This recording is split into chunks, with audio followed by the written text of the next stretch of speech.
say what's wrong or right. No. It's not hard to fool me. No. 'Cause I'm addicted to the good life. Yes. Yeah. Lead the way, I follow. No need to say. No. Where we are heading now, babe. I follow to the edge of it all. To the edge of it all. So tell your good night, 'cause I'll find no better one. Yeah. Susceptible now, before the moment flies. Ooh. So tell your good night, 'cause I'll find a better one. Ooh. Susceptible now, before the moment flies. It's not a problem, No. 'cause I know what I'm getting into. Yes. Yeah, and nothing can stop me. No. 'Cause I'm addicted to what you and I realize. Lead the way, I follow. No need to say where we are heading now, babe. I follow to the edge of it all. So tell your good night, 'cause I'll find a better one. Yeah. Susceptible now, before the moment flies. Before it flies. So tell your good night, 'cause I'll find a better one. Susceptible now, before the moment flies.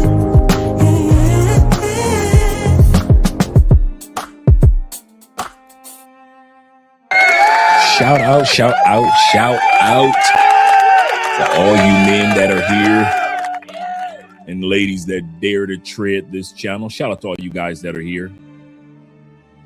Let's get our music going. Shall we?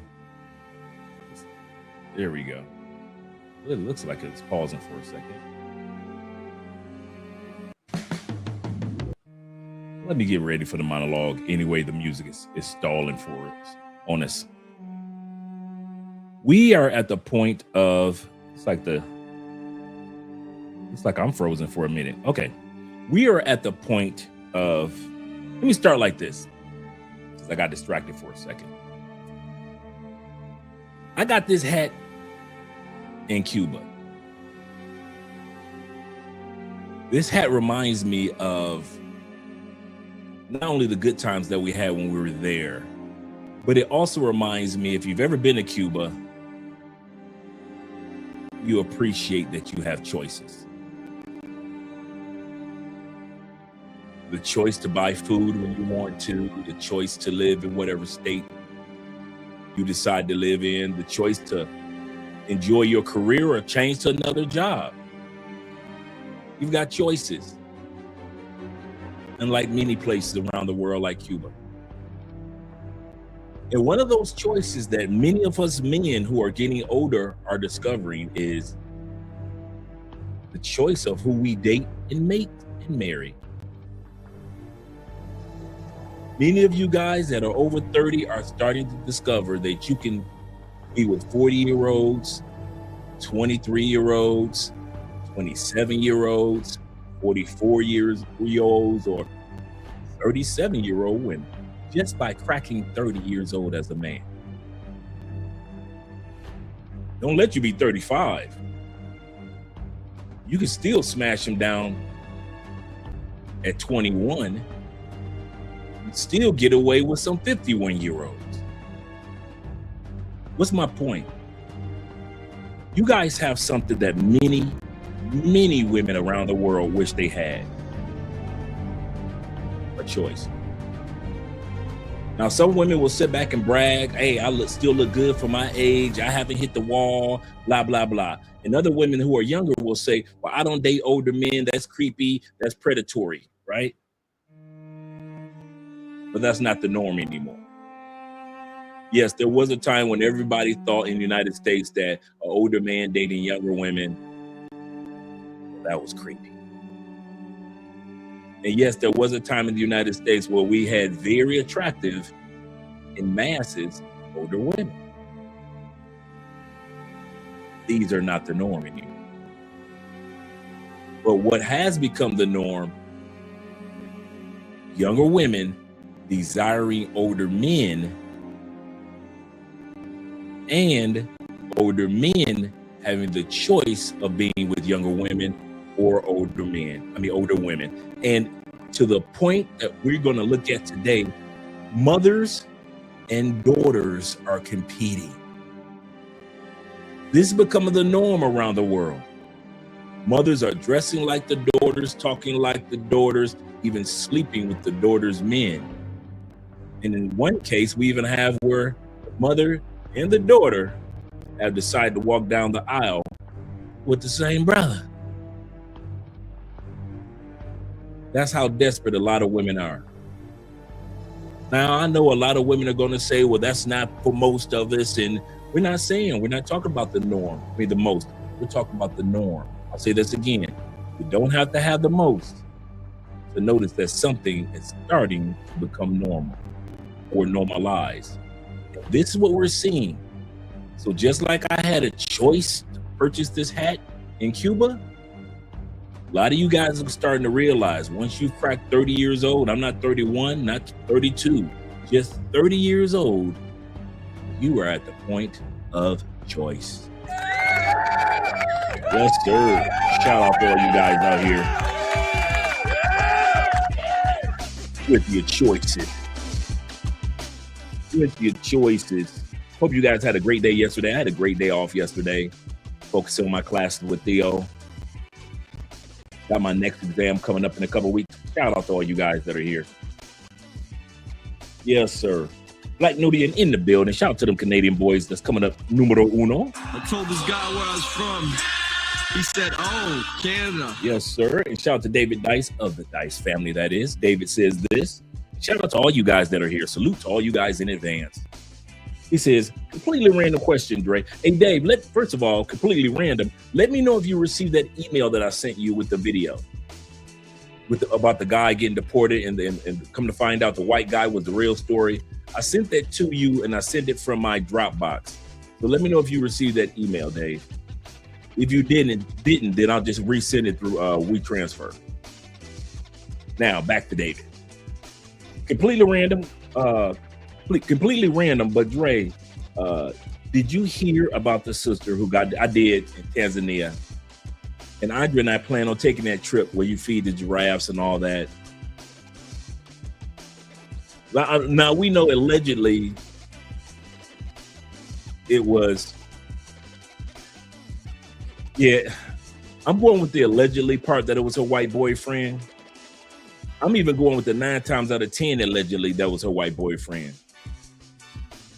Black women ain't never been known black people just in general ain't really been known for self-hanging. We try to stay away from ropes. So anytime I hear about a brother that hung himself or a sister that hung themselves, like, yeah, did they really? That's not our MO. So I'm with you guys in regards to the by her boyfriend part. After she was saying grotesque things about black men, now look. That's why sometimes we got to watch what we say, monitor what we say, because it can't come back and bite us, without a doubt. That's why you'll never hear me talk about that. My marriage is perfect and no mistakes could ever happen. No, I don't walk like that. I don't walk in my ego. The Bible says pride comes before a fall. Pride comes before a fall. So I keep the young lady's family in prayer. I saw her dad on the news, saw her sister, I think a dad or a mom on the news. And they're just trying to find some answers right now. They're not accused. I saw mom and dad when they asked them, do they think the boyfriend did it? And mom and dad got quiet.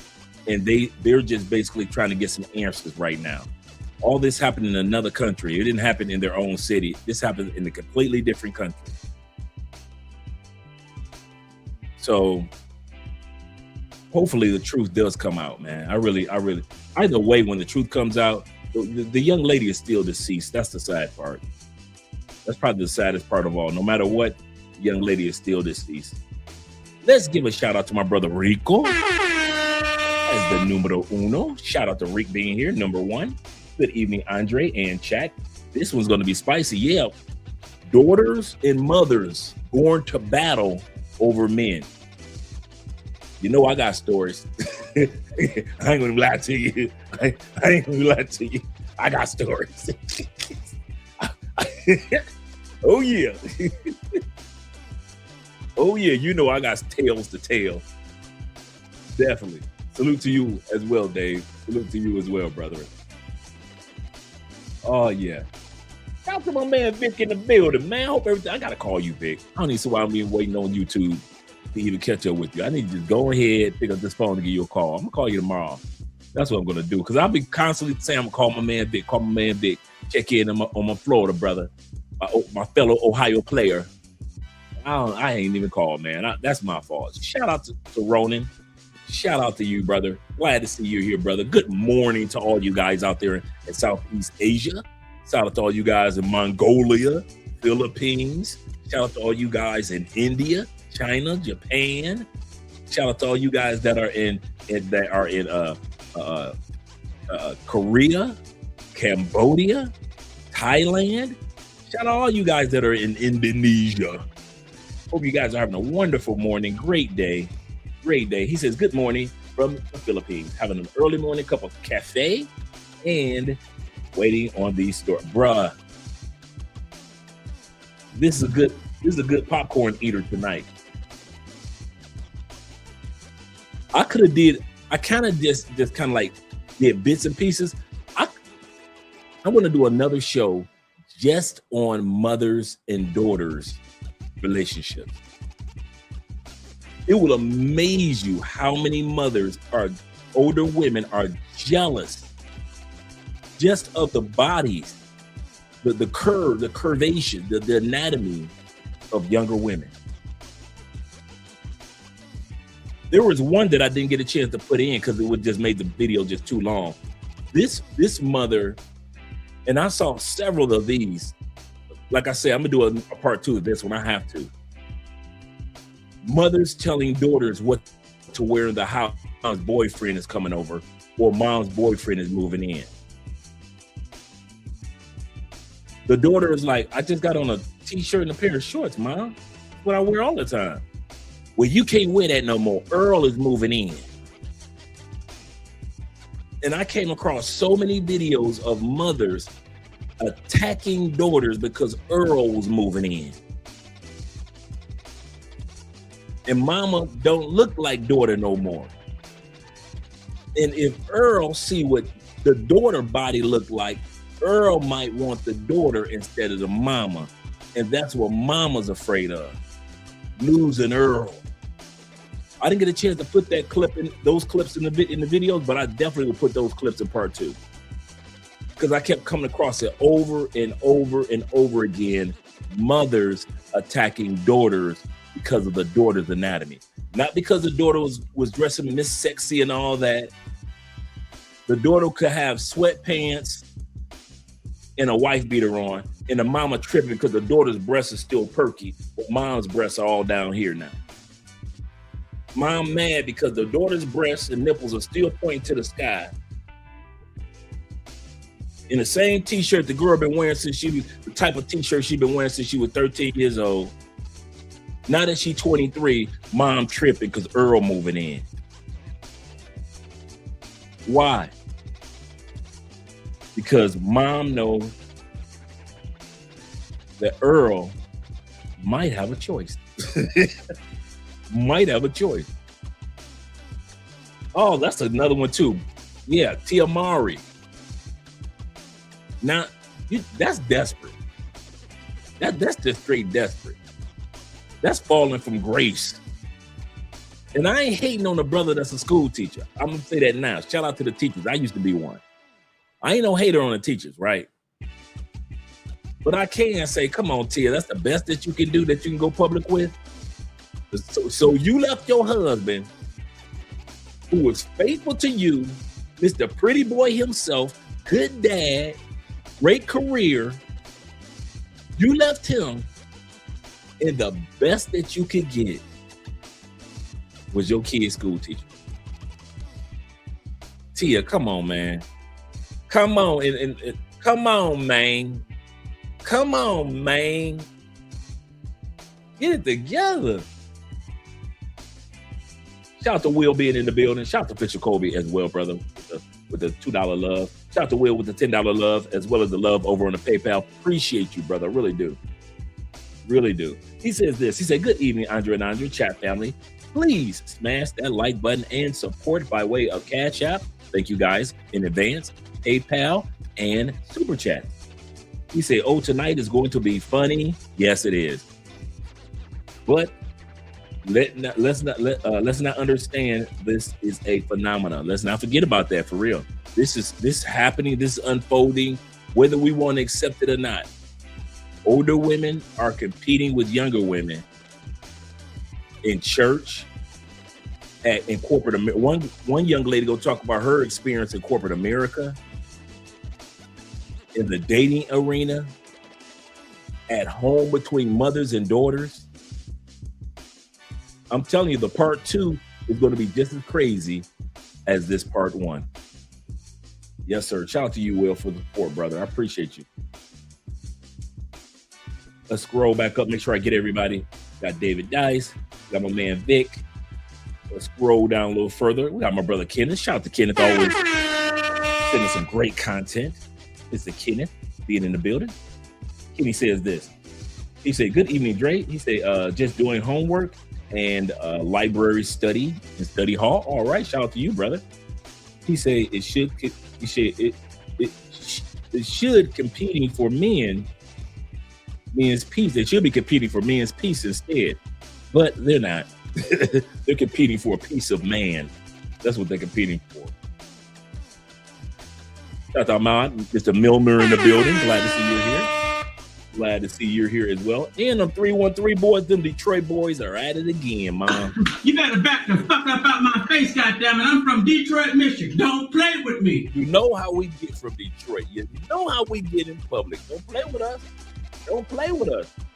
Jim said this. Jim Rat says this. I just left the gym too. Just left the gym. I'm loving the kettlebell workouts, man. I'm telling your boys slowly but surely throwing that weight off. Just got done with Dr. Bobby Price detox, which was excellent. Drinking my healthy teas. Oh man, last night I made some I got a recipe for, what was it? Oh, cauliflower drumsticks. Fried cauliflower drumsticks. Fried in olive oil. The drumsticks, oh my goodness, they were, I let Andrea try them. Excellent. With the barbecue sauce. Add a little honey to the barbecue sauce. I kid you not. If you ever want a great recipe, cauliflower drumsticks, you'd swear you were eating chicken. I swear. Yes, you would. Jim Rat says this with the $9.99 love. He says this. He said, one of the worst things that you can do as a parent is to try to live your life through your children. It ain't all about you anymore. That's absolutely correct. There's a time and a season for everything under the sun. There's a time for your single life. There's a time for your relationship life. There's a time for parenting. There's a time for when parenting is now you just need for your wisdom.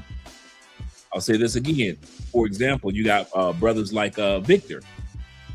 He's a parent at this time period. He's needed for his wisdom. A lot of you older parents, the kids are older, they're out of the house, but they still need your wisdom as a parent. But You're correct. It's not all about us anymore. Absolutely correct. That's a good point, brother. Shout out to Jay Anderson. Great being in the building. Salute to you as well, brother. Glad to see that you're here. Got 49 people in the building. Shout out to all you guys that are here. Got Poor Man 313. Another one of them Detroiters. Well, let's go. You better back the fuck up out my face, goddammit. I'm from Detroit, Michigan. Don't play with me. Jay Anderson says this. Salute my brother in the chat. He said, I also want to give thanks to Andre and Andrea. Love crossing borders. Thank you guys. We try our best to make this channel interactive. Instead of you guys just watching, I ask you guys questions a lot. I shout you guys names out a lot. I talk about what you guys say in the comments a lot. Why? Because I wanted to be interactive, a conversation between us all. I don't know everything, but you guys know quite a bit that I don't know. So if we share among each other as men that travel, that gives a little bit more insight than just some dude that's on a microphone talking. So I appreciate you guys, man. And I'm gonna tell you something else. Let me kind of like turn this music down for a second. I want to tell you guys something else, man. Andre and I really, really appreciate and love you guys.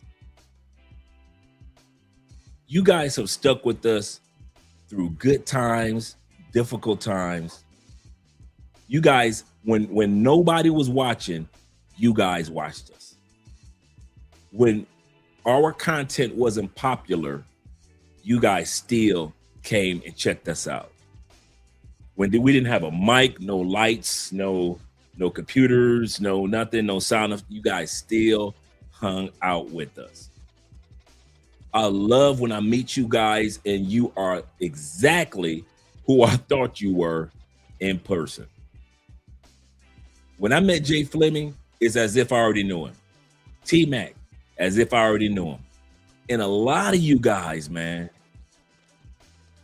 Vic, shout out to Victor, as if I already knew you guys, man, because you guys have been with us for years, man. And we really, really appreciate your financial support, the videos that you guys send me. Shout out to my man, Kenny Peoples, always sending me videos shout out to David Dice, always sending me videos. Shout out to T-Mac, always sending me videos that I could gleam off and create a topic about, or just use that particular video.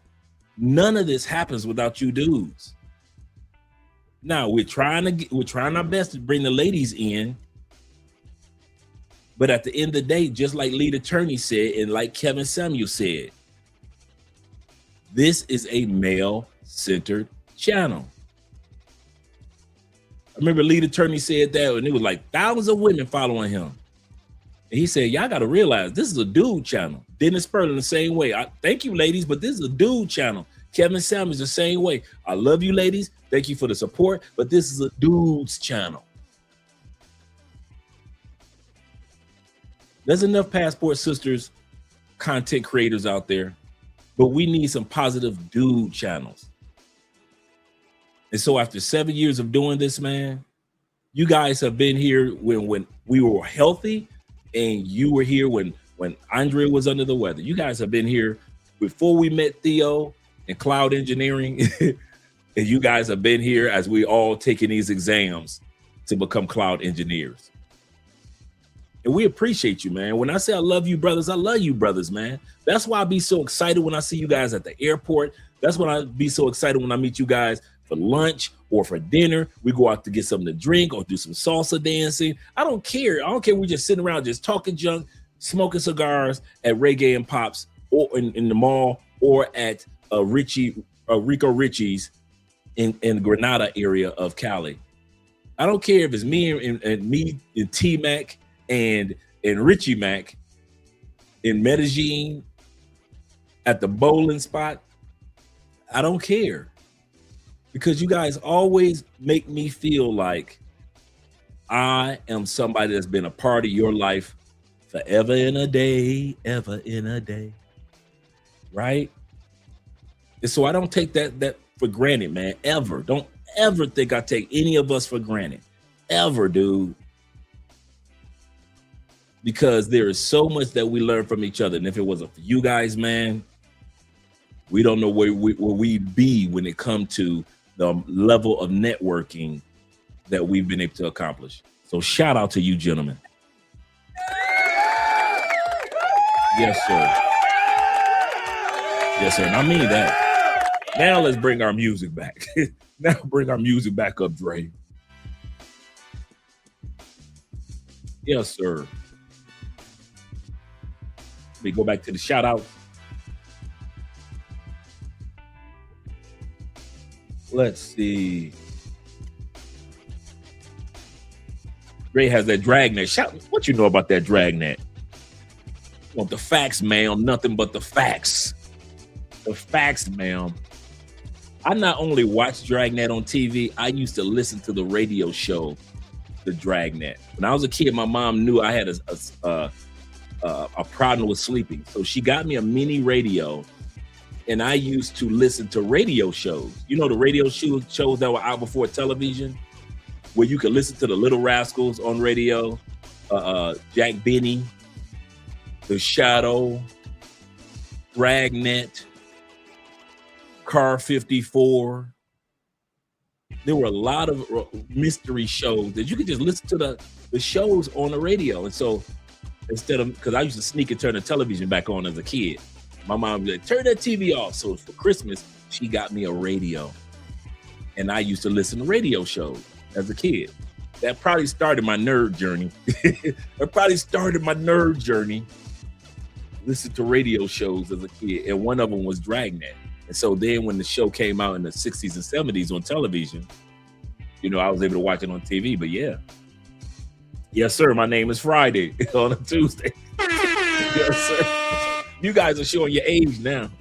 The young brothers are like, what? Who? What? Listen to shows on the radio? What are you guys talking about? You guys used to be listening to television on the radio? Yes, sir. T-Mac says this. He said, Terrell is looking to become my father-in-law. Uh-oh. He said, he thinks my Novia's mom has, you know what? I could see Terrell with an older woman. I ain't gonna even lie. I could see he got that personality like that. So I wouldn't be surprised. Shout out to T, man. Yeah. He said, I'm supposed to set up a double date. I could, bruh. Yes. Set that up. Yeah, I can see T. T's a good man too, man. Good brother, man. Really good brother. I can see that. Let me scroll back down for you guys. Okay, we got, scroll back, make sure I got everybody. Got Poor Man. Got a shout out to, oh, we're doing good. On time. Yes, sir, Big. My name is Friday on Tuesday. Oh, man, you got me with that one. That's a good one. Salute to my brother, Zay. Shout out to you, brother Zay. He said, and the panel. He said, I just put my my big homie on a girl of mine. Shout out to, he's 47. She's 26. Good combination in my eyes, of course. Took her home and did a wild monkey dance the same night. Dang, that chemistry was strong. That's what you call some strong chemistry. I ain't mad at him. Shout out to him. Shout out to my brother, Mr. Darkest, the navigator, that is. The navigator. What's good, Dre? Listen to the broadcast from Ethiopia. Man, I've been following Ethiopia a lot lately, man. There's the Ethiopian couple that moved to another part of Africa. I'm thinking about getting them on to interview them. And they opened up a gym. They moved from Ethiopia and they decided that they wanted to open up a gym, kind of like what Theo's been talking about doing. And in their first year, they made 50, I think she said 58,000 the first year of them opening up their gym. And their whole Instagram is about their journey. So I've been following Ethiopia for, of course, the ladies are just flawless, but I've been following the culture and a lot of things that's going on. So shout out to Ethiopia, man. All you guys that are over there that are enjoying it as well. Goodness gracious, you guys are on tour everywhere. Shout out to Black Nubian in the building. Shout out to you. Appreciate you once again, brother. Yes, sir. Simple Logic is in the building. Shout out to you. Shout out to you being here. And my man D. Kirk representing. representing Dre in the chat. And my brother David said, yeah, Dre, thanks again. He said, I got that video. I'm telling my friends about it. Okay, cool. Perfect. Because dude still ain't talking about it. And I'm about to, tomorrow we're going to talk about Chill Chopper, who doesn't know how to chill. Tomorrow we're going to be talking about one of the topics. We're going to have two topics tomorrow. One of them is going to be about the YouTuber that left, the brother. Chill Chopper, who has forgotten how to chill. Every Instagram and other platforms where somebody is talking about what's going on, this brother is everywhere. With the it wasn't me, it's not what y'all think it is, it's not what you. Chill, brother. You said you're gonna come out with a video. Put the video out. You said you'll come with facts. Put the facts out. This dude all on Passport Sisters, Instagrams, and other platforms on Passport in their comments. The Passport Sisters say, hey, there's a brother who in the past, the one Passport Sister said, I didn't think that his content was that bad. I didn't think it was that bad. This dude is all in her comments. I didn't do this. I wasn't a pimp. I didn't do all that. I wasn't pimping. Did you not say your name is Chill? Then could you, bruh? Chill. All you doing is giving Colombia content to use. So if you dare to tread the country again in 5 years, they're gonna tell you, wait a minute, didn't you post this, post that, post this, post that, run your mouth off at this, say about that, talk about our country about this? If you were to get a visa approved about Colombia, you ain't gonna get it running off at the mouth. Chill. I swear, dude, I'm not coming at the brother. I'm giving the brother some advice in the sense of this. Sometimes we sound just like single mothers, man. Single mothers gotta have the last word. And sometimes we men, we gotta have the last word. Gotta have the last word, man. He all every time I go to somebody that's in Medellin doing a content, doing on Instagram, they watch their video and they talk about, hey, there's some people that have been shipped out of Colombia. Here he go all in the comments. I'm like, bruh, I know you hurt, bruh. I'll be hurt too. They didn't blur your face out. You know why they didn't blur your face out? They didn't need to. Why? Everybody knew who you were. See, some of y'all kept saying, why didn't they blur his face out? Can I ask y'all a question? What for? The dude is all over social media for Medellin, right? If they had blurred his face out, would y'all had not still known who it was? Yes. Yes, y'all would have still knew as soon as y'all saw the name, y'all would have been like, oh, that's the. So it wouldn't have been no you. See, okay. If a Russian dude, because they just shipped out a Russian dude yesterday too. I'm going to show that video tomorrow. For throwing loud parties for 2 months. Let's say a Russian dude that nobody met, do they blur their face out for the most part? Now this Russian dude, they didn't. But for the most part, do they blur it? Yeah. Why? Nobody knows them. Black guys that come on, the one brother that had the black Michael Jordan jacket on, he had the M and the 25 on the back. Did they blur his face out? Yeah. Why? Nobody knows him. What about 90% of the dudes that get caught with the condoms and the dildos and all that stuff? Do they blur their face out? Why? Nobody knows them. Why didn't they blur out Chill Chopper face? Because everybody already know him. A lot of y'all was like, it was racist and the brother was just, no. There was no purpose in blurring out his face. They were trying to make trying to use him as an example. They're trying to use all these guys as an example. Every one of them. Everyone on that they show you on the news, they're trying to use as an example. Chill Chopper is not a special case. Stop doing that. He's not a special case. Like I said, I'm not coming at the brother because I don't know the brother. I'm just saying the reason they didn't blur it. If they ever shipped your boy out, do you think they would blur my face? No. Why? Everybody know me.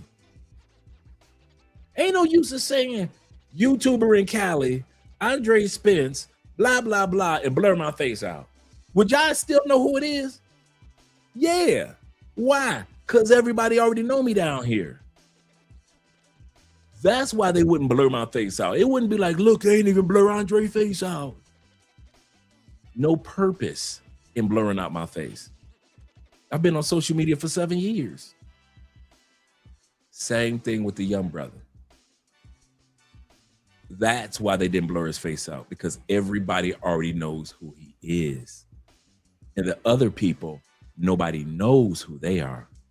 So they blurred their faces out. I don't think they should blur people's face out, but they do.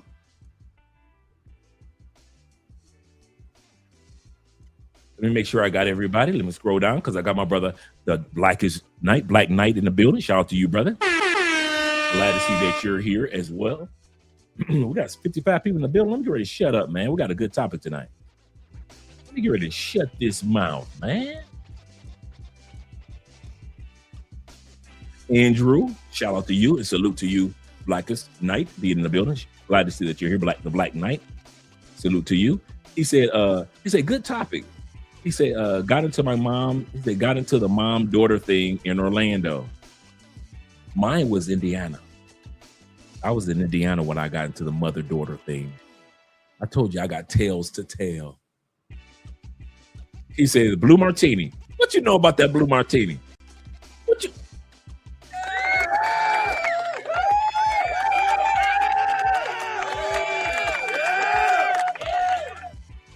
Yes, sir. Yes, I know exactly what Blue Martini you're talking about. By the way, you guys, Blue Martini is like a lounge club. It's dancing, but it's kind of a little bit more. It's a little bit more expensive. It's upscale, but it stay packed. It really does. And so Blue Martinis are all over Florida. Shout out to the Blue Martini franchise. He said, change my perspective, especially the Latin moms and daughters. 'Tis true, my friend. 'Tis true. Let me scroll down a little further. Shout out to my man Delwyn in the building. Glad to see that you're here. Salute to you as well, my brother. And William H. Money. What up, though? What up, East Side? What up, West Side? What up, South Side? What up, North Side? You better back the fuck up out my face, goddammit. I'm from Detroit, Michigan. Don't play with me. What up, though, Detroiters?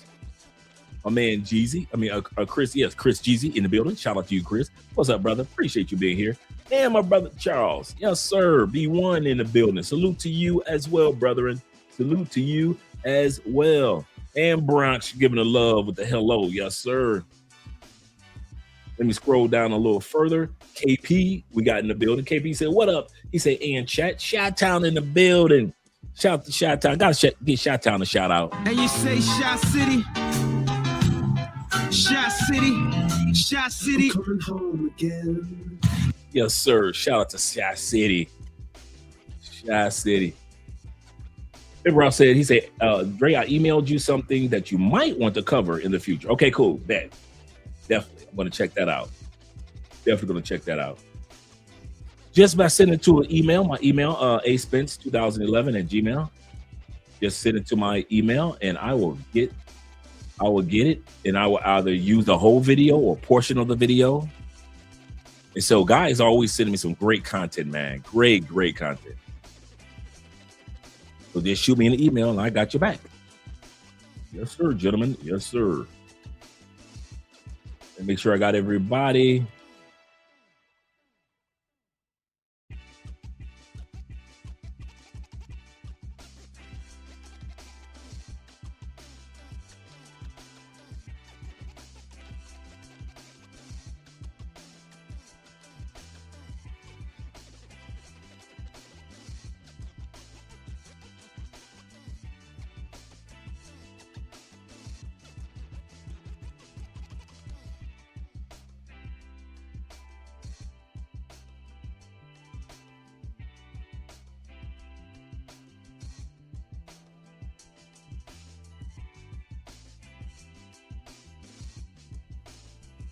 All right, gentlemen, I was back. Issue. Looks like it's back on track.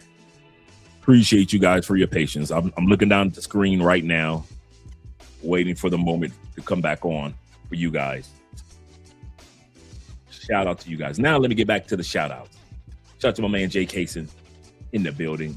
Glad to see that you're here. And the Black Chairman. Glad to see that you're here as well, brethren.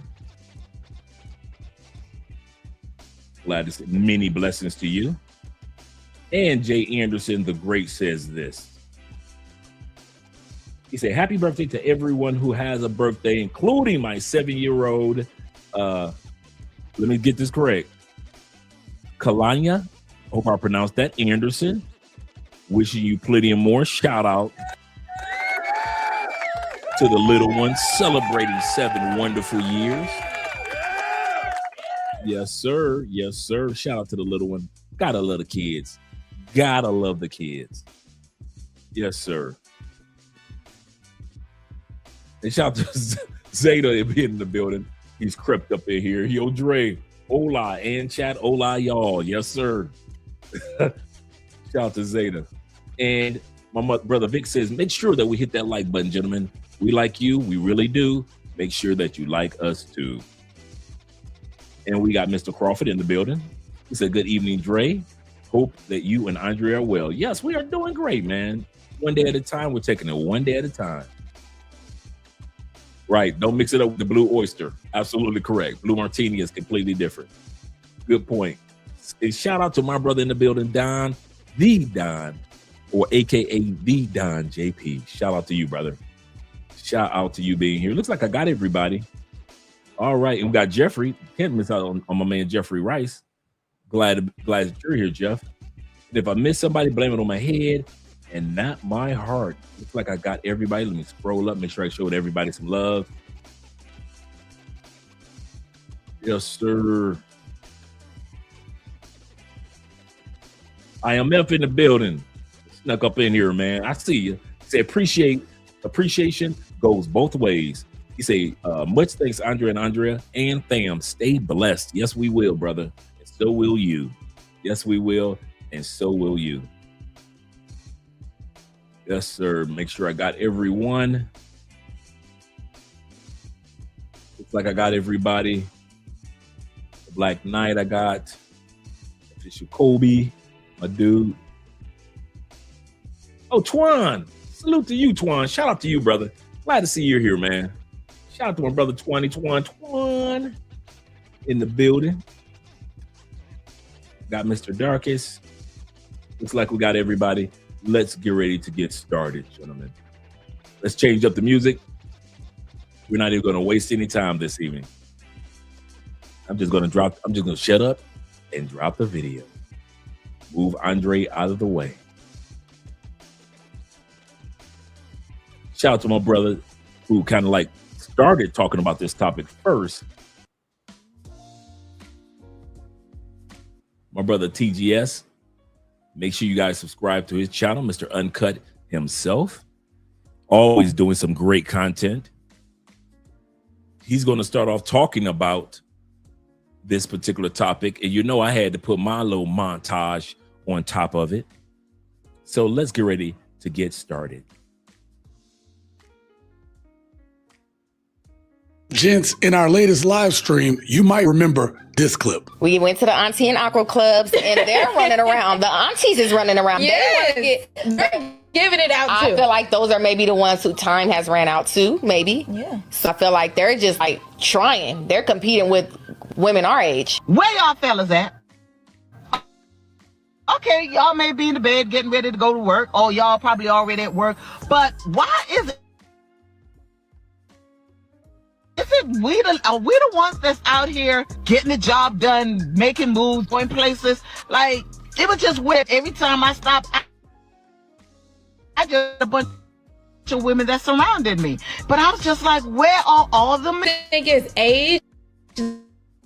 Like they should settle at a certain age, or do you think that? I mean, too.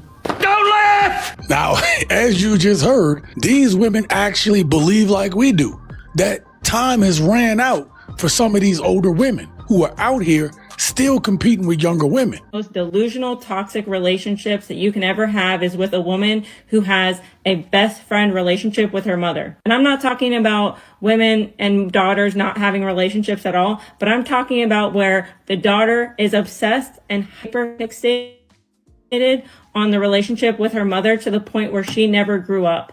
These are the types of women that are absolutely narcissistic because their mothers are covert narcissists, and these traits have been passed down in generations.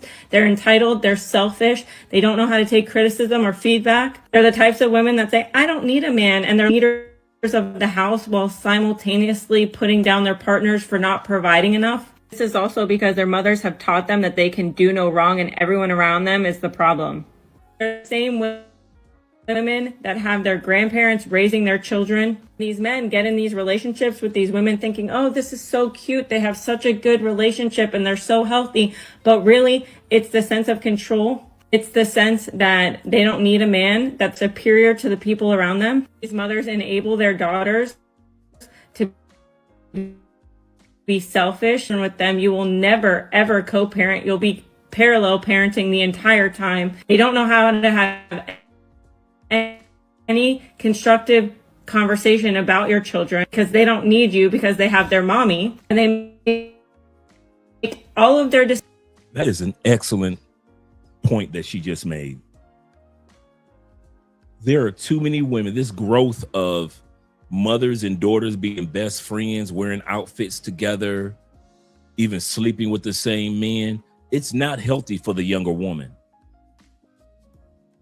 It's not right for the mom to be doing that, but it's definitely not healthy for the younger woman because she at this stage of life when she should have the umbilical cord cut away from her mom and starting to develop her definition of a relationship with a man, she can't do that because a lot of these younger women know that they can, if everything fails, I can run back to mommy, my best friend. Not mom, my parent. There's a difference between going back to mom and dad, my parent, but mom, my buddy, mom, my best friend. We dress alike, we hang out alike. I don't need no man. Why? Because me and mom going out to that movie to go see the new Michael Jackson movie. Me and mom are flying out to Dubai to get boo-boo put on our faces. She's saying this is not healthy. It's not healthy to be that woman, and it dang sure ain't healthy to date that woman. And I know a lot of very attractive older women and younger women that are best friends, and both of them are only good for one thing: to smash. That's it. Mentally, mom doesn't know or recognize her age, even though she looks good. No man wants to be with a woman that don't want to acknowledge her own age.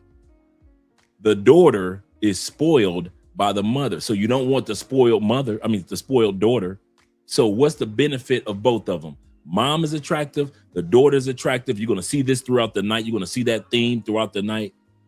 It's usually not an unattractive woman that's the best friends with the mom and the daughter. It's usually the mom and the daughter. The mom looks kind of young. The daughter looks kind of mature. They kind of gel and they wear outfits and they go get their hair done the same style and all that mess, right? So it's usually not Irma. It's not Ethel.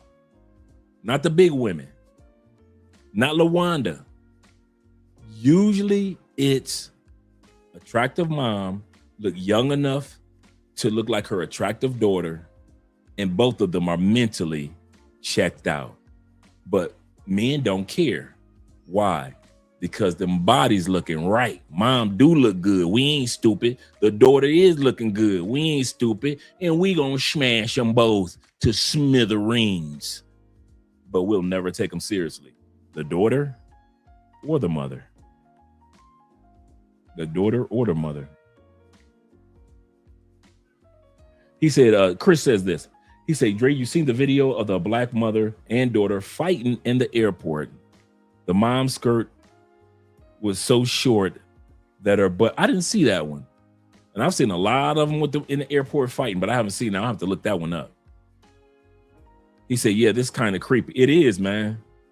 It's like mom don't want to let go of her youth and the daughter don't want to let go of her mom. So the daughter never falls into a serious relationship because she doesn't want to let go of her mom. She thinks she owes her mom. She thinks her mom is her best friend, her buddy. So she'll never let go of her mommy. So no man wants a woman that's dedicated to her mommy. There's a difference between dedicated to her mother. Mother's getting older, being there for her mother. That's one thing. And most women are like that. They're there for their mother. They're not there expecting their mother to still be mommy. And then you got a mom that doesn't want to grow up because she ain't got a man. And that's the problem. That's the problem right there. Don't want to grow up. Let's continue on. These types of women are the types that you need to run far, far away from. Because even on your best day, you're still going to be looked at as less than because the mommy in the situation is pulling the strings. Yep. Okay, bye. When you first met Danny, was there an initial attraction? Because I know that you want to be loyal to Jade. Mm-hmm. But This is not fake. This is real. Mother and daughter share the same boyfriend. You talking about interracial dating. I ain't mad at you, player. when you saw her, were you like, what went through your head? I mean, when I first saw Danny, it was like, I was shocked. I was like, man, she's so beautiful. You know what I mean? And I'm like, that's what I'm going to have when, she's older. Mm-hmm. And I'm excited for it. So when she came in, the relationship was just the best of both worlds, Jade, how does it make you feel hearing that? Does that kind of, do you have any jealousy that sparks knowing that your man thought that your mom was attractive? No, honestly, these are my two favorite people in the whole world. I love them both so much. And so knowing that they share the same love for each other that I share for them is really special, for sure. Okay, so you guys, met the mom. None of that happened until a couple years later, I'm assuming, right? Since you guys been together for 3 years. You guys met pretty early on. When did you bring her in? Yeah, she's only been involved for the past year. Okay. The first couple of years, it was normal. You know what I mean? And I think they started talking about it at first. Yeah. I feel like it just kind of fell in my lap. Yeah, who initiated this? So, Nick and I were having some relationship troubles. There was some conflict. We didn't know if we were going to make it through. And my mom is a life coach.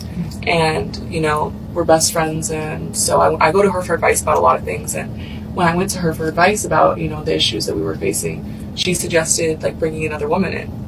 I have to clarify, though, that when I first said that, I never meant that I would be that woman. That was not my first thought. But we couldn't be happier with the way it turned out. So it has worked out pretty well. Yeah, that was some good advice. And ever since we brought her in, we've been doing so much better also. Mm-hmm. I think it's exactly what we needed.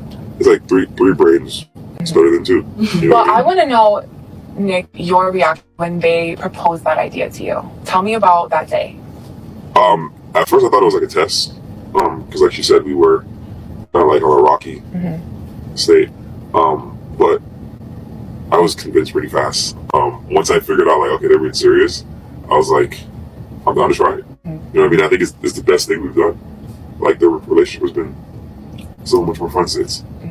What the fuck? So did y'all see that post going around Facebook that the mama started talking to the daughter boyfriend?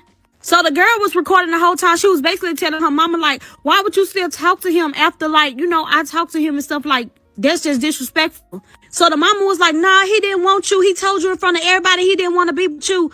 She was like, you let this nigga disrespect you, talk to you crazy. And the daughter was like, well, you did the same thing. You kind of disrespected me too, because why would you go right after me talking to him to talk to him too?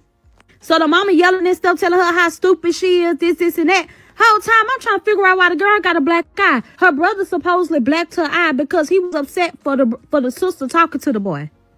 The girl said at the end of the day, she still loved her mama regardless of how many times she put her out the house, put her on the street, call the police on her, all this and that. And she said she's still just mad at the fact that her mama didn't check on her eye. The whole time she heard the brother's story of what he did and what happened to her eye, but she didn't check on her. I think the whole fucking situation is crazy as fuck. That shit is sad. Why would you even go behind your daughter back and talk to a man that she was talking to? I don't give a fuck if he wanted to talk to you or not. That's so fucking disgusting and nasty. I don't see how people literally sit there. That was fucked up. That child was so hurt. I heard that shit in her voice. She was so hurt talking and trying to explain herself. And her mama was just not listening to her. She would just think she know every fucking thing. Let me know how y'all feel on the situation. I think the mama wrong on so many levels. Here's one thing about the matchmaking that has pissed me off. And it's petty. It's petty on all fronts. The fact that men do not want to date women their own age or older. As a woman, it really grinds my gears. We're going to come back to that. This woman's supposed to be a matchmaker. Non-biased, right? No biasness. Matching people with love. But because men realize that they have a choice, when you hit a certain, I'm telling you guys, once you hit 30, you got a choice. You got a choice.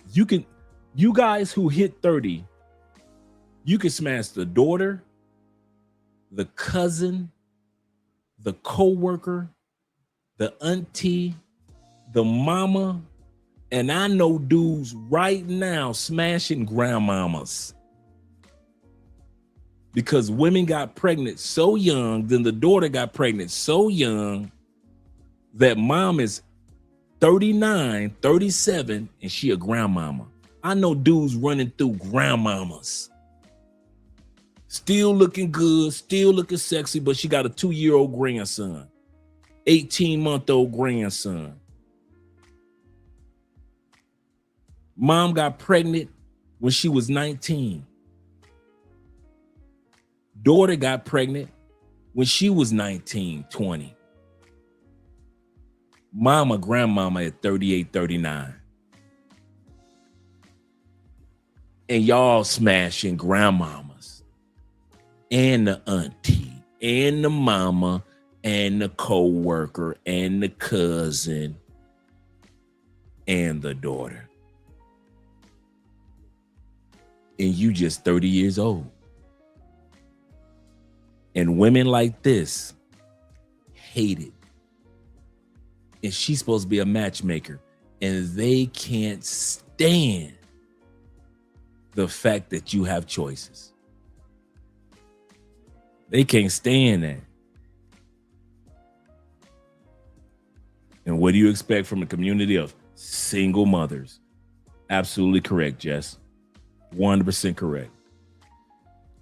Usually these old women would have had husbands who they probably divorced in record numbers. Like I always say, men control marriages, women control divorces. Men control who they're going to marry, women control who they're going to divorce. Men control when we're going to get married, when he's going to ask.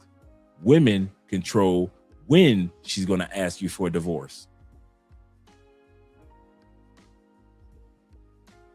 Women control marriage from the back end. Men control marriage on the front end. Don't ever forget that. Men, for the most part, statistically, divorce hits us blindsided. It's not 80% of married men filing for these divorces. It's the women that's filing for these divorces. Right? They control the divorce narrative on the back end. You were the one that got on one knee on the front end. And it's crazy how a lot of these women now that they're single, they want their daughter's boyfriend. Jess says this. T-Mac says this. Shout out to Jess.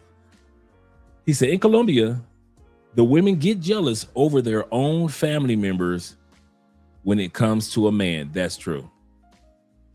Who they want to keep. They talk up their boyfriend, and it makes the cousins and the aunts curious. Absolutely correct. Andrew says this. Shout out to Andrew Young and Andrew Craig in the building. Say Andrew Young, the mayor of Atlanta, the old school mayor. He said, I'm almost 40. He said, no lie. I'm about 2 months older than the woman who's now a grandmother, 38. I think her grandson is a year old. Absolutely correct. C-Mac says this in Mexican families. He said, my Mexican wife's family were always flirting with me and my ex-wife's and my ex-wife would laugh it off, but in private, she was mad and talked all types of trash about her cousins. I can see that. Shout out to Roy Rush being in the building.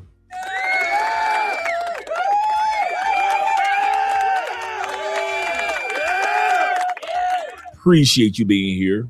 Real Rush says this. He says sometimes women do prefer older men. Yes, it's becoming more and more common. Shout out to DJ Davis being in the building as well. Shout out to DJ says this. He say, just jumping in, question for you. Would I be able to wear a Panama hat in Colombia without making me look like a mark? No, there's a lot of people that wear hats in Colombia. There are a lot. Me and Andrea were at a vegan spot, right? About 2 or 3 days ago, right? Me, her, and Camilo, her brother, we were just having a little light lunch dinner.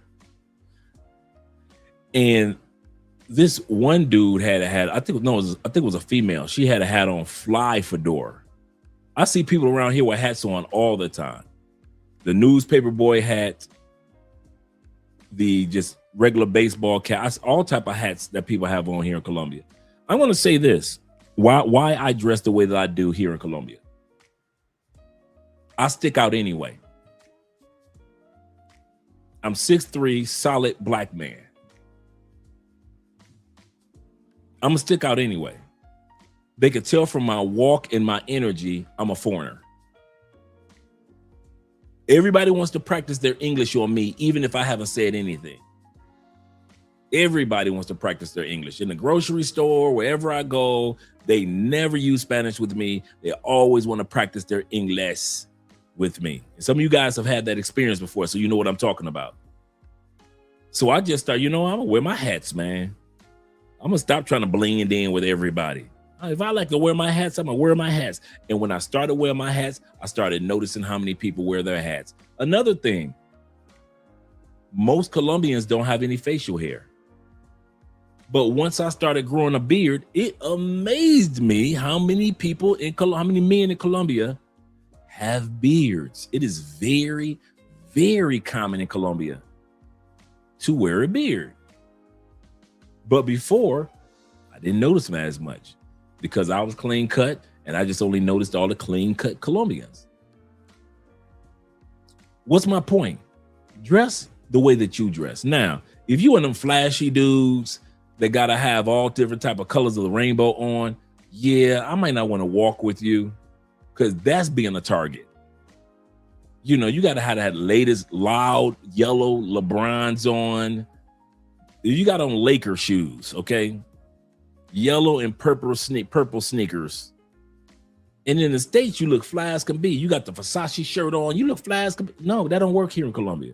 You're a target. You're gonna get gringo price. Why? You look like a gringo. But a nice fedora or cap, newspaper boy hat, you good. You good, man. I kid you not. I got a bunch of hats that I wear throughout the country. Number one reason is I look like a foreigner. And for years, I tried to no, I don't. Yes, you do, Andre. You look like a foreigner. When I go to church like we dress in the States. Suit and tie, looking good, smelling good. In my church, they don't dress like that. Polo shirts or button downs. Not me. I dress my best for the Lord. So on Sunday, people be looking at me like, man, one dude stopped me. He said, in church, after church was over, he said, man, you dress better than the pastor. And our pastor got some nice suits. But then we went to another church. Everybody was suited and booted. So you might go to one church and people are more casual. You might go to another church and all the men in there, ties, sports jackets, suited and booted. So it just depends on where you go. But yeah, man, just be yourself and don't Don't overdo it, and you be fine, man. Like I said, some guys just come down and they're just too flashy. And it's like, yeah, I don't want to walk with you too long. He said, I tried to fit into Cali, 5'10".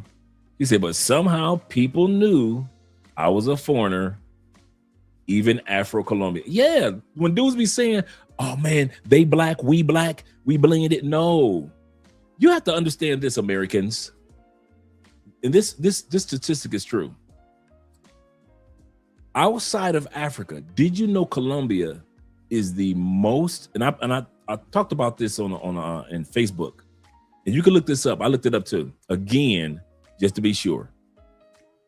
Colombia is the most pure of African descent outside of Africa. You would think it would be Haitians, wouldn't you? Haitians are like, I forget, like 45%, 55% African.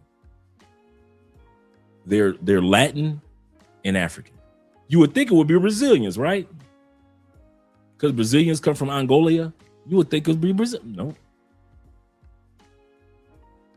You would think it would be the Black Dominicans or Puerto Ricans. Nope. In the world, if you were not born, if your lineage was a first generation or second generation born of an African or one of the 54 countries, the number one purest blood of African descent post-slavery are Colombians. The Afro-Colombian is between 67 to 75% pure African DNA of one of the countries on that continent. Like I say, Hades is like next underneath, and then you got all the other groups, Brazil, so forth and so forth. But pure blood, Colombians. Why did I say that? We don't look, and our DNA wasn't even on, we're not even in the top 7. Now I say top 5 of those groups that have the most African descent DNA. We look like it. We have festivals like it. But Americans, we're so blended. We're not as pure as we think we are. Whites ain't pure whites. Blacks ain't pure blacks. Everybody blended up somehow, some way. Right? I remember I saw, I think it was on Murray, or I forgot which one of them talk shows. And it was a white racist dude. I love being white, right? That type of dude, right? And they did his DNA, and he was like 15% brother. He didn't even know it. 15% brother. He was like, what? Yeah, you 15% black. You invited to the cookout. He was mad. He was mad. You invited to the cookout. Black lady teased him. She said, what's up, my brother? You invited to the cookout. That's why we don't look like, and that's why I don't try to look like Afro Latinos or Afro Colombians. They look pure African. They look like they just got off of somebody's boat. We don't. We don't look like we just got off nobody's boat. They still, their facial features, their jaw lines, they're being dark skinned gets you more praise than being light skinned in the community. Even though they want to lighten up the community, they still tell jokes. Like, perfect example, Maya, Afro Wahida. Maya lived in the community of all black folk, right? Different complexions. But because she was one of the few light-skinned girls with curly hair, and she was tall and lanky, she said they talked about me so bad that she said, I swore I knew I was ugly. She said, I thought I was ugly.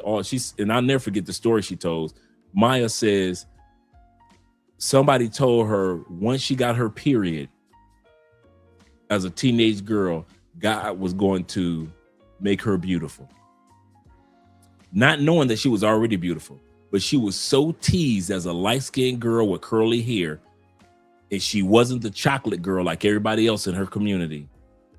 She thought she was ugly. She said, I waited until my period came.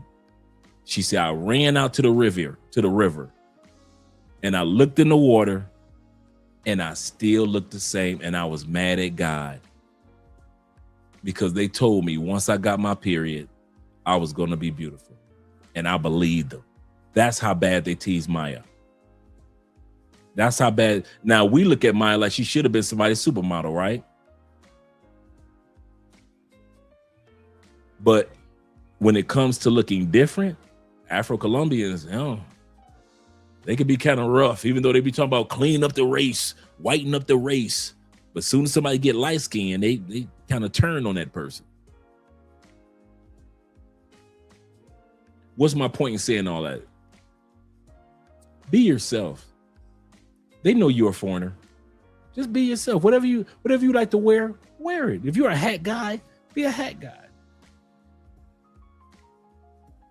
If you're an Argyle socks guy, be an Argyle socks guy. You know, try to blend in a little bit, but for the most part, just be you, man. Just be you.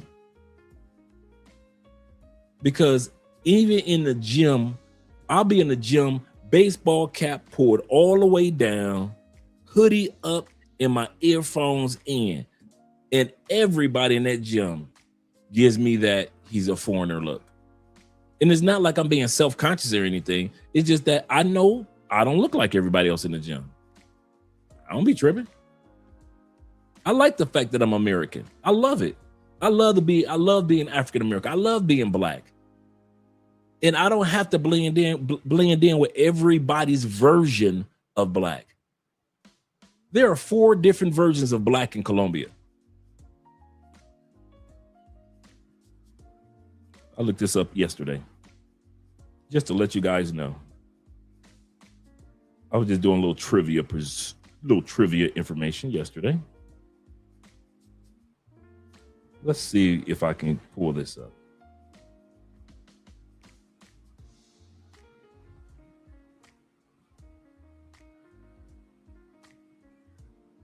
Not that. And let's go back.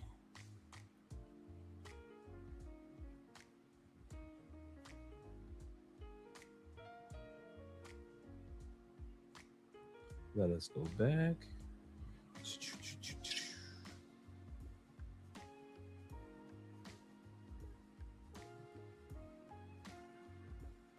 not there. I just looked this up too.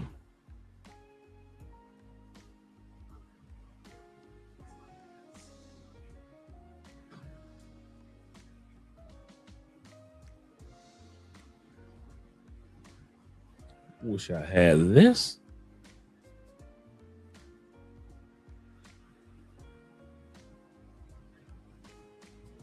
Well, I could ask now. Give me the 4 different versions of black in Colombia today.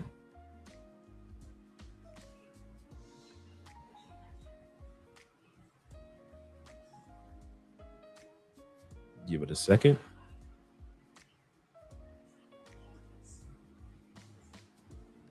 Okay, here we go. You have the Afro-Colombiano. This is the formal political identity that's described of those that are African descent, and that's most of the people here. You have the Negro, which means black. No, that's not what I'm looking for. Let me see if I can get it here. Here it is. Okay, you got Negro, Afro-Colombian, the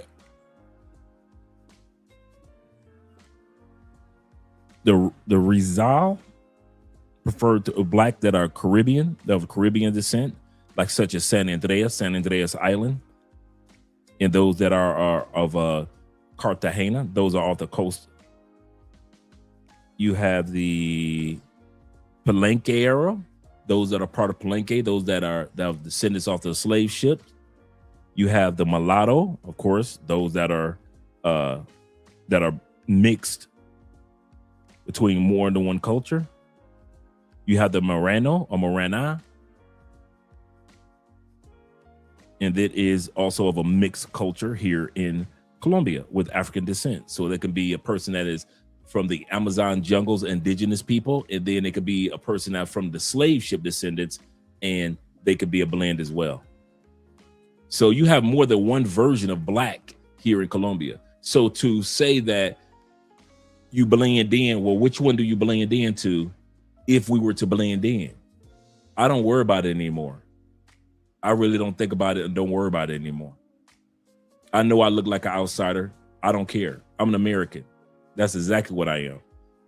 I'll be once I get my citizenship, I'm not going to be a Colombian American. I'll be American Colombian, a black American Colombian. That's what I'll be.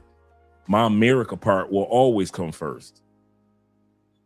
There's nothing against my new country and the new countries where I'll be going to. But wear what you want to wear. Be who you are, guys. I kid you not. Because they have more than one version of black down here anyway. It's not like we do in the States where we say, I'm black. Okay. Colombia is like, okay, which black are you? He said, Colombians knew I was a foreigner when I first visited it, and they still know, but they think I've lived there. When I would speak Espanol, he said, understand cultural traditions. So they know that, hey, he been around, he understands certain things, but still seen as a foreigner. Shout out to Kevin Crawford once again. He says, funny. He said, I have a favorite Cuban restaurant here in Dallas. Shout out to Dallas. He said that I love to go to. He said, one day a guy walked up to me speaking Espanol. He said, my Espanol is muy rusty. Muy mal. He thought I was Colombian. Yeah. You know why? Because Texas is the capital home for Afro-Colombians. There are more Afro-Colombians in Texas than any part of the United States, especially in Houston. So when they see somebody that looks a certain way and you know a little bit of Spanish as well, you can easily be considered or questioned about whether you're African-American or Afro-Colombian if you are in Texas.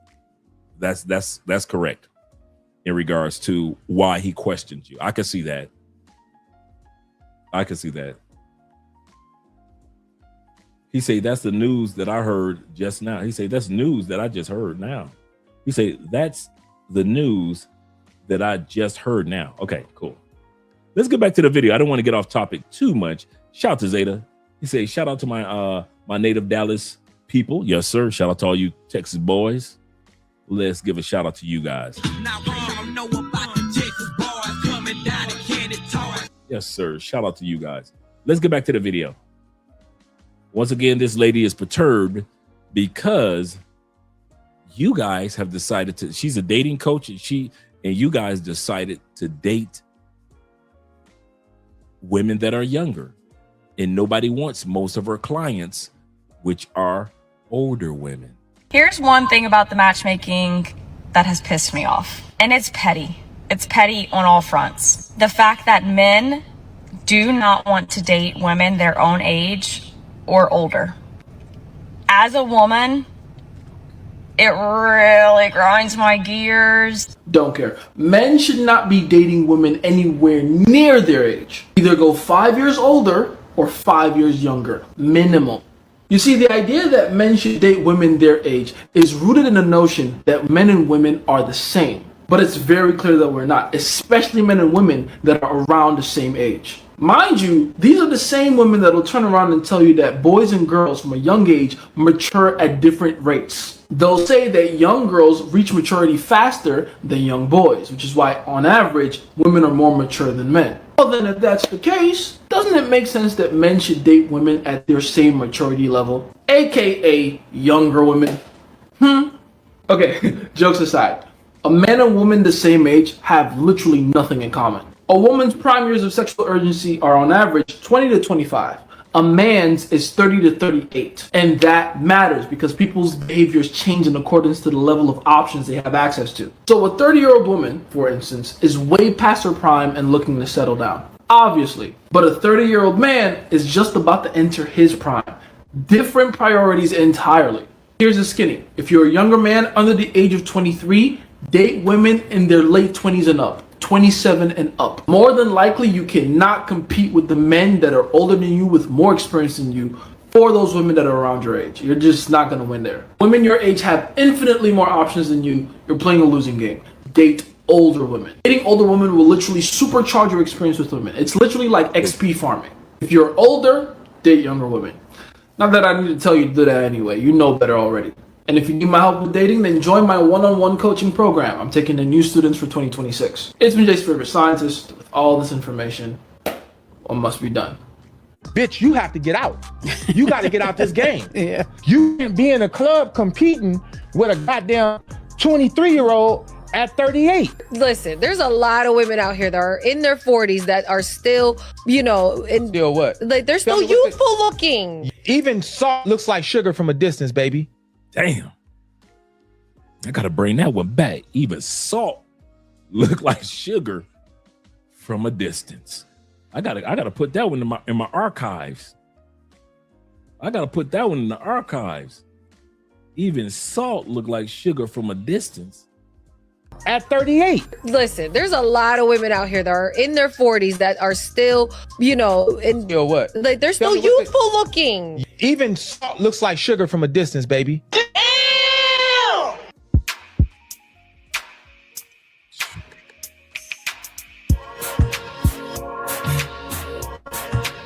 What up, gents? Welcome to TSG Uncut. I am your host, Sean C. This debate right now about where the men at.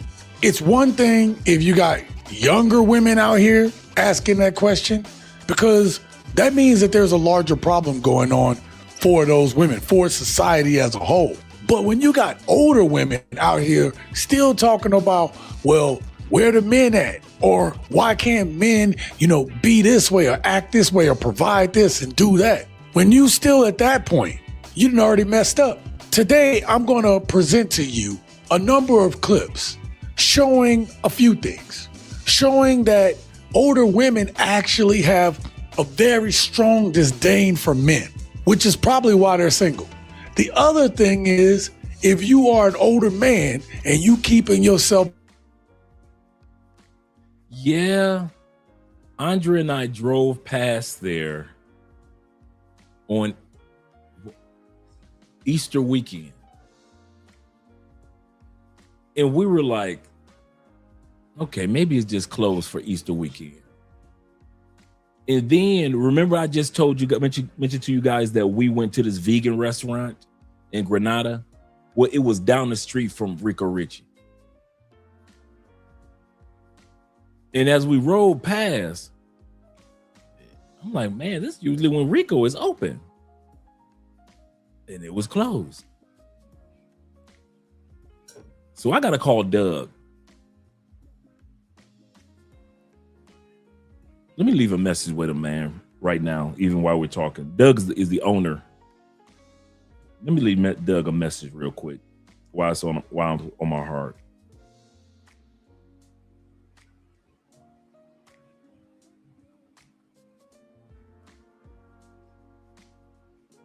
And I got to reach out to my brother Cam too, his brother.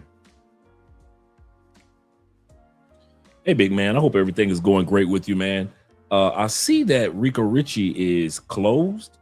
That's what I've been noticing over the past couple of weeks. Do you plan on reopening, or is it just closed permanently? Let me know, because you might be doing some renovations.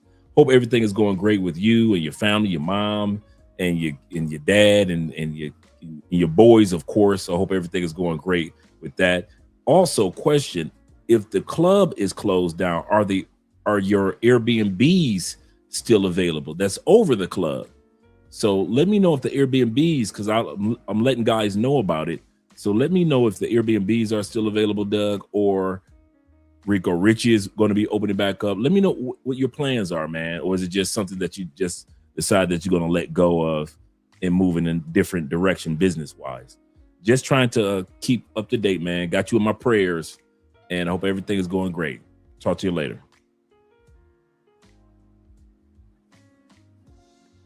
Yeah.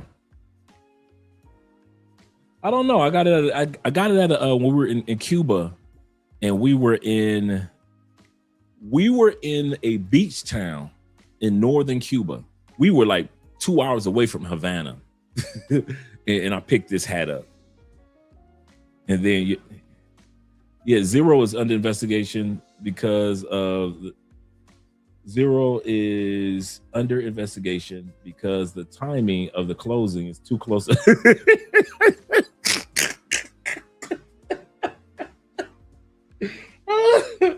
Hey, T-Mac, I'm gonna use that one, man. I talked to him the other day. Well, we talked to him on the show. I gotta use that one.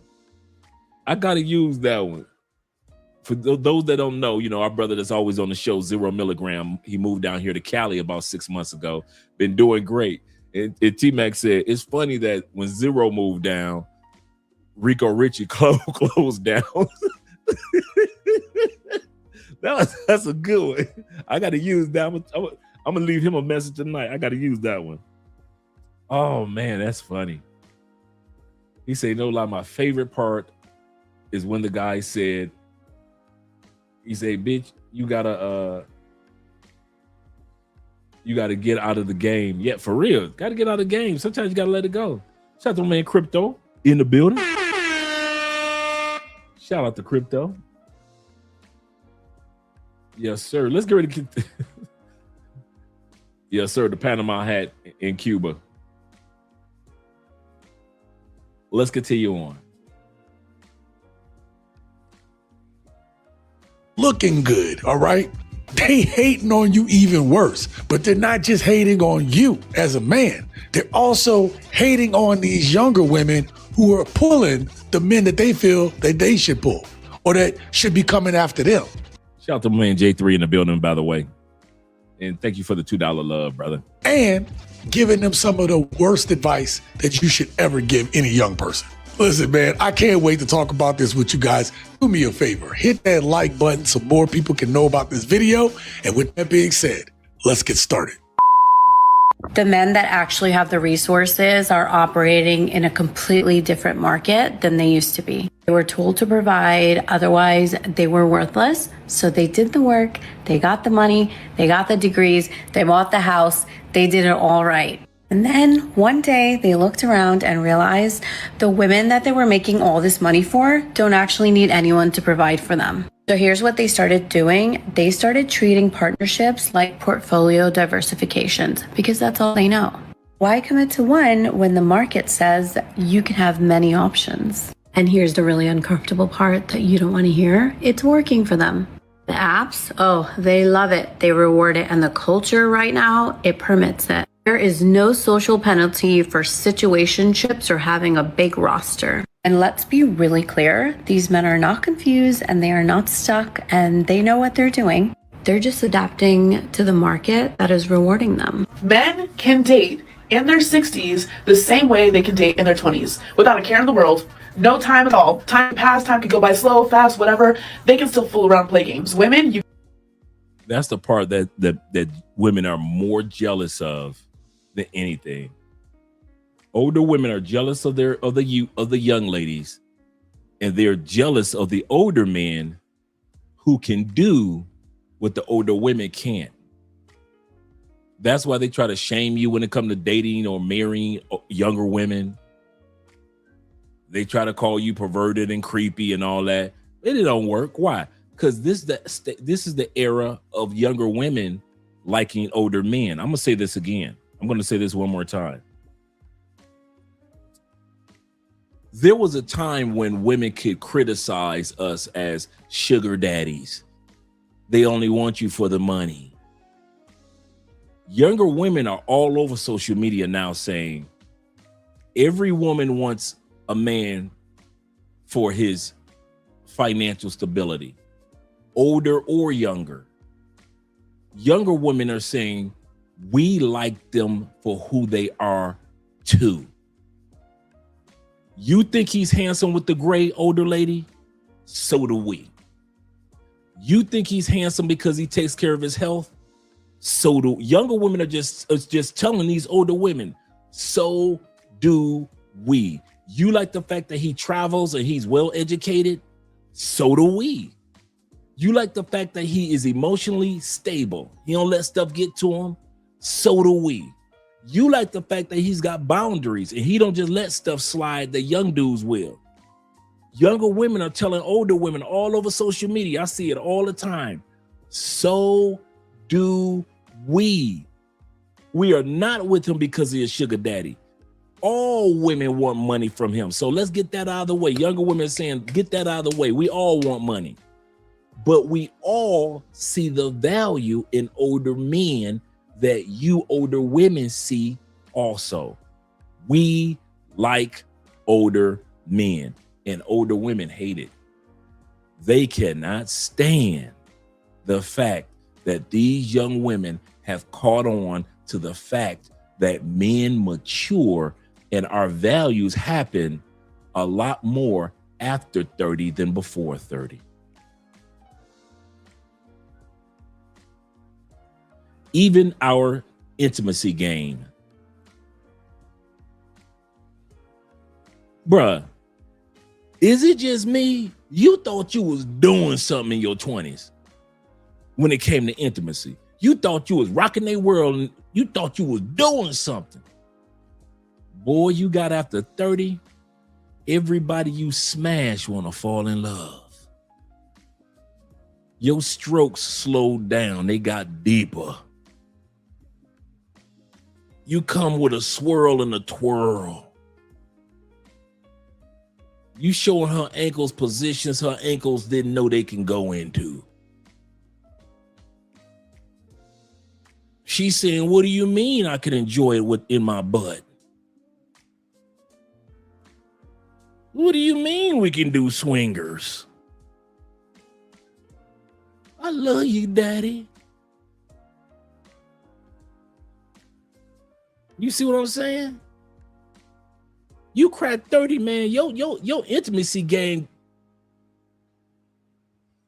You thought you was doing something in your 20s. You swear your best years of intimacy was in your 20s until you cracked 30. Now everybody you touch want to fall in love. I don't know what it is about him. He gonna make me kill somebody about him. He gonna make me kill somebody about him. Older women want to kill somebody about you. Younger women want to kill somebody about you. He gonna make me kill somebody about him. Got me out here cooking for him.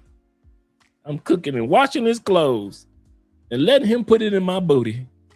I ain't never let nobody, all my 20s, I ain't let nobody put nothing in my booty. I done let this man put it all in my booty and it feels good. Yeah, it feels good. Why? Over 30, you know how to get flowers, body massages. Under 30, you know how to, over 30, you know how to get that, use with that oil. Coconut oil, baby oil, freakum oil, castor oil. Give her a body massage and then give her that happy ending at the end of the massage. You ain't thinking like that in your 20s. You ain't thinking about slap it up, flip it, rub it. Oh no. You ain't thinking like that. You ain't thinking the more pillows, the better. You ain't thinking like that, you know. You grow older, you mature. And younger women have caught on to men are valuable, are worthy of the glance, the look. Once you hit 30, 40, 50, 60 years old, depending on how you take care of your body. Kid you not, man. Oh yeah, yes, sir. The party oils, without a doubt. Known by many, used by few. See, plus older men have their own older men have their own place, so they have no such thing as the walk of shame. Absolutely correct. Absolutely correct. Most older men have their own place. Zeta says this. He said, get the right wine, drink, the mood music, everything. Older men think about all that stuff. Not saying that a lot of younger dudes don't, but it's not the norm when you're young. Once you hit 30, you be like, okay, let me step this game up. Let me step this game up. And a lot of older women can't stand that. And now we're hearing from the dating coach. She just said, it just grinds my gears. She sound like an old grandma. It just grinds my gears knowing that these older men have the option of younger women. And younger women are saying, whatever y'all like about older men. And I love it, man. I could not just because I'm an older man with a younger wife, right? My wife is 27 years younger than me, right? I'm not just saying it because of me. I'm saying I'm happy for younger women that are waking up to the good older men. I'm not talking about to the old fools. I'm talking about good, solid, younger women that have decided to be with men over 30 instead of wasting their years with men under 30. Not saying that all men under 30 are bad men. I'm not saying that at all. But there is a window of maturity that we all go through.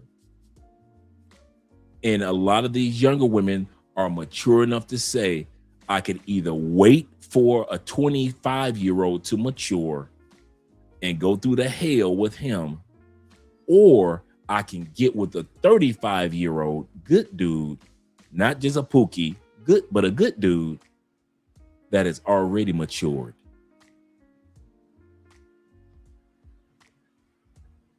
Women been doing that since high school. You got the 18-year-old girl about to graduate, and her boyfriend is 25. He's either out of college or he's been working on his job for years. He's got money to spare for an 18-year-old girlfriend. We've been saying that for years. Women have always been mature enough to realize, why get with somebody my age when I could go ahead and get with somebody that's a little older, a little bit more mature, a little bit more resources, a little bit more common sense. Now you're gonna have a bunch of other women that'll say, "Man, I don't date nobody that's older. Ooh, that's creepy. I won't do that." That's cool. You're gonna hear that all the time. But I'm telling you, I don't think women realize we don't need the masses to get what we want as men. I'm gonna say that again. I don't think you ladies realize in any category, in any shape or any form, we don't need most of y'all to get what we want from women. We don't need all y'all in the gym. We just need enough so we can enjoy. The rest of y'all can blow up to 600 pounds. Men ain't tripping. We just need enough for us good dudes. We don't need all women to be educated. We can let them Walmart stealing women be who they are. We just need a pool of women that are traditional, good, educated, and know how to be interdependent instead of being Miss Independent. We just need enough. We don't need all women to travel. We just need enough women that will enjoy travel and discovery and cultures and countries along with us. I don't think women think that men think in extremes. We don't. Men think in just enough. Can we get some of y'all to be able to cook for us? Some of y'all to be able to talk about investments for the future. Some of y'all that'll make great mothers and great wives and great girlfriends. We don't need all y'all. Most of y'all can be 600 pounds, hating on men, Miss Independent. I got my degree. I'm a diva. What most of y'all could be like, we don't care. We don't need men. Never ask for all the ladies to support us and support family dynamics. We just need enough. If we got enough ladies and enough men working together, we don't even notice the ones that don't want to work with us. And I don't think women realize that. I don't think women realize that at all. We do not need the masses. Don't y'all ever think that men have ever said, we don't go on panels, talk about it. We don't go on social. We need most of the sisters to. No, we don't. We need most of the white women to. No, we don't. Those of us in interracial relationships, we don't need most of the people to accept or want to be in interracial relationships. We just need just enough.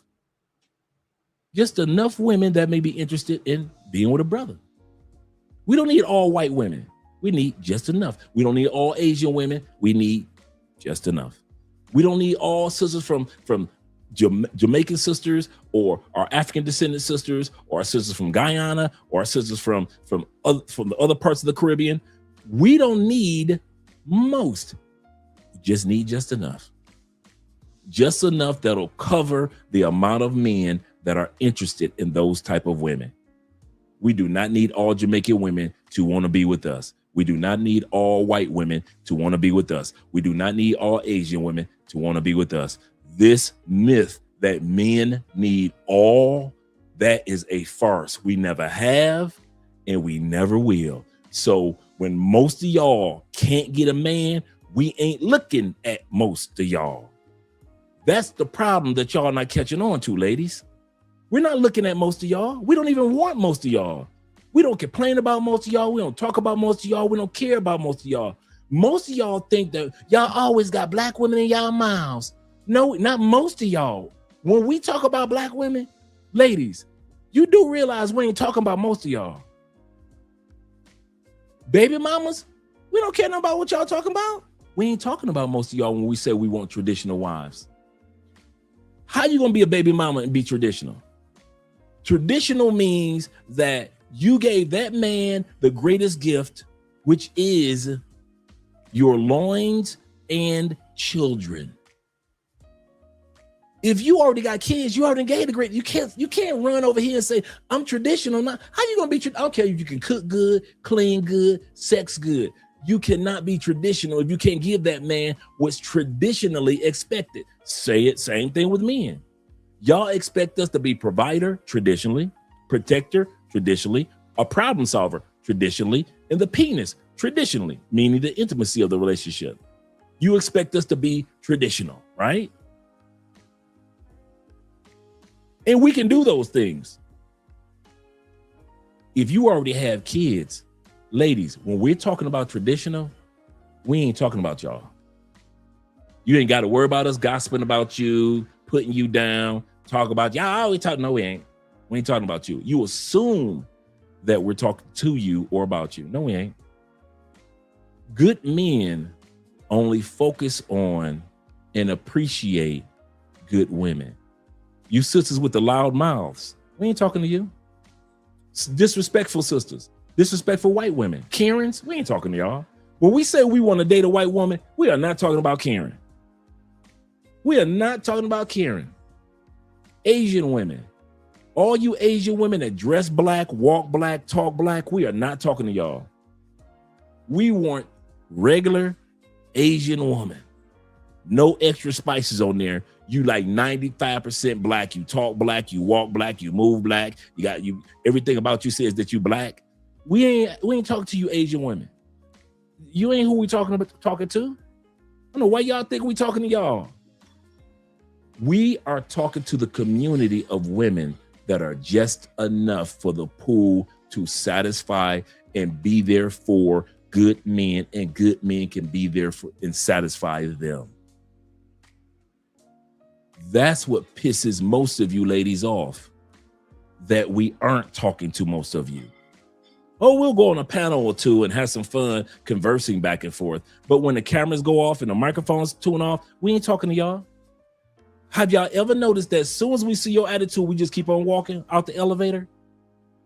As soon as we say, hello, sister, you be like, oh, why would you speak? As soon as we see that, you ever notice we ain't arguing with you? We just walk it. In real life, we just keep it walking, don't we? Keep it going. Why? Because we don't need all sisters and all white women and all Asian women and all Latin women to act like they got some sense. To smile, like Kevin Samuels said. I'm going to say this. When Kevin Samuels said black women should smile, he was not talking to all you women, to every black woman. Kevin knew that most of y'all ain't gonna smile at your own birthday party. Kevin knew that. So who was he talking to? Just enough of women. Men just need just enough women that can catch our attention with a smile. We don't need all y'all running around with a smile. Bertha, you weigh 362. Don't smile at me. LaWanda, you got 5 kids. Don't smile at me. Keisha, you just lost your 3rd job in 3 months. Don't smile at me. Shavanica, like Jesus said to the woman at the well, that's not your only husband, that's your 5th husband. Shavanica, don't smile at me. We are not asking all y'all to be smiling. Kevin was not talking to all y'all when he said black women should smile. He's talking about just enough women that hold the qualities that a smile would attract me to come to get to know you. But y'all with 5 baby mamas and can't keep a job and you got a bad weed habit, don't smile at me. You, baby, if you smoke an ounce of weed every day, don't smile at me. This is the 3rd car you done got repoed. Don't smile at me. I don't need you to smile at me. If you got more than 4 baby daddies, don't smile at me. Don't you smile at me. I need you to look like you mad at everything. Everything. I need you to be mad at everything, sister. What's my point in everything I just said? We do not desire or want to be bothered with most of you. We want to be bothered with and desired with the amount that's needed for the good brothers. We don't care nothing about what Pookie get. See, all you sisters with the attitudes, Pookie is waiting for you. The scammers are waiting for you. The thugs are waiting for you. The dudes that want to give you a baby and leave you, they're waiting for you. You deal with them dudes, but we're talking about the circumference of good men and good women that are looking for each other. Most women don't need all men to be on their team. There's some dudes that women like, I don't want him on my team. Well, ladies, many of you, we don't want on our team either. There are men that you don't want to be bothered with, right? Guess what?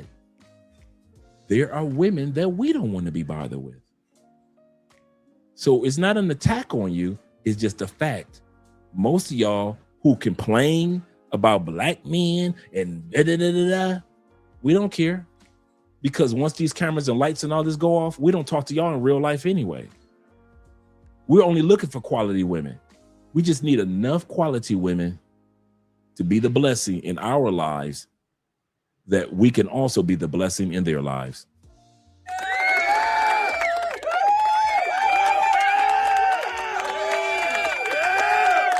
And that's a fact. Shout out to you brothers with the super chats. Let me scroll down, show you guys some love.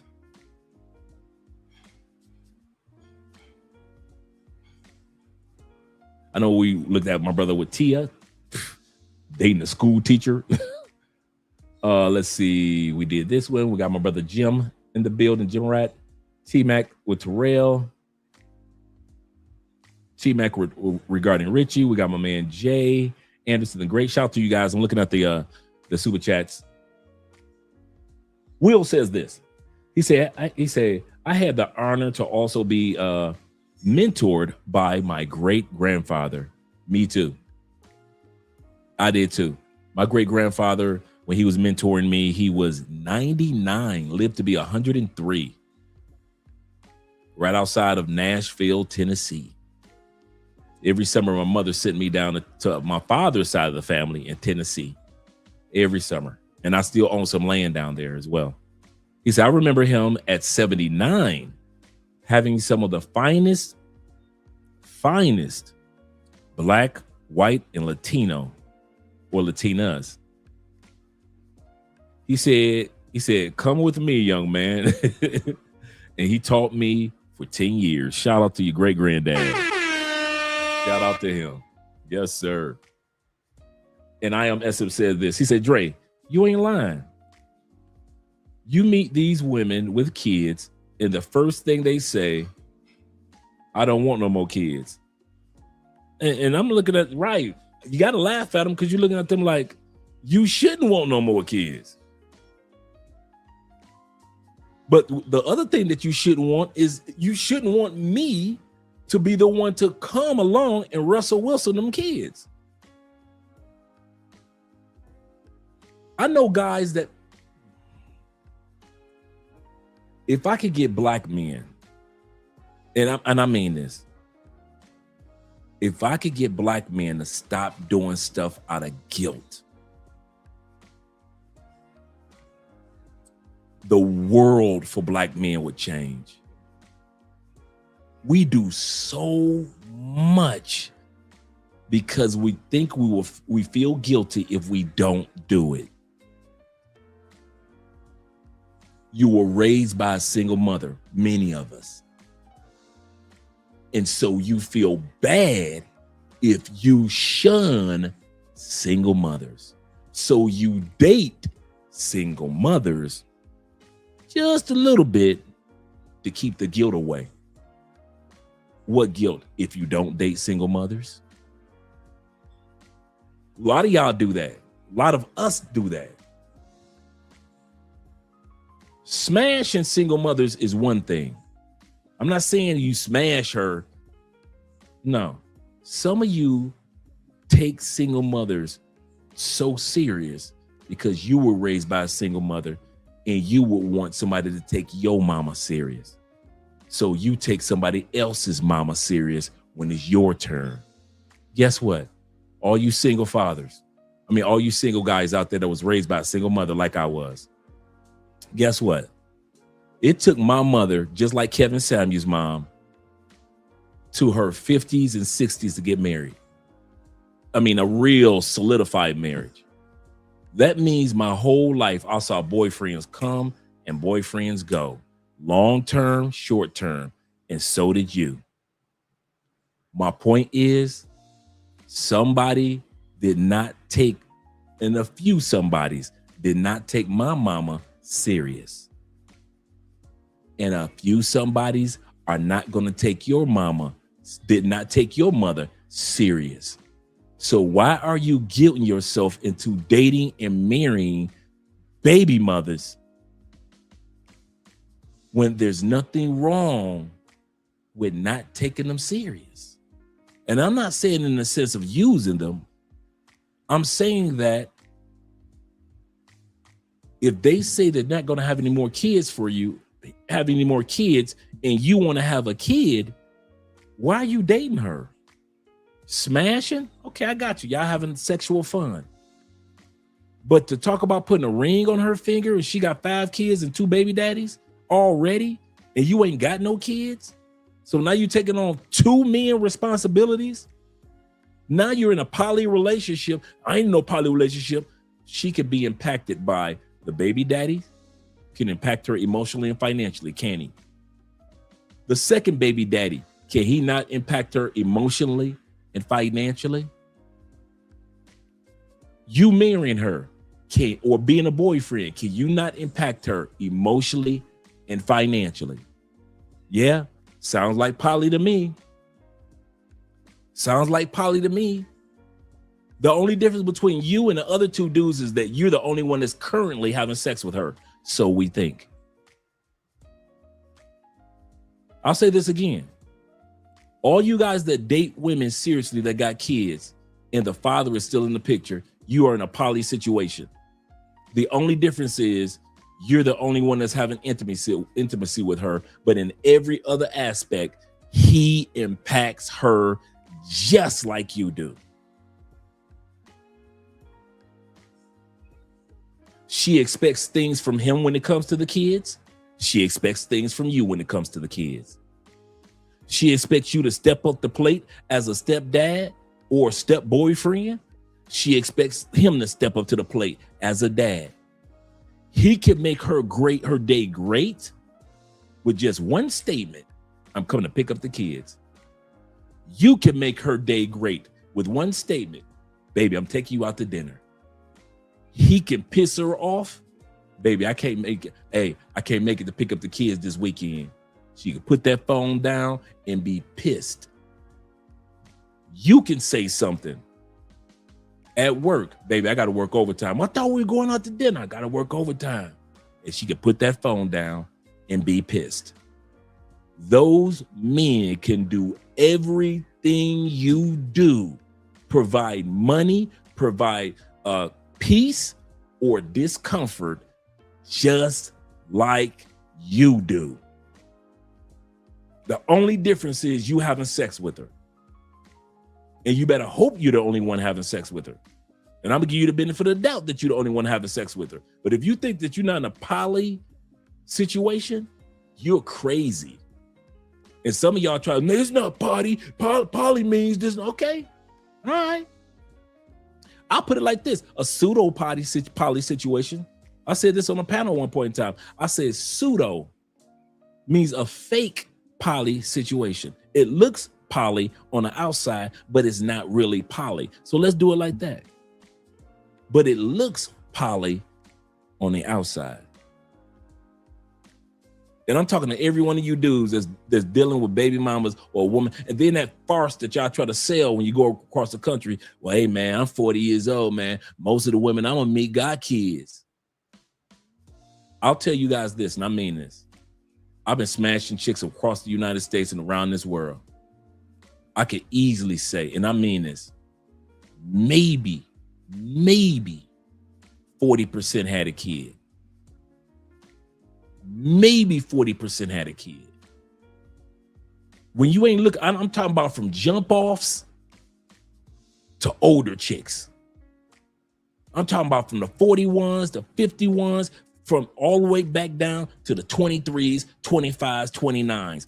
And all these women I've smashed across the United States, all these women I've smashed in all these other countries. I'm telling you now, that myth that everybody got a kid, that's some BS that you sold yourself. So you're going to gravitate towards women that got kids. And you will, so I gravitate to women that ain't got kids. Why? I ain't got no kids.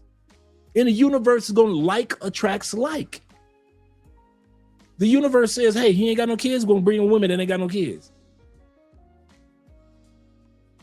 Even when I was married, bro. Even when I was married and I was the step fool for 14 years. I kid you not. Most of the chicks I was smashing on the side ain't had no kids. Ain't had no kids at all. I could go to their crib that night and beat the brakes off that coochie that night and drive back home. You know why? They ain't had no kids in their house.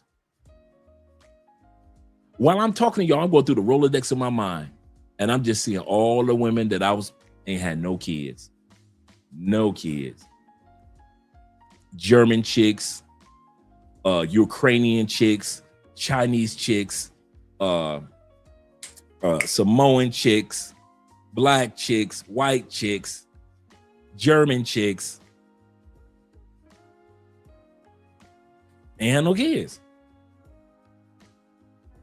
Well, y'all be trying to sell that message. Everybody got kids. Dude, I kid you not, here in Colombia, I probably smashed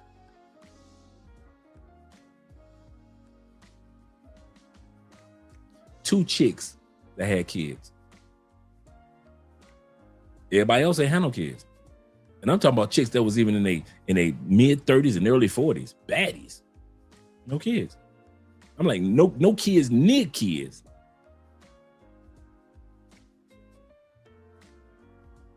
I wish I could put it a different way, and I'm not special. I just didn't sell myself on that idea that everybody's got kids. And since I didn't sell myself on that myth globally that everybody got kids, universe wasn't giving me a bunch of women that got kids. I don't know why y'all try to sell that to everybody, but that ain't what happens. AMSM says this: a man supporting men. Shout out to you, brother, being here as well. He said, Russell Wilson. He said, if I, Russell Wilson, some kids, that will be a big if. You gotta have some kids for me too. Absolutely correct.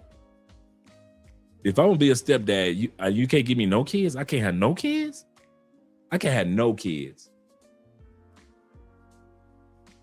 I can't have one kid. And then when you see, that's the odd part, because then when you do have kids, you're gonna treat your own kid different than the other kids. And a lot of you guys say, no, I don't. I treat all my kids the same. The ones we got together and the ones that are hers. Mother, you can sell that lie to her. I ain't your woman. Sell that lie to them kids. I ain't your kid. I'm a dude. I know that in little subconscious ways you treat your little girl different than her three boys. You can sell that lie to somebody else. No, I treat all the kids the same. I'm gonna tell you something. I wouldn't. I ain't saying I'll be evil towards her kids, but yes, it's gonna be noticeable that I'm gonna be treating my seed a little different. My little seed gonna get an extra scoop of ice cream. That's my seed. My little seed gonna have the best of the best shoes. Now we're gonna get some nice sneakers for her kids, but I'm gonna tell you something now. We might spend $100 a pair on her kids, but my little shorty, my little queen of everything, she gonna be walking around with two pair worth $250 each. I'm gonna tell you that now. I ain't gonna pretend like you dudes talking about something. All the kids gonna be treated the same. You shouldn't be doing the kids like that. I shouldn't, but I am. I am going to be treating. Let me have been in a situation like that again. Let me have dared. Hey, ladies, I'm gonna tell you now. The worst thing that you can do is get with a dude that ain't got no kids. Give him a kid and expect him to treat his kid like he treats your kids, and expect him to treat your kids like he treats his own DNA, his own child. He gonna be lying all through that relationship. I love these kids. They are Russell Wilson lying. If Russell Wilson telling you that he loving and treating future kids the same way, and see Russell Wilson seeing future kids the same way he saw his own little seed come to life, this nigga lying. And I'm saying that to all you dudes that had babies by women that already had kids. And ain't none of y'all gonna come into the comment section and tell the truth. That's the part that get me. Some of you dudes in that situation right now, and you will not go in the comment section, or you know somebody in that situation. Let's not say it's you. You know somebody in that situation. He's a stepdad, but she had 1 or 2 kids for him. And you notice, man, he treat his kids his son always with him. I thought they had 3 kids. Yeah, 2 of them kids are hers. 2 of them kids are hers. You know how people use that term? 2 of them kids are hers. Oh, that's why he always with his little man. Okay, I got you. His little man always with him, but her kids are back at the house. Okay, I got you. I ain't gonna be lying. If I was in that situation, I'm sneaking my kids, my little man. I'll take her son to the barber. I'm gonna take my son to the barber. He's gonna be the best barber in the city. Where he wash the hair, cut it, wash it again, put all the fancy oils in my son's hair. My son gonna come back to the house glistening. I'm gonna make sure her sons get a haircut. I ain't hating on the little men, but I am gonna be treating my seed different. And I know why you dudes try to pretend like you don't. You know you do. This is my DNA.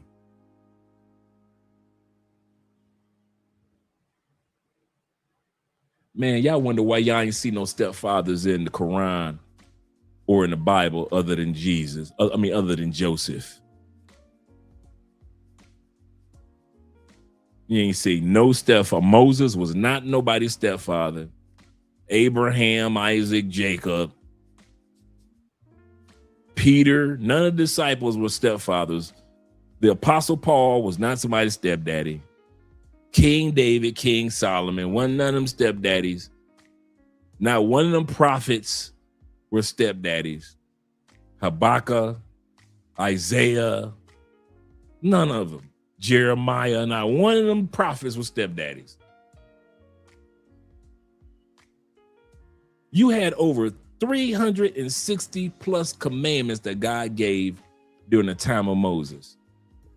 Not one of them had to do with a stepdaddy. Not a one. Were there commandments about mothers? Yes, treat your mother like this. What about fathers? Yes, treat your fathers like this. What about stepdaddies? Not one of them was in there about a stepdaddy. None of them. You ever wonder why stepdaddies' lives are so tempestuous? Every part of the Bible, God says there's a blessing for being a good father. There's a blessing for being a good mother. There's a blessing for being a good son. There's a blessing for being a good daughter. Ain't no blessing for being a good stepdad. It ain't in the Bible. What are y'all talking about? Find the verse. I want y'all to find the stepdaddy in the Bible. Don't be reaching for Joseph, talking about, well, Jesus. And don't be reaching for Joseph. Reach for somebody else. It ain't in there. It ain't in the Quran. It ain't in the Krishna teachings. It's not in Hinduism or Buddhism. They ain't got no teachings on stepdads. In other words, there is no blessing that is to be bestowed on being a stepdad. There's nothing in the Bible that talks about that. The closest that you can get is do unto others as others, if you would want someone to do unto you. Meaning that, hey, if I was a kid and I needed a father, I would want somebody to be my daddy. That's the closest y'all can get. But there's no scriptures that talk about blessings are poured upon thee for taking on another man's responsibility. Where? Okay, all you stepdads mad now. Y'all mad, boy. Y'all stepdads like, hey. He say Drake try to get canceled. Drake trying to share the truth. I'm trying to keep y'all from going to these other countries and becoming stepdads. If you're gonna be, you know what? Seriously, take it from a dude that used to be in the stepdad family. If I were to turn back time, right? If I were to turn back time, I would have waited until the kids got grown. 19, 20, 21. Then I might have walked in. Because, you know, in the movie Baby Boy, he was 20, 21, 22. And he was putting my man Vin Rames through hell like the first 6 months, right?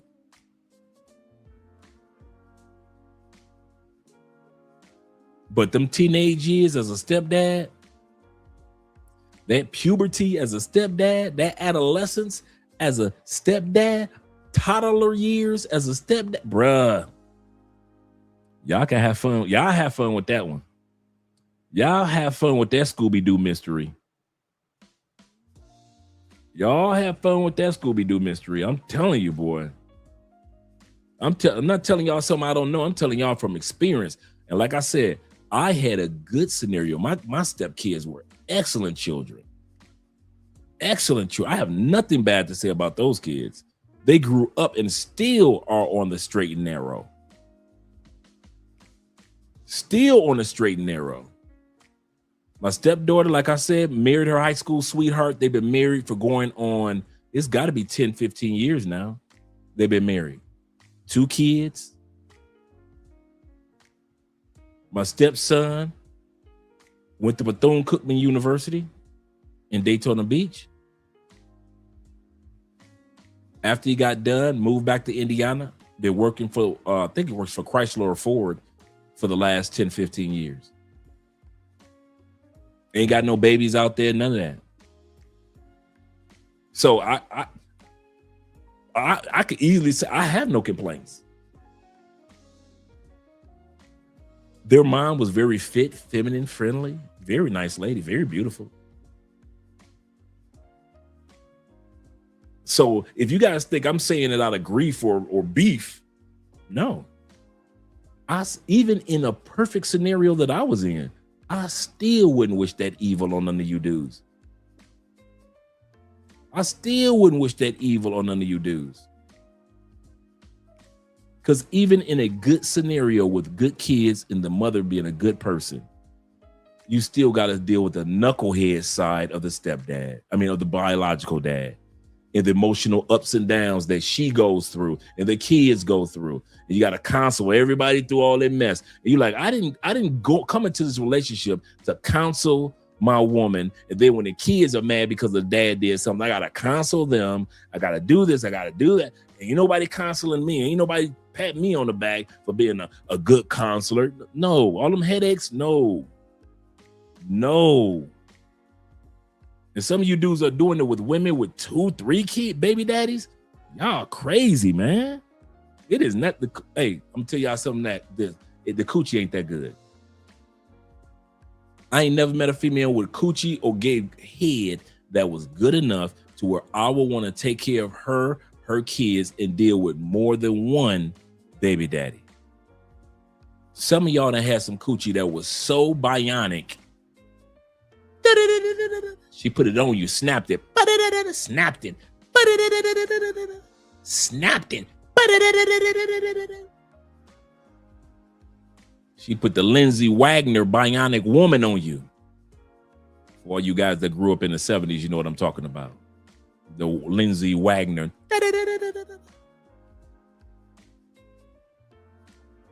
And you didn't care how many baby daddies she had. She could have had 12 baby daddies. That coochie was so good. And here you go being baby daddy number 13 because she put the Lindsay Wagner bionic woman coochie on you.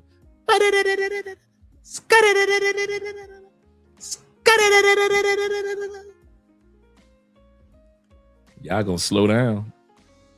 AMSM says this. He said, I had a woman I used to deal with arguing with me about being a stepdad was fine. I found out that her dad was a stepdad to her older sister. Yep. Shout out to my man Growth being in the building. Growth says this. Shout out to you with the $5. I know, right? The Lindsay Wagner, $6 million woman. He says, being a stepdad got me a real son. She only had one baby daddy, her ex-husband. But again, I should have walked away. And that's why I often mention to you guys my scenario, because sometimes you guys hear me talk, you think, well, Andre's scenario must have been bad, man. She must have been this, that, and that. So or the kids must have been bad, man. They must have had that. No, I had a great scenario. Them kids were not bad. When it was time to do homework, doing homework, my son was on the football team. I'm driving him to tour-a-days. My daughter was not one for, she had a one friend, a little white girl from down the street. That was her friend. And they hung out. And they've been friends to this day. Kid you not, man. I have no complaints. I can't sit back and say, yeah, man, them kids were just getting on my nerve. Nah, they had their moments of being kids, but it wasn't never anything major. Never. And they mom just sweetest, so soft spoken, so sweet. We just drifted apart. She was one of those professional women, and I'm out there wilding in the streets. So I was like, man, I'm done being in these streets wilding, cheating. And she was focused on her career. So neither one of us was kind of like focusing on the core of the marriage. And we decided before anybody got bitter to divorce. That's why to this day, we're still all right. We're not buddies. I haven't talked to her in years, but I could pick up a phone and give her a call. Why? We decided to divorce before anybody got bitter. Was the divorce painful? Yes. But I kid you not, true story. I would rather had rode out the pain of the divorce than ride into the pain of staying married. I had to pick my pain. I could either ride into the pain of me and her eventually being angry and spiteful and arguing and all that stuff that happens before most people get divorced. We could have stayed in that pain, or file for the divorce, but go through the pain of going through a divorce. Ugh. So that's painful. So we had to pick which pain. And so we realized, pick this pain because you only got to go through it one time. If we had waited, we would have went through the pain of not wanting to be with each other and the pain of divorce on the other side of it. Some of y'all dudes, a lot of men and women do that. Instead of, when you know that the relationship is over, file for the divorce, go through the pain. It's going to hurt. Nothing wrong with that. It's going to hurt. Even if you guys were in a good relationship, divorce hurts. Even if you cheated or she cheated, still hurts. Or you stick around each other and you hate each other now. That pain is there. And on the other side of that pain, y'all file for divorce. And now you go through the divorce pain anyway. So now you're hurting twice. Once y'all stayed around each other because you can't stand each other, and also the pain of the divorce on the other side. Some of y'all still in relationships with women. You know y'all can't stand each other. We together for the kids. Them kids 19 years old. What are you talking about? Still together for the kids. Y'all can't stand each other. Y'all ain't working on the marriage. Ain't no counseling going on. She on the phone with a coworker, female coworker. She talking about you. Male coworker. She trying to hook up with. I kid you not.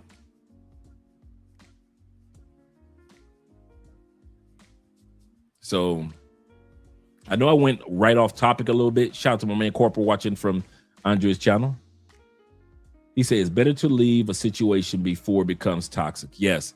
And I think that's the only reason why me and my ex are still cordial to this day. Like if I were to call, we'd be able to have like a cordial conversation because we never went to a place of pain. The divorce itself was enough pain. We were like, that's enough pain for us. We don't need to be around each other just to be around to build up more pain. And so it was. We sat down at the kitchen table and we had that conversation and filed for the divorce. And then she said, do you want one? I said, yes, I do want a divorce. So just in case you guys are wondering if I asked for the, yes, it was me. Yes. And I didn't know at that time period, 61% of stepdads are the ones that file for divorce. I didn't know that. 61% of the divorces that take up, not 61% of stepdads file for divorce. Of those that do get divorced in blended families, 61% are the dads. It's the only time where men file for divorces more than women. when you're a stepdad. Stepdads file for divorce 3 times as much as traditional couples. 3 times as much. A lot of guys don't know that. Almighty says this. Shout out to Almighty being in the building. He said that fling was the most beautiful black woman I'd ever been with. She was even a video vixen in a couple of rap videos. He almost made me tell a story. I've got tales to tell. but sometimes I just keep them to myself. He said, I agree with you, Growth. He said, it has been a great experience for me. He said, my wife and 1 child. But I tell any man, don't marry a single mother. We get along very well, but I hear you, Dre. Yeah. I'm not telling guys to go out and file for divorce tomorrow. I'm not saying that. If it works for you, it works for you. I'm talking to guys that are teetering on whether they want to jump that broom or get on one knee for these ladies. I'm telling you guys now, from a guy that was in a great situation, don't do it. From a guy that was in a great situation with a great woman with great, wonderful kids, don't do it. I don't care what country you're in. Don't do it. I know some of y'all want to see y'all baby mamas get remarried. Don't do it. Some dudes will sick their baby mama on you. Yes. They're like, hey, I'm telling y'all, we don't talk about this enough. There are a lot of guys out there that want to see their baby mama get married. Whether it be, hey, we got a divorce, I'm paying alimony, I need her to get married so I can stop paying this alimony. I need her to get married so she can stop asking me for money for shoes for the kids, and she have a man in the house to help on paying for shoes for the kids. I need her to go ahead and get a boyfriend, get a man. I don't want her back. I need her to go ahead and get a man. I'm tired of picking up this boy from school every day. I need her to get a man who can pick up the boy from school every day. Not all dudes are jealous, bruh. There are some dudes that want you to be the Russell Wilson scapegoat for them. And I mean, not just some, a lot of dudes do. You know how much pressure that takes off of the biological dad when you step up and you're the one that's buying groceries and he ain't got to come by twice a week with a bag of groceries because you there? Do you know how good it feels to a dude that when he talks to his baby mama, she talking like she got some sense in her head? Why? Because she had some good sex last night and now her demeanor is calmer.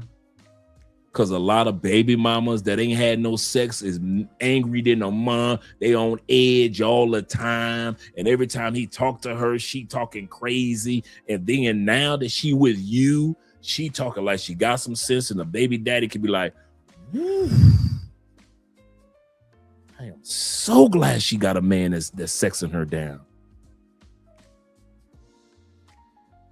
There are a lot of guys that want to sick their baby mama on you. A lot of you guys don't realize that. A lot of you guys don't realize that. Almighty says this. He said, oh, no. He said, even if I split with the future kid's mom, I got to be the one providing for my kid. Yeah, you say that. That sounds good on paper, don't it? Hey, all you stepdads, that's what he just said sound good on paper, don't it? I got to be the one to provide for my kids. Negro, please. You think them kids going to wait until you get off work to buy some ice cream? You think them kids gonna wait till you get back from Thailand to buy some sneakers? You think everybody gonna wait until you decide to come visit the city because you moved outside the city to get money to go to Cedar Point? You think that? Hey, all you stepdads. That was cute, bruh. You know how when the women say, "Oh, that's so cute," I'm saying that to you now, bruh. That sound good on paper, don't it? It sound noble. Ain't nobody gonna be there for my boy Jeb. Ain't nobody gonna be there for Jeb but me. That sound good on paper, don't it? That sound real good. When there's a man in the house, he's expected to be responsible. Just like when you was in that woman's house, in other words, in her life, she expected you to be responsible.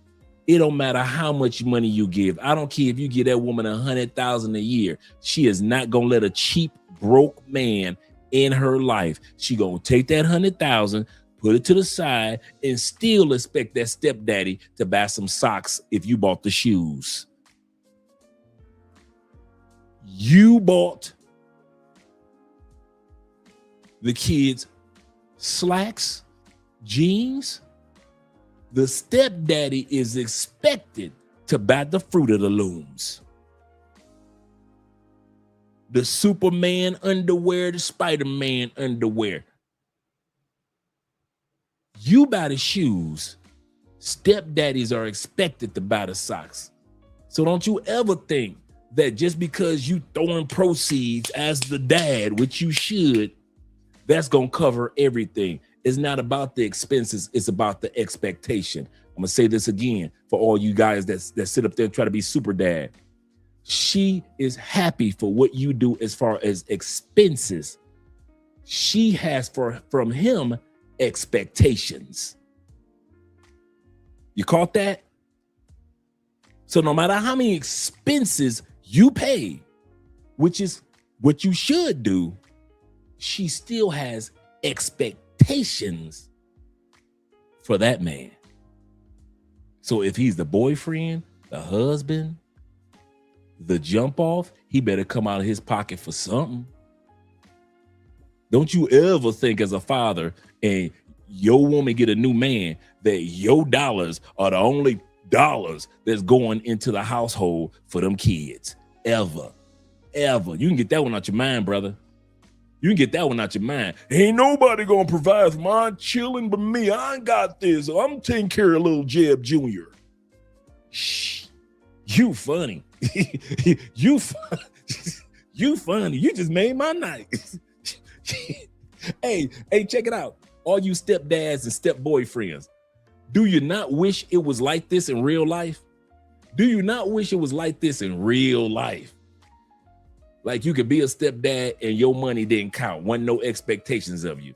You could be a stepdad and a father's expenses actually meant what the father said. He providing everything. Do you, hey, stepdads, do you not wish it was really like how he just said it? Like, hey, stepdad, your money, it's no good around these parts. Your money's not any good around these parts. Only I take care of my Jeb Jr. Do stepdads, do you know how much step boyfriends? I know some of y'all in y'all mind thinking about, do you know how much money I could save if what this brother just said was true? Do you know how much money we will have more in investments if what this just said was true? I'm the biological dad. It's my responsibility. I rule the love of my children with an iron hand. Man, if that bud was true, you know how much money we would have saved? You paid for the cleats. Who you think got them to practice? You come to the games. Who do you think was there before the games? Who do you think was with him when he got measured for his uniform? The stepdad. I kid you not. I don't know why you motherfuckers. You just made my, I swear you just made my night. That's the funniest. Dude, I have been walking this planet many moons. And I could say what you just wrote has to go in my top 10 funniest jokes of all time. That's got to be my top 10 jokes. That's the funniest shit I have ever heard. And if I hadn't been a stepdad, and I wasn't dating a woman that had kids, I probably would have believed you. Yes, he's taking care of his children. Nobody's responsible for his children but him. No man is going to pay. Boy, I want to say this again before I let it go. What you do is called expenses. What the stepfather does is called expectations. She expects him to open up his wallet. Yours is called expenses. Your children are your expenses. But she still got expectations if she gonna spread her legs for that man. So don't you ever think everything in them kids' room, all the toys and videos and a bunk bed, I paid for that. No, you didn't. I'm gonna tell you that now. Don't you ever think that you can go through your kid's closet and you pay for everything in that closet. Oh, no, you didn't. I don't care if you send her $100,000 a month. You ain't paid for everything in that closet. She's still gonna expect him to pay for socks, underalls, pajamas, Christmas hats. If you pay for the gifts, he better pay for the wrapping. If you pay for the tree, he better pay for the ornaments. If you pay for the food, he better pay for the pots and pans in which they cook the food. Don't you ever think that you the only one that got to come out some money. Where'd you get that from? Who told you that one? No, y'all notice I'm riding this one like a horse. Bruh, who told you this bullshit right here? Don't tell me your daddy told you this or your granddaddy. Please, just tell me it was something that you invented while you was drunk or high. You was high one night and you say, ain't nobody gonna take care of my kids but me. We can read it again. Nah. Even if we split with the future kid's mom, I gotta be the one, the only that takes care of the children. I am the shaman, the one from the top of the Shaolin Temple of fathers. I'm the Shaolin Temple father, and I am the only one to take care of my children financially. I don't know where you get that one from. Who told you that? Your cousin, your uncle? On the drunkest of nights?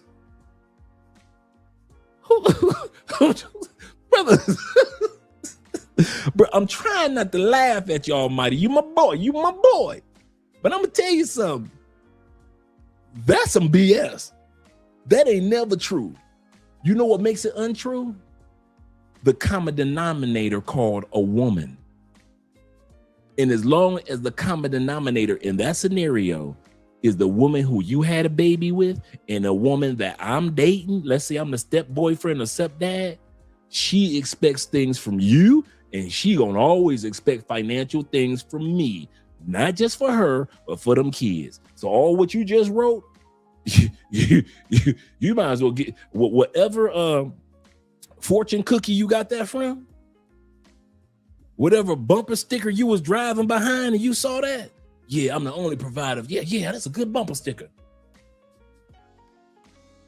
Whatever plaque you saw, poster you saw, movie line that you saw, whatever pastor, imam, priest told you that, whatever shaman or guru on the mountaintop told you that lie, brother, I'm here to tell you by experience, and all these men in the comment section is laughing at you because I am laughing at you at this moment. I'm not laughing with you. I'm laughing at you. As a man of experience, I'm going to tell you something about women. They wish you would, as the boyfriend, be lazy economically. Hey, all you stepdads, and all you step boyfriends, Have you ever been able to do like this dude? Have you ever been able to like laying there in the bed with your baby mama? I mean, with your loved one. You know, her kids in bed, you in bed, laying next to her, her breasts looking perky. She rolled over and said, "Baby, before I give you head, I need $500 on this particular bill." And you like, "Baby, I got that." Or have you said, when she about to give you head, didn't the baby daddy say he gonna be the number one provider? You ain't getting no head. Stepdads know. Let that line come out your mouth as a stepdad.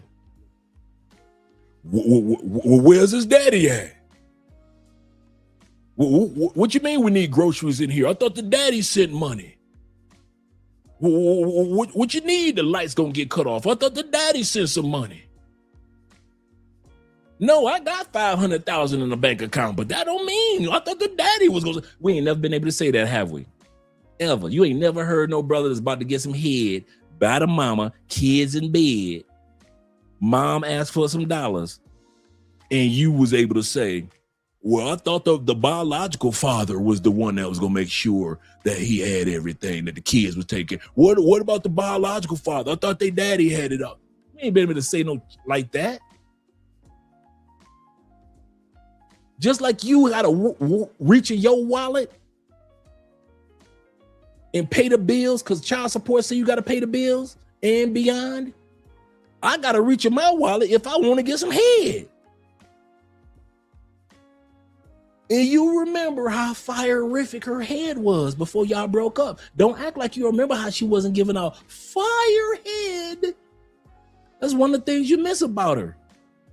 You love your kids, but you miss that fire head. Well, I'm in bed with her right now, and she about to give me some fire head. You think I'm about to tell her, "Ask your baby daddy"? No, I'm about to say, "Oh, baby, I'm going, okay, we go to the bank tomorrow, or, here's my card, and whatever, Cash App, whatever." Y'all see I'm riding this joke out, dude. I got about at least another hour and a half worth of jokes on this one right here. This is the funniest I done heard in years. He said, "I gotta be the one." Like Jet Li in the movie, The One. I've got to be the one fighting off all the demons. He Jet Li in The One, huh? He Neo in the Matrix. Neo, you are the one. He Neo, he the one, huh? He think he the only one that she gonna ask money from, huh? Yeah, I done forgot all about the topic for tonight. We're gonna ride this one out. So you really think that, huh? It's obvious that you ain't been in too many relationships and been as a step boyfriend or a step dad. Because if you had, you would have never let nothing like this fall out your face. You'd have just kept that in the back of your throat. You just be clearing your throat like. You'd have cleared your throat and let that one just slide on through. You just let this line. You the one, huh? You gonna be the one and only for your kids, huh? The one, the only one. Yeah, I love to see how that gonna work out. I love to see how that one gonna work out. Another dude is in the bed with your ex-girl, your kids in bed. She asked him for money, and she expected him to say no and come to you. And you think that's how it is, huh?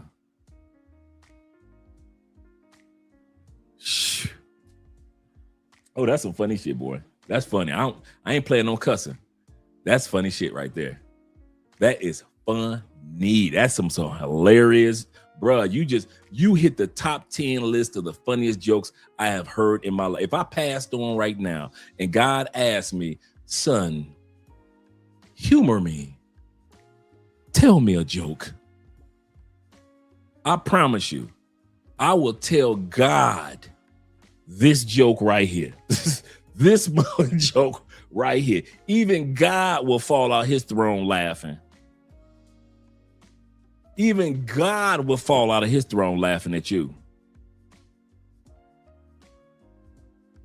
God will be looking at me like, tell it again. Tell it again, Dre. My stomach hurt. My stomach hurt, son. My stomach hurt. Tell it again. Tell it again. I say, God, this dude said he the only one that's going to be the provider. The only one. Ain't nobody provide for my kids the way that nobody will out provide me.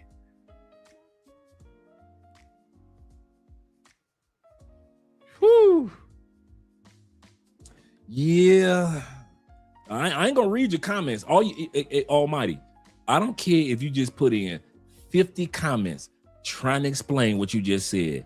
We don't give a damn. This one here was one for the archives. I don't care nothing about what you do. If you ever notice, I hadn't put up any more comments that you just said. You ever notice that? You know why? This one was delightful and delicious. You think I'm gonna let all this wealth of idiocy just slide by? Hell no. You ever notice that it's been 20 minutes and I am still harping? Dude, I could ride off at least 3 more episodes of Love Crossing Borders talking about this stupid shit right down here.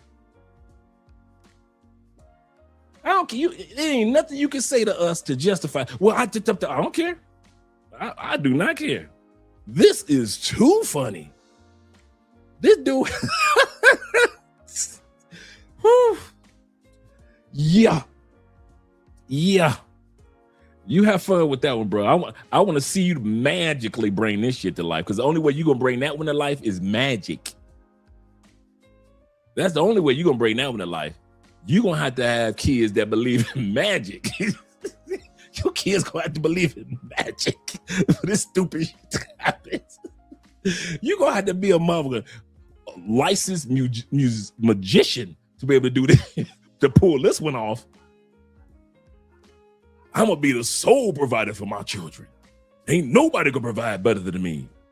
Shh. And here's the part for you. Almighty, check it out. Your kids don't care where the money come from. That's what's gonna hurt your heart. Kids don't care. Dude, I don't care if your kid's 23. If a stepdad hand them here's $100 for your pocket, man. Don't never be broke, little man. That kid at 23 gonna take that $100. Hey, good looking out, Dre. Good looking out. That kid ain't gonna be talking about at 23, talking about, nah, I'm waiting for my daddy to bring me $100. I can't take your money, Dre. My dad, he's the one. He's the one. Your son could be 25.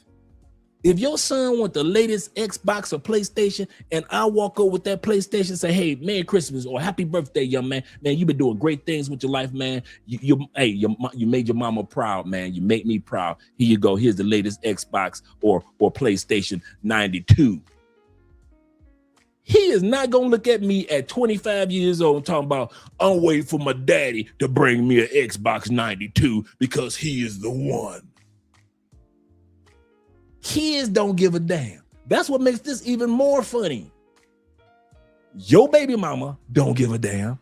And when your kids hit 25, and if I was their stepdad, and if I handed them a couple $100, they ain't going to give a damn where that $200 come from. They're going to be sitting around waiting for your ass talking about something. I'm the one. Ain't nobody gonna provide but like I do for my kids. What the hell wrong with you? Back to our regularly scheduled programming. You guys are correct. But that was one of the funny, bro. Come on now. That was one of the funniest ones I've had in a while, bro. That's one of the funniest ones. Let me hit the super chats at least. Can I hit the super chats, gentlemen? Well, I'll bring this beat back. Let's go back to growth. Growth said vasectomies and passports, gentlemen. Vasectomies and passports. You can always get your vasectomy reversed whenever you're ready to have a kid. Oh, yes, you can. Kofa also says this with the $10 love. Almighty. He said, I didn't know I had a son for 2 years. 3 more men took care of my son in that time period, in that time frame, because his mom wanted it that way. Dre clowning, but he ain't lying. Because his mom, and that's why I said the common denominator is the mother. For you fathers, it's expenses. For stepdads, it's expectations. In the scenario that Kofa just talked about, the woman had expectations for the other man, even though the actual expenses should have gone to, if Kofa would have known, to Kofa. And since he didn't know, he didn't get the expenses. Yet the other men in her life got the expectations of financial responsibility. Yeah. Okay, as we were saying, gentlemen, I'm going to bring this beat back just a little bit, because this topic tonight is about moms competing with daughters when it comes to being with men. Let's continue on. Provide for them. So here's what they started doing. They started treating partnerships like portfolio diversifications because that's all they know. Why commit to one when the market says you can have many options? And here's the really uncomfortable part that you don't want to hear. It's working for them. The apps, oh, they love it. They reward it. And the culture right now, it permits it. There is no social penalty for situationships or having a big roster. And let's be really clear, these men are not confused and they are not stuck and they know what they're doing. They're just adapting to the market that is rewarding them. Men can date in their 60s the same way they can date in their 20s without a care in the world. No time at all. Time can pass, time can go by slow, fast, whatever. They can still fool around, play games. Women, you can't. And that is the reality of nature and biology, okay? You need to focus, laser focus on the man who actually likes you, who actually wants to start a life with you, who actually is responsible, can take care of you, can pay your bills, and can make you be able to be a wife and a mother without the stress of dealing with these men who don't care to waste your time. Now, we don't usually agree with this young lady. She's usually not on the right side of the dating dialogue, but this time she is. And this dynamic of where men sort of have a longer runway for dating into their later years than women is something that a lot of times women are frustrated about and argue over and blame men, when this dynamic to me is because of women. This mom is trying so hard to look exactly like her daughter so she can steal her boyfriends, but it seems like she's gone too far this time.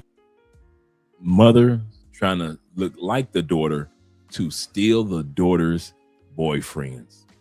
Because now she's also ruined her daughter's life. You have your mother, and that's it. You focus on me. Gabrielle Vierto and her mom, Catherine, always gave everyone the ick. Because what started as a cute mom and daughter duo turned out to be the most cringy relationship. This all became clear when they appeared in the show Smothered. How long have you been planning this and keeping this from me? Best friends don't do this to each other. Not only do they look identical, which is nuts in the first place, but they are also extremely close. So close, Gabby can't do anything without her mom eyeing her every move. Even when it comes to the dating scene, her mom thinks it's her right to get involved in her daughter's relationships. This is just too creepy, man. This is just too creepy. That's crazy. T-Mac says she's the one who thought she was a 10. Wow. I don't know if I trust Gabriella on dates alone. But there are far worse rumors that have come out of this, because now people think that her mom copies her for a reason. And it's definitely not because she wants to look cute in matching OOTDs with Gabriella, but because she wants to steal her daughter's boyfriend by looking exactly like her. Creepy, I know. The woman holding this infant is being accused of a sordid crime, having an affair with her daughter's 14-year-old boyfriend. Yep, you heard it. 14 years old. The boyfriend. And mom took advantage of the little boy. 43-year-old Robin Polston is being called a disgrace, vile, despicable. Some are even calling her the worst mom ever. Kira Grove and Brendan Polston knew her well. They are her in-laws. Is she the worst mother ever? I will say yes. To learn that. Wait a minute, in-laws. That means that the mom was married? this is something their mother has done, and it's just awful. Robin Polston first met the teenage boy in May 2023. It was Robin's daughter's 8th grade dance. Her date, a shaggy-haired young 8th grade. Oh my God, this is just getting more and more creepy. sister who was in the same grade at a small private school in Washington, Illinois. And get this, Mom Robin was a chaperone at the dance. 7 months later, in December 2023, Robin sent this text to her local spray tan salon. Would you happen to have an opening for a spray tan? I have to look perfection. We are newly dating, so you have to make me look perfect. Last year, Kira says she learned that Robin was pregnant. Robin was doing my hair, and she explained to me that she was pregnant, and I was so happy for her. She had always wanted a 3rd child, and I was very excited for her. Robin didn't reveal who her boyfriend was, but Kira says there was an early warning sign of his identity. What were the red flags? I had ran into both Robin and the victim, and she didn't introduce me to who he was.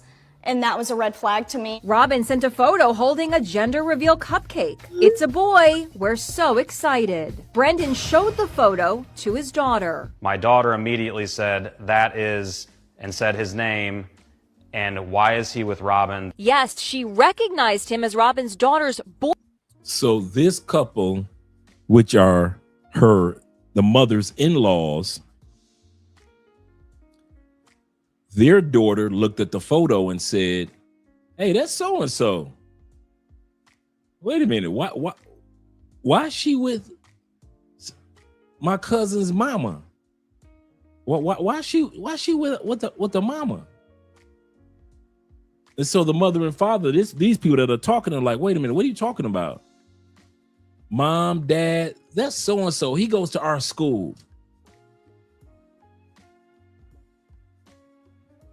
Boyfriend seen here in this photo. My wife went upstairs and got the 8th grade yearbook, and we opened it up, and sure enough, his picture was in there. Here's the teenager in. This boy got the same haircut that he had during the 8th grade photo shoot. He is a little boy. This is sad, man. Absolutely correct, Andrew. Imagine if a man had did this.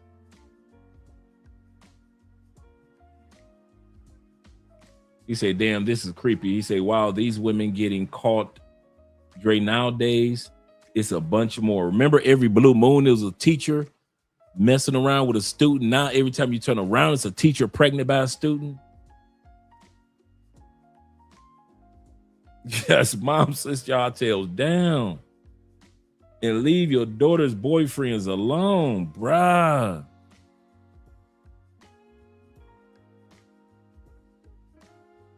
In the delivery room, and here he is holding his baby boy. Cops say a DNA test proved he was indeed the father and took Robin into custody, charging her with criminal sexual assault and possession of child pornography. It's just sad that there's kids involved that didn't ask for it, that don't deserve to go through this ever in any lifetime. Go away! Mother slept with 17-year-old daughter's boyfriend. No, I'm not coming. Oh my God, I'm not coming out. Open the door. Oh, wow, go I guess that's the boyfriend at the door. away. I already told you no. Open the door. I'm not coming out. I'm not. No. Listen, I don't do this behind the door thing. If you do not open this door, I will come in myself. No. Did you even ask my mom what she did? All you keep trying to do is come in here and bother me. No. I spoke with your mother. She told me what happened. No. Oh, I guess that's not the boyfriend. That's the dad talking about open up the door. That's the dad saying open the door. Let's bring that back. So let's hear it from the perspective of dad. Mom lied to dad. Charging her with criminal sexual assault and possession of child pornography. It's just sad that there's kids involved that didn't ask for it, that don't deserve to go through this ever in any lifetime. Go away! No, I'm not coming. Oh my God, I'm not coming out. Open the door. No. Wow, go away. I already told you no. Open the door. I'm not coming out. I'm not. No. Listen, I don't do this behind the door thing. If you do not open this door, I will come in myself. No. Did you even ask my mom what she did? All you keep trying to do is come in here and bother me. No. I spoke with your mother. She told me what happened. No. Because if she told you would not be trying to get me. You'll be talking to her. What did she do? What did she do that was so bad that you won't open the door and just talk to me? She slept with my boyfriend. Wow. She didn't tell me that part. I know she did. Now he's not now. She's a horrible mother. I hate her. Wow. Oh, now the truth comes out. Poor baby. I can hear the pain in her voice. I can hear the pain in her voice.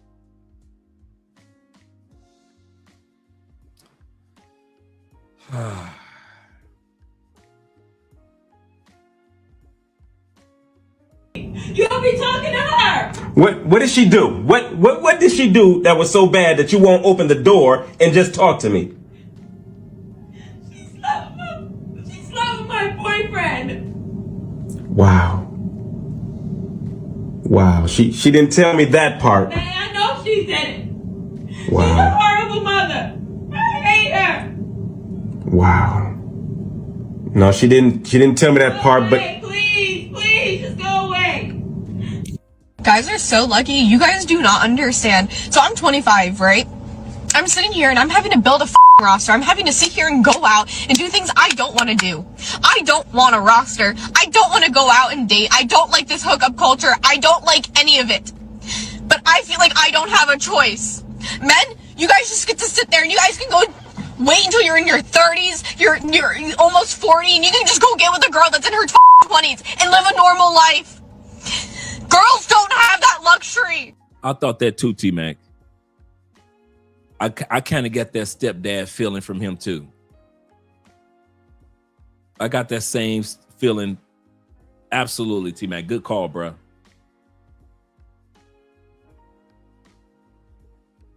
I'm now sitting here at 25 having to figure out how the to get back in these streets so I can figure out. So 10 years down the line, I'm not sitting there single still with my daughter being an only child. Like, I want to have a family. I want to have kids. I want to be happy.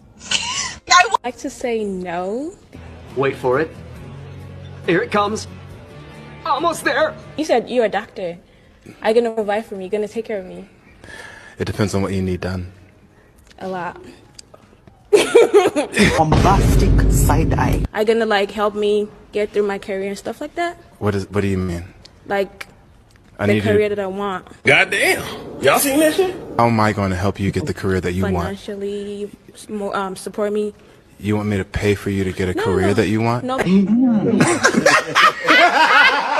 Okay. So, are you willing to do that? Am I willing? Can To you wait. be more specific with your question?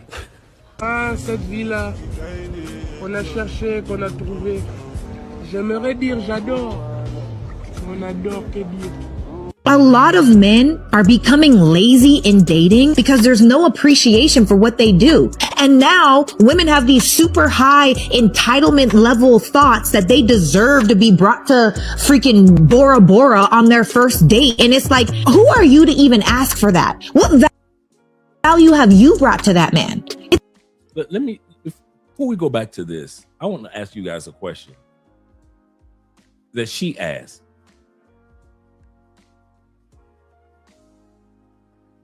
Have men become lazy in dating because, based off of what she says,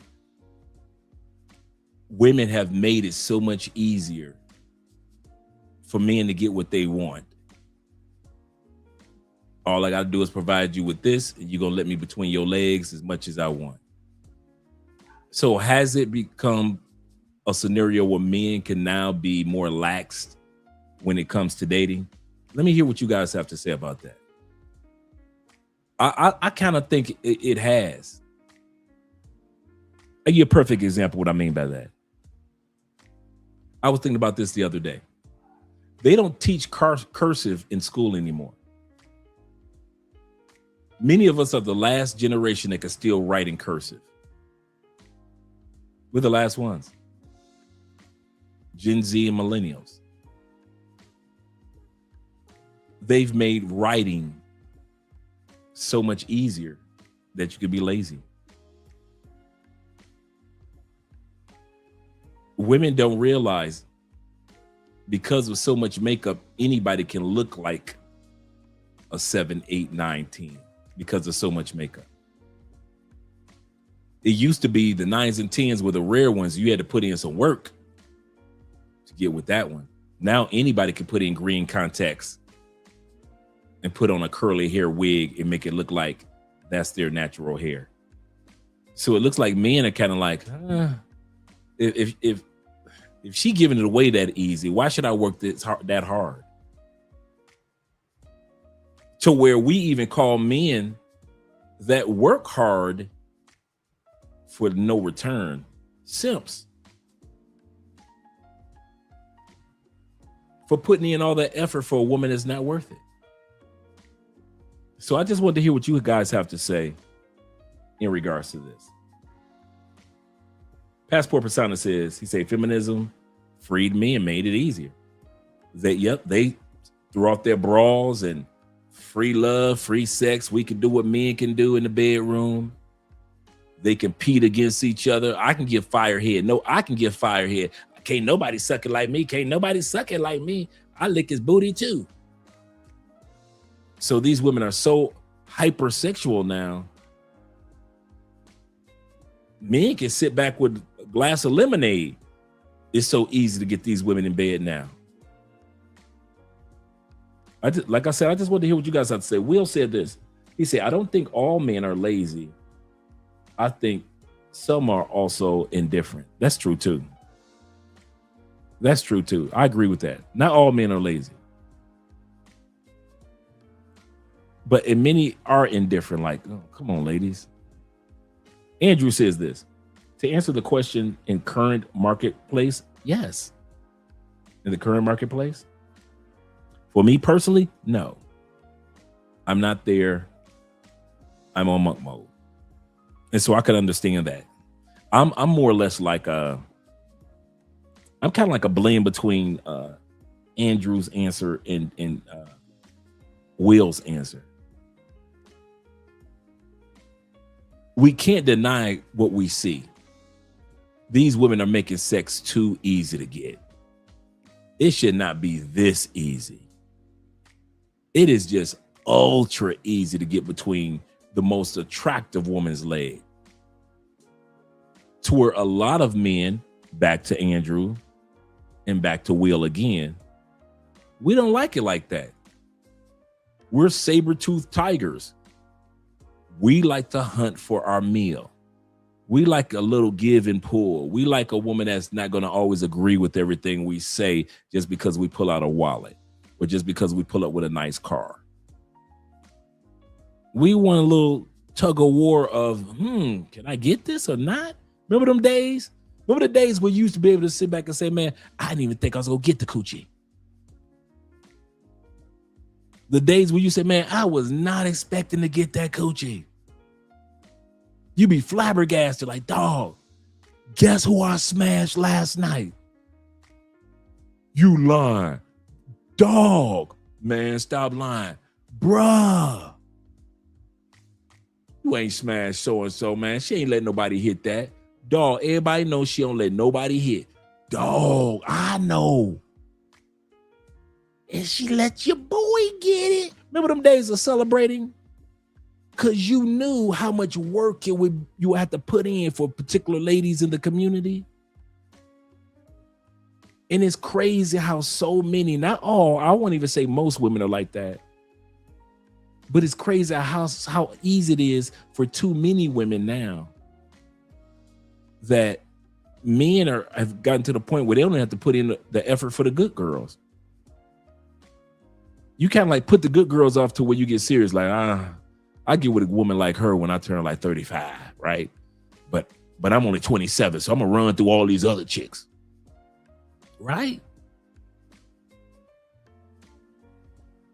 There is very little pushback for intimacy, man. It's crazy to where I feel my brother. He's like, man, I'm on monk mode, man. I'm focusing on me, focus on my goals, focus on my game plan, focusing on my peace. I'm not about to let these women drive me crazy. Why do you think STDs are at an all-time high in the United States? It's so easy to get sex. And these women don't care about spreading it. Men don't care, women don't care. It's crazy, man. Let me see what T-Mac has to say. Oh, let's go to Dirk. Let's go to Dirk. Dirk says, he said, you were spot on with your assessment, Dre. Yeah. Let's hear what T-Mac has to say. He said, I went to Brazil for the first time in 2001. After that, he said, I lost the desire to chase after women in the U.S. because you got more appreciation and better quality in Brazil, and that ruined me. That I could say for me too. I look at American women now. No offense to you ladies. If I was single, it would be a waste of time to even. It's a waste of time. Because if I smash a chick in the States, I'm gonna think, is this quality? No. I'm gonna be sitting back thinking. As soon as I get done smashing, I'm thinking about, man, I could have been in Brazil doing this, that. I'm not gonna keep this American woman. I might run through her, but did I really want to? I just did a run through her because I was bored.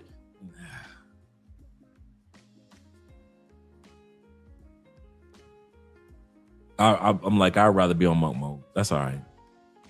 I am sexy. Yeah, you are. That's all right. I am fun. Yes, I believe you are. But that's all right.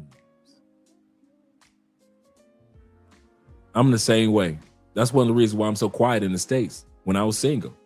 That's why travel will make monk mode a lot easier. Because once you start traveling and you go back to the States and you see what really is in the States compared to the rest of the world, you'd be like, yeah, I'm going on monk mode. I won't be touching nothing in the States again.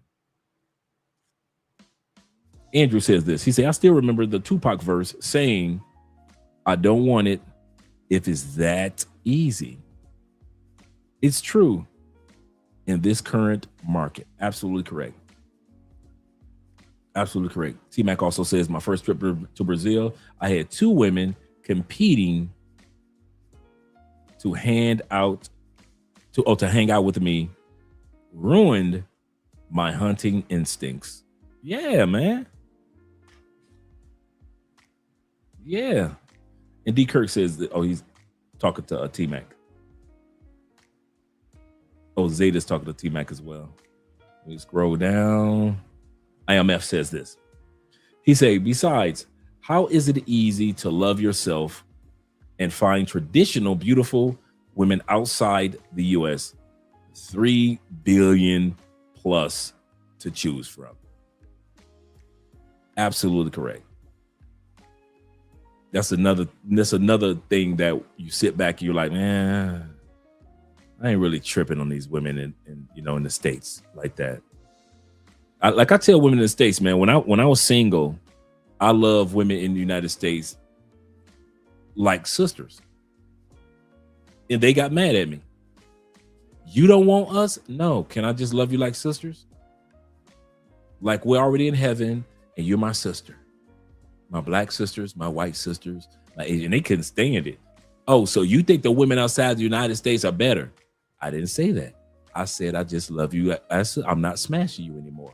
I'm not going to break your heart anymore. I'm not going to lie to you anymore. I'm not going to try to coerce you out your coochie anymore. I'm not taking you out for drinks, no dinners, no nothing, no luncheons, no brunches, no nothing.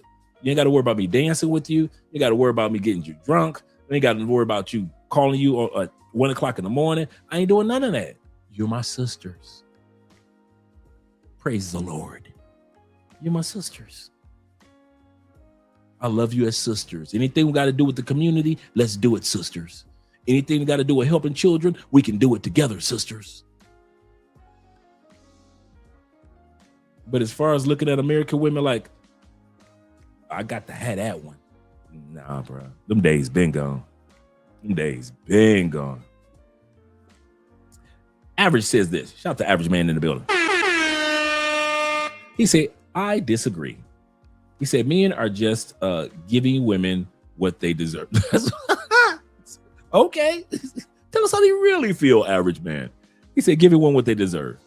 He said, when a woman shows up correct in dresses, behaves and speaks like a lady, she will get treatment as such. This is true. He said, men know the difference. This is true too. I have to agree with that. I have to agree. We do treat certain women different. Shout out to my man Cool, be in the building, the coolest one, the Cool T. That is. What up, brother? Glad to see that you're here. And we got my favorite YouTube name, The African Wolf, is in the building. He say, no. They want Dre Umar Johnson. That's what they want. They want me to put a couple of babies, like Dr. Umar, put a couple of babies up in them, but not marry them. That's the funny part. That's probably the funniest part about Umar that gets me the most. People still support this dude for literally doing Pookie and Ray Ray behavior. No matter how much he talks, I don't care what Umar says. It can sound insightful, educating, motivating. All I'm looking at this dude like, Negro, you went out there in the streets, got 2 sisters pregnant. You paying child support with the money that you supposed to be building a church with. You paying child support. I mean, building a school with the money you're supposed to be building a school with. You're paying child support, bro. I can't hear you. You trying to tell all of us other brothers to take care of the community, take care of the kids, get married, black love, black economics, and you are literally out there getting sisters pregnant and kicking them back to the streets. Ain't put a ring on none of them. Even if you was like, hey, I want more than one wife, we ain't tripping on that part. Okay, cool. The fact that you went out there and got 2 sisters pregnant and want to preach to us about how to, man, please, I don't listen to nothing that Umar says, man. That's the wildest thing. That's the wildest thing. My brother Player Mix says this. Shout out to you, brother, with the $5 love. He say, went to Brazil a few years ago. He said, I haven't been on a date or had a desire to do it, to do so in the U.S. He said, retiring next year, and I plan to never come back.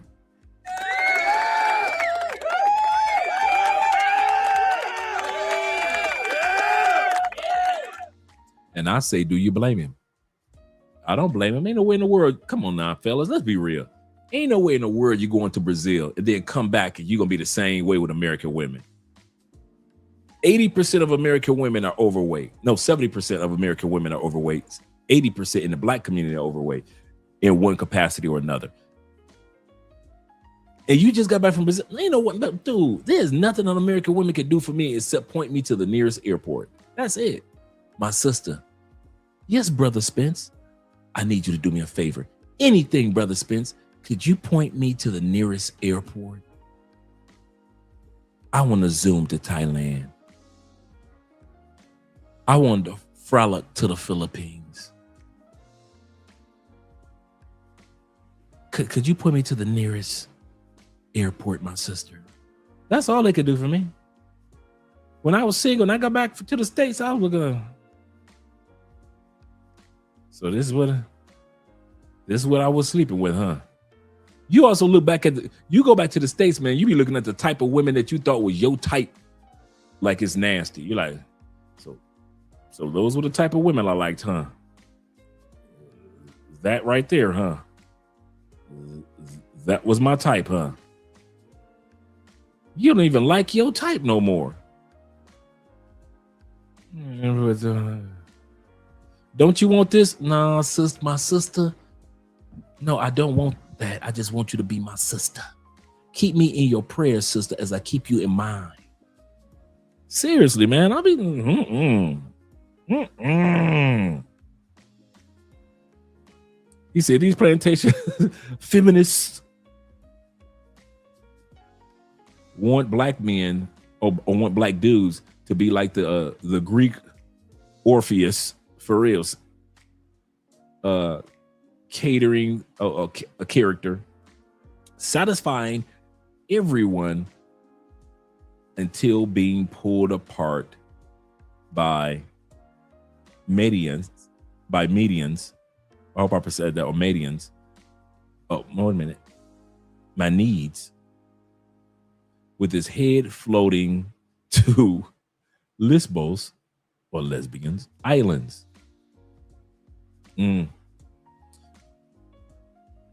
That's a good story that you use as a metaphor for this.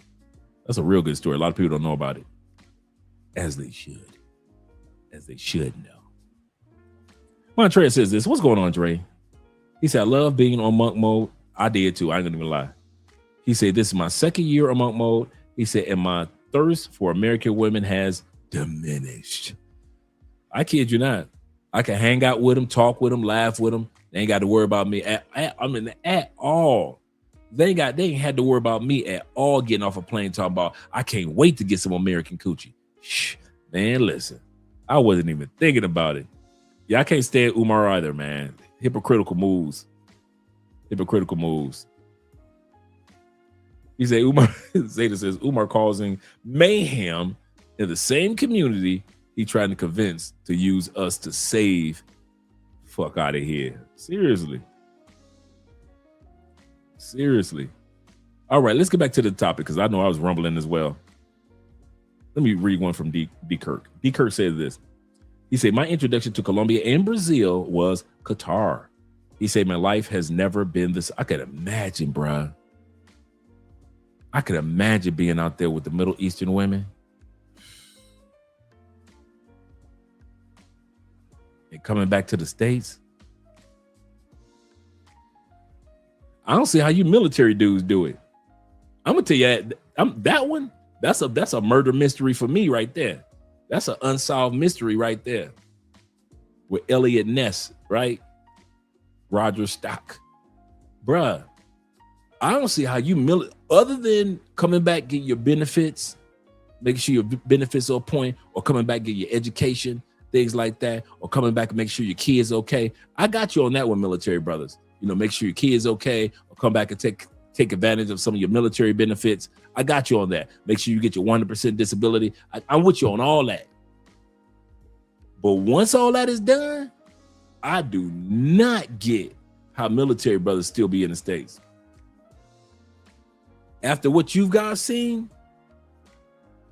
after all the fun and festivity, if you're not being deployed, of course, fun, frolicking, and festivities that you guys have seen,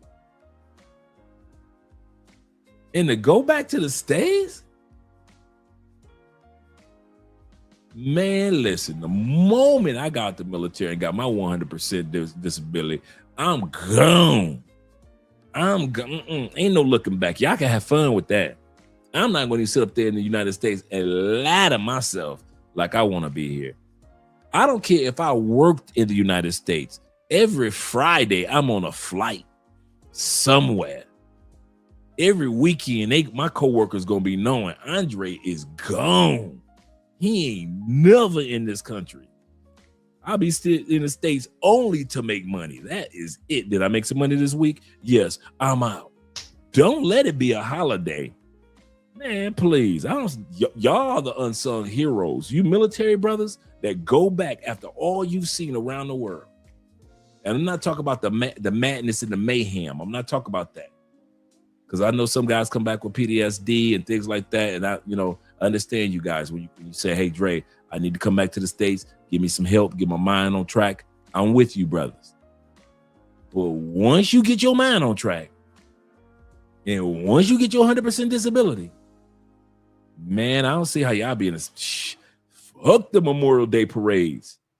Fuck them Veterans Day parades. I ain't gonna be around for, if I was ex-military, I wouldn't be around for none of the motherfucking parades.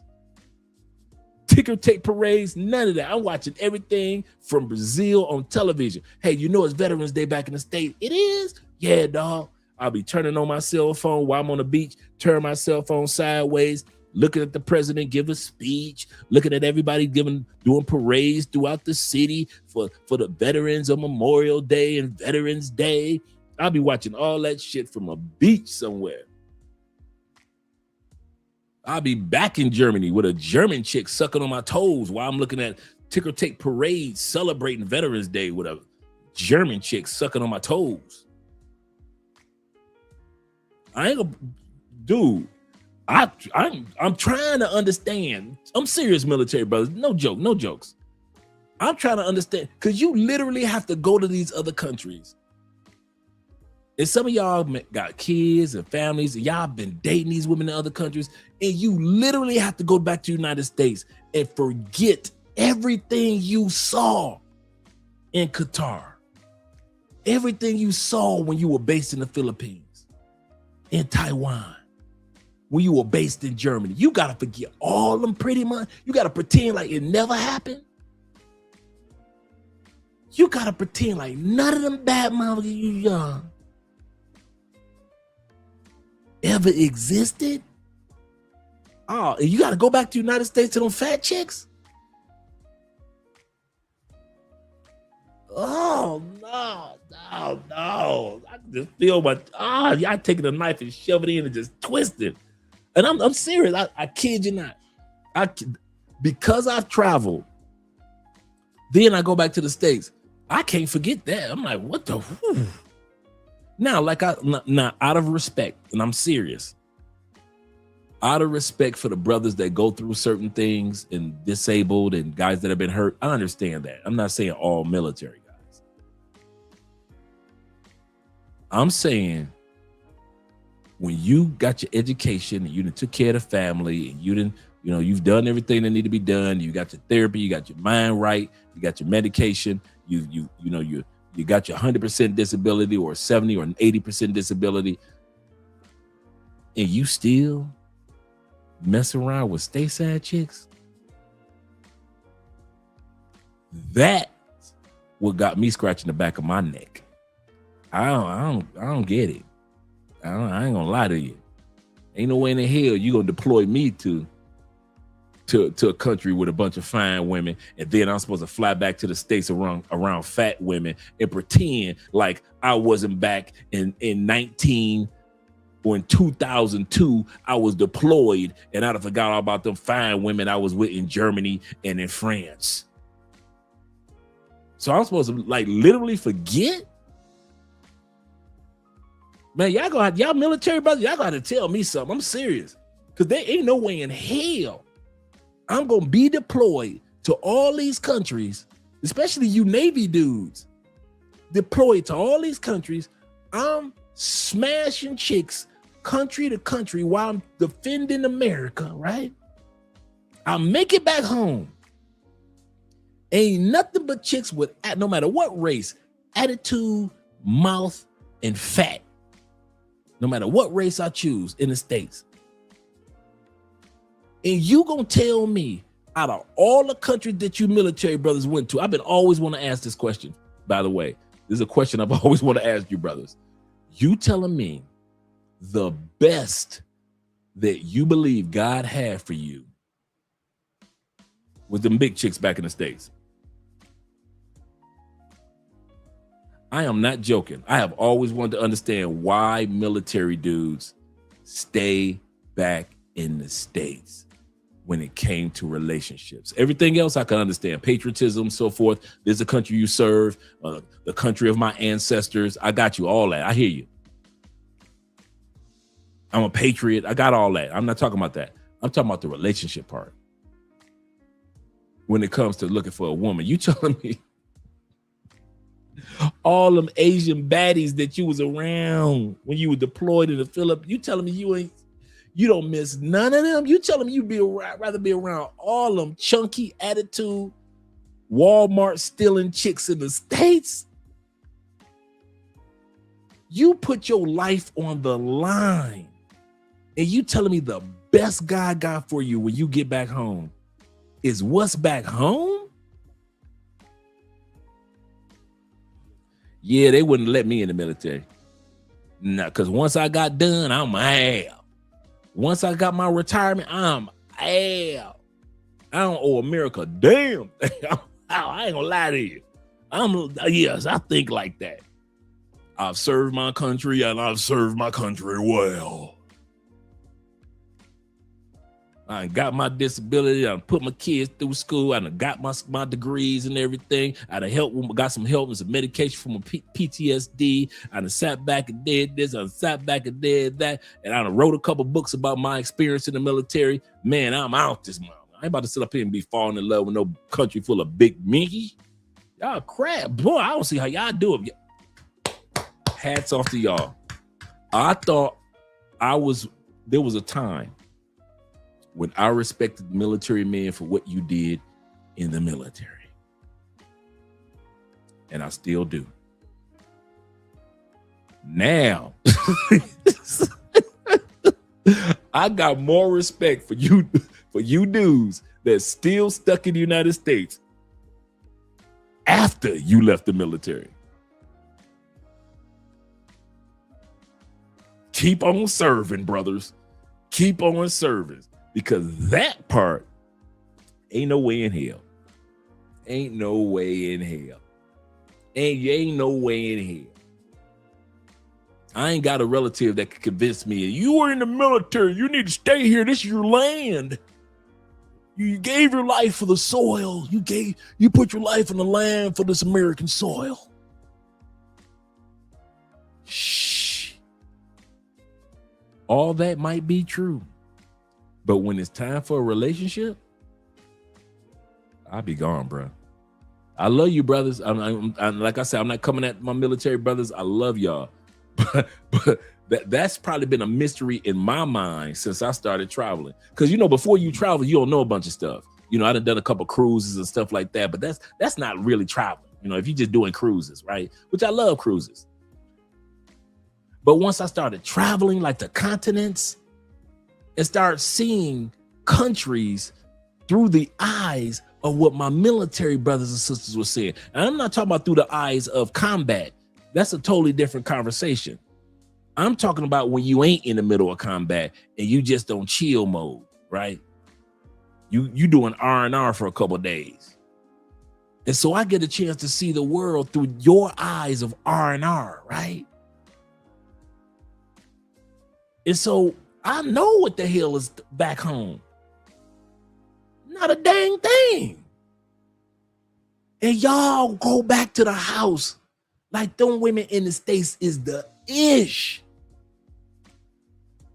Y'all be marrying them big mama.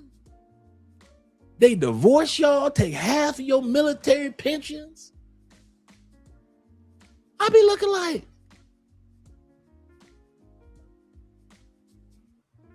when you could have kept your ass in Morocco, you could have stayed in Egypt.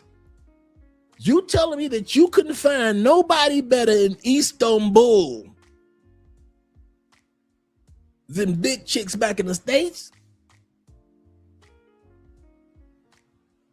What? You telling me you was based in Japan and was not one Japanese chick better than what we got back in the States?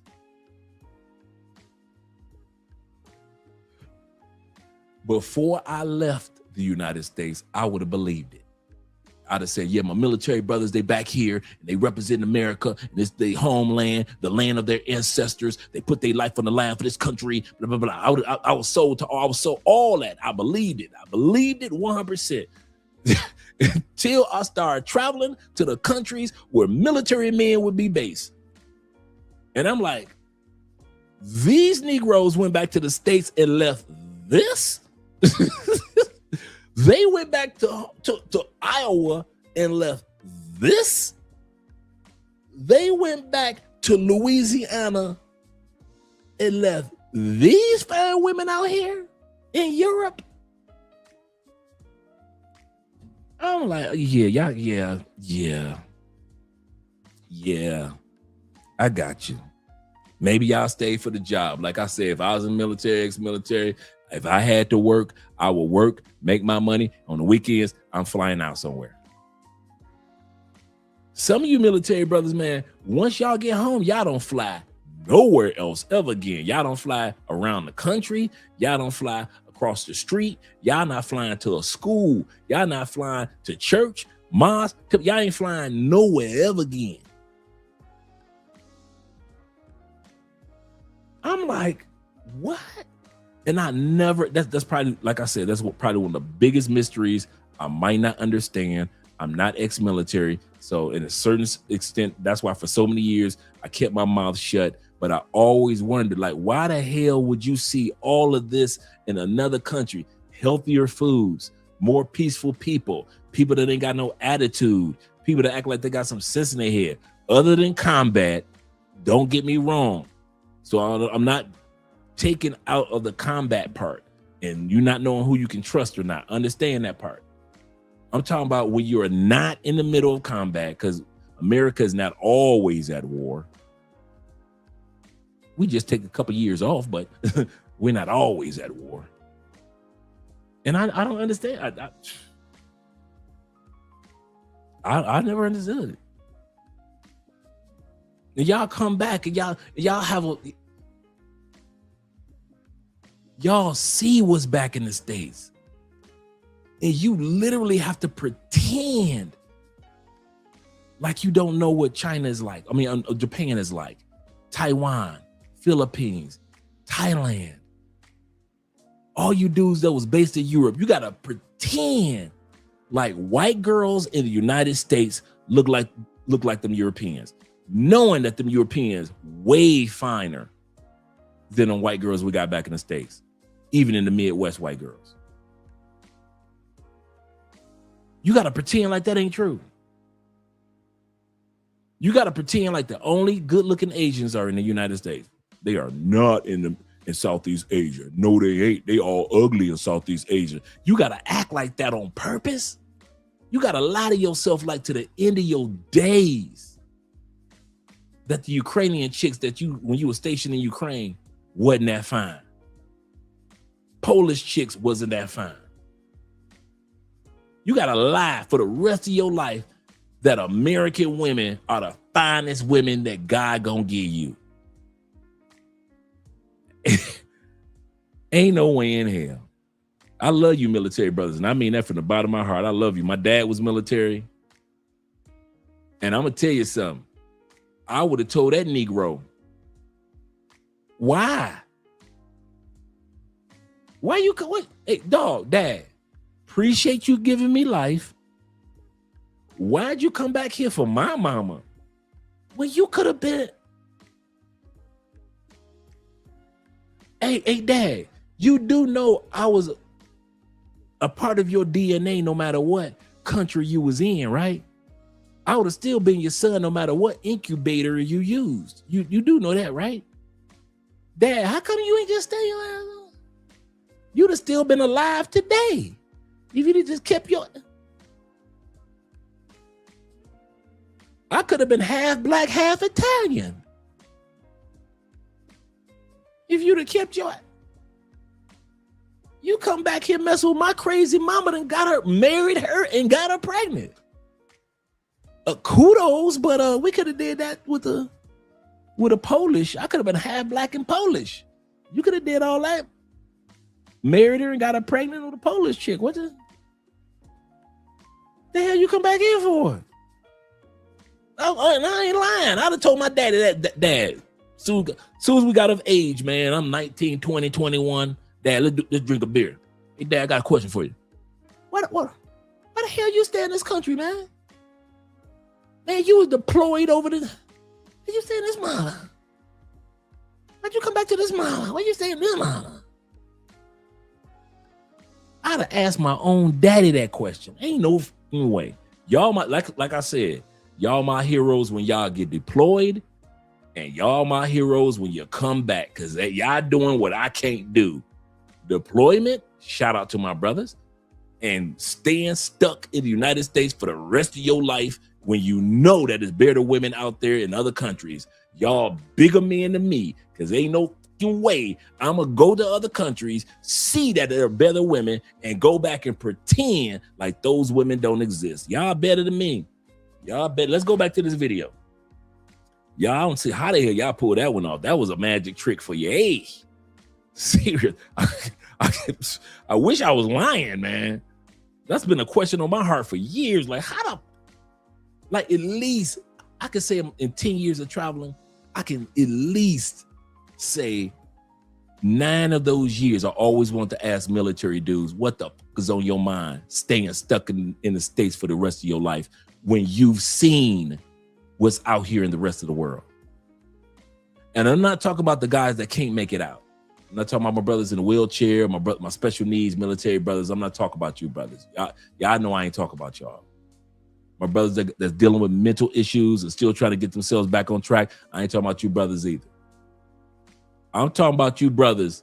You know who I'm talking about. Ain't nothing wrong with you. You got your 100% disability. You done made it through college. Your kids through college. Everything good. And you still stuck in the States? You still in that mama? Yeah.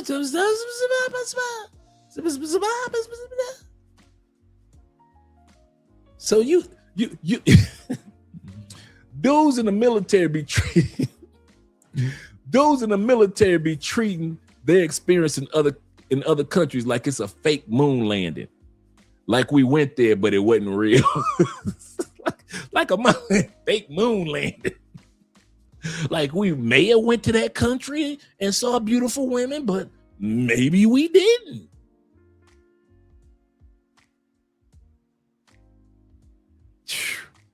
And then this is the funny part about military brothers. I understand y'all complaints regarding how the government doesn't support military men and women the way that they should. I've been knowing about that for years, and I hate it. You guys have earned a lot more than what they do for you guys. And you guys got to jump through so many hoops to get things done, which is uncalled for, which is unfair. However, when it comes to relationships, these women in the United States put y'all through the same hell that the government put y'all on to get y'all disability and y'all other benefits. Man, y'all go through hell with the government to get certain benefits. Y'all go through hell with American women to get certain benefits. The government doesn't look out for y'all like they should. American women don't look out for y'all like they should. You ain't trying to deal with this mess from the government. You just want them to do what they're supposed to do. You ain't trying to deal with this mess from American women. You want them to do what they're supposed to do. That's the part that gets me. The part that gets me the most. You will fight to get your benefits from the government. Even if y'all got to lobby, you got to protest, you got to fill out paperwork, you got to work with your fellow brethren. You do what you got to do. When it comes to getting a good woman, y'all don't put up that fight. Y'all ex-military brothers be like, hey, I've been married to her for 10 years. Might as well stay. Y'all just bow the hell out. American women treat y'all like shit. And y'all be like, oh, well. And I'll be like, what? What about the ladies when y'all was winning in Poland, dog? When y'all was in Kuwait? What about all them Kuwaiti baddies, them Morocco baddies, bro? When y'all was out in Morocco and Egypt, what the? Y'all was based in Germany, bro. What them bad German chicks and them French chicks, man? What the? So we just gonna forget about them Spain chicks? You gonna forget all about them Spain chicks? So you can be with this ungrateful ass American woman? I'm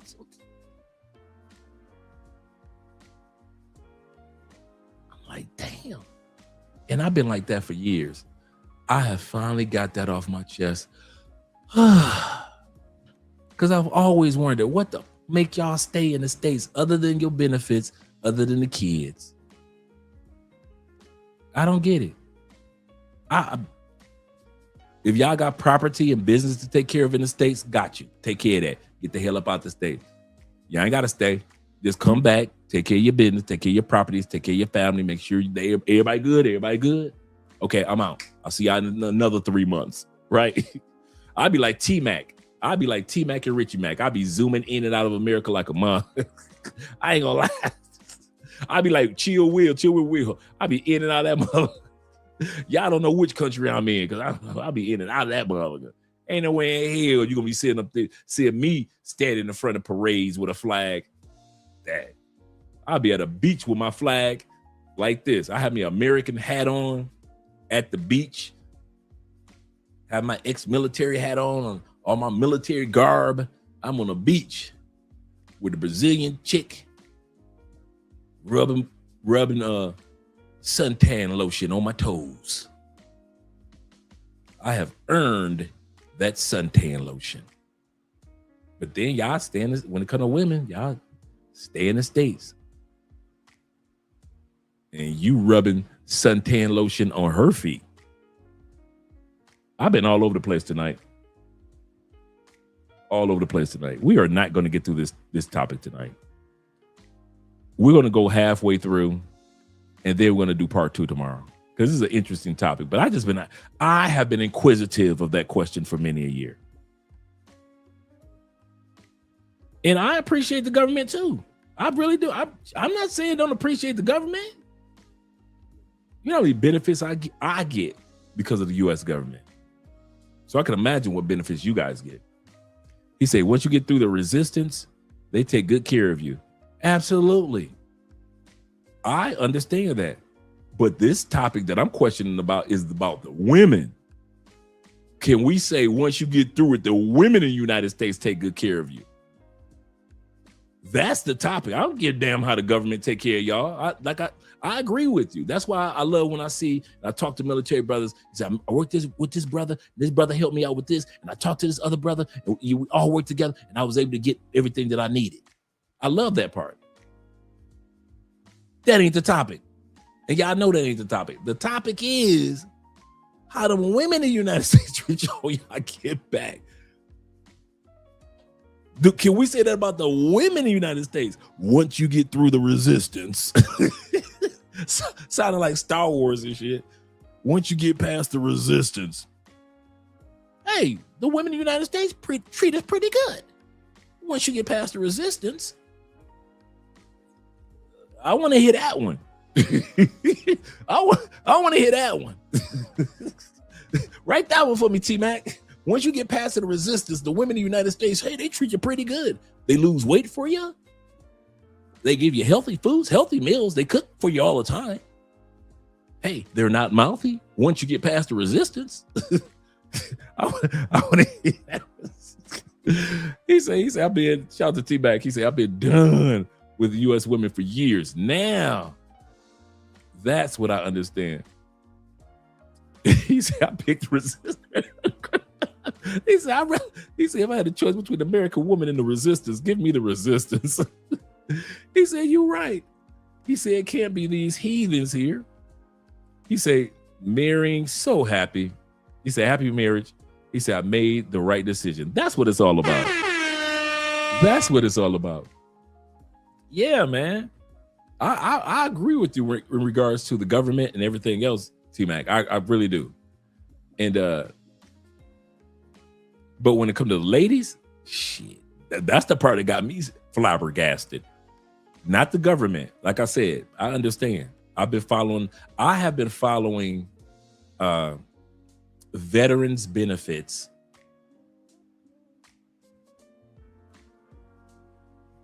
since about 2007. 2010. I've been following, news headlines, articles about you guys' benefits. It's just been something that's been kind of like, you notice something, then you just go down the rabbit hole and just following it. And when you're a nerd, dude, you always look for a topic to follow anyway. So this is one of the topics that I would listen to it on NPR. This was in 2010. I was driving home from work and I heard about all the things that and I never knew that men and women in the military go through to get their benefits that they truly deserve once they are not, deployed. And so for years, man, I mean, to this day, I've always been a guy that's behind the scenes. I never talk to you guys about this, but that's kind of like one of my kind of like pet study type of things. Just sit back and I just see when y'all go march on Washington a couple years ago to get your benefits for this, your benefits for that. I saw some of the laws that have been changing for you guys over the last few years. So I've always respect. I think that's one of the reasons why I respect the military, men and women. Let's put it like this. I understand you more after your deployment and you come home.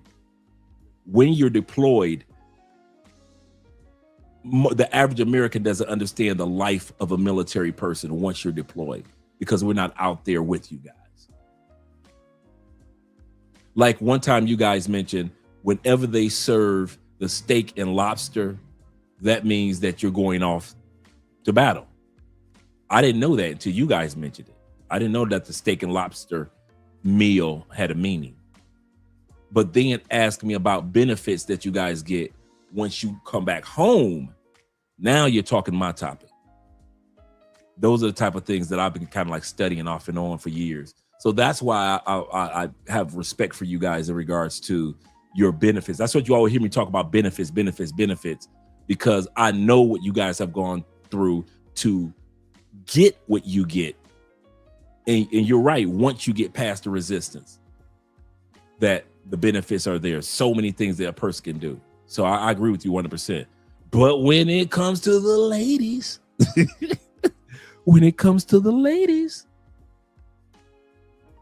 shout out to Elijah. That's my dude. Shout out to Elijah. He said, my son Elijah is going through the process.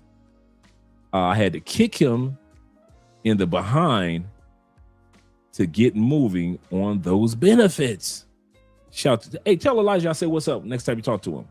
That's my dude. Good man. Good man. And you know how Elijah is, Mr. Laid Back. You thought you laid back. Hey, he got you laid back.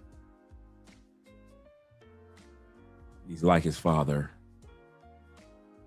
He said, Columbia will continue to be my home base for many years to come. Absolutely correct. Shout out to you, T-Man, and all of you guys. Let's continue on with the video. Let me shut up, man. I've been rumbling off at the mouth. And like I said, we've been talking for quite a while. We're going to go through the halfway mark, and then there's quite a bit left for us to go through tomorrow as well. So let me bring this beat back with this young lady. On a cherché, qu'on a trouvé. J'aimerais dire j'adore. On adore que dire.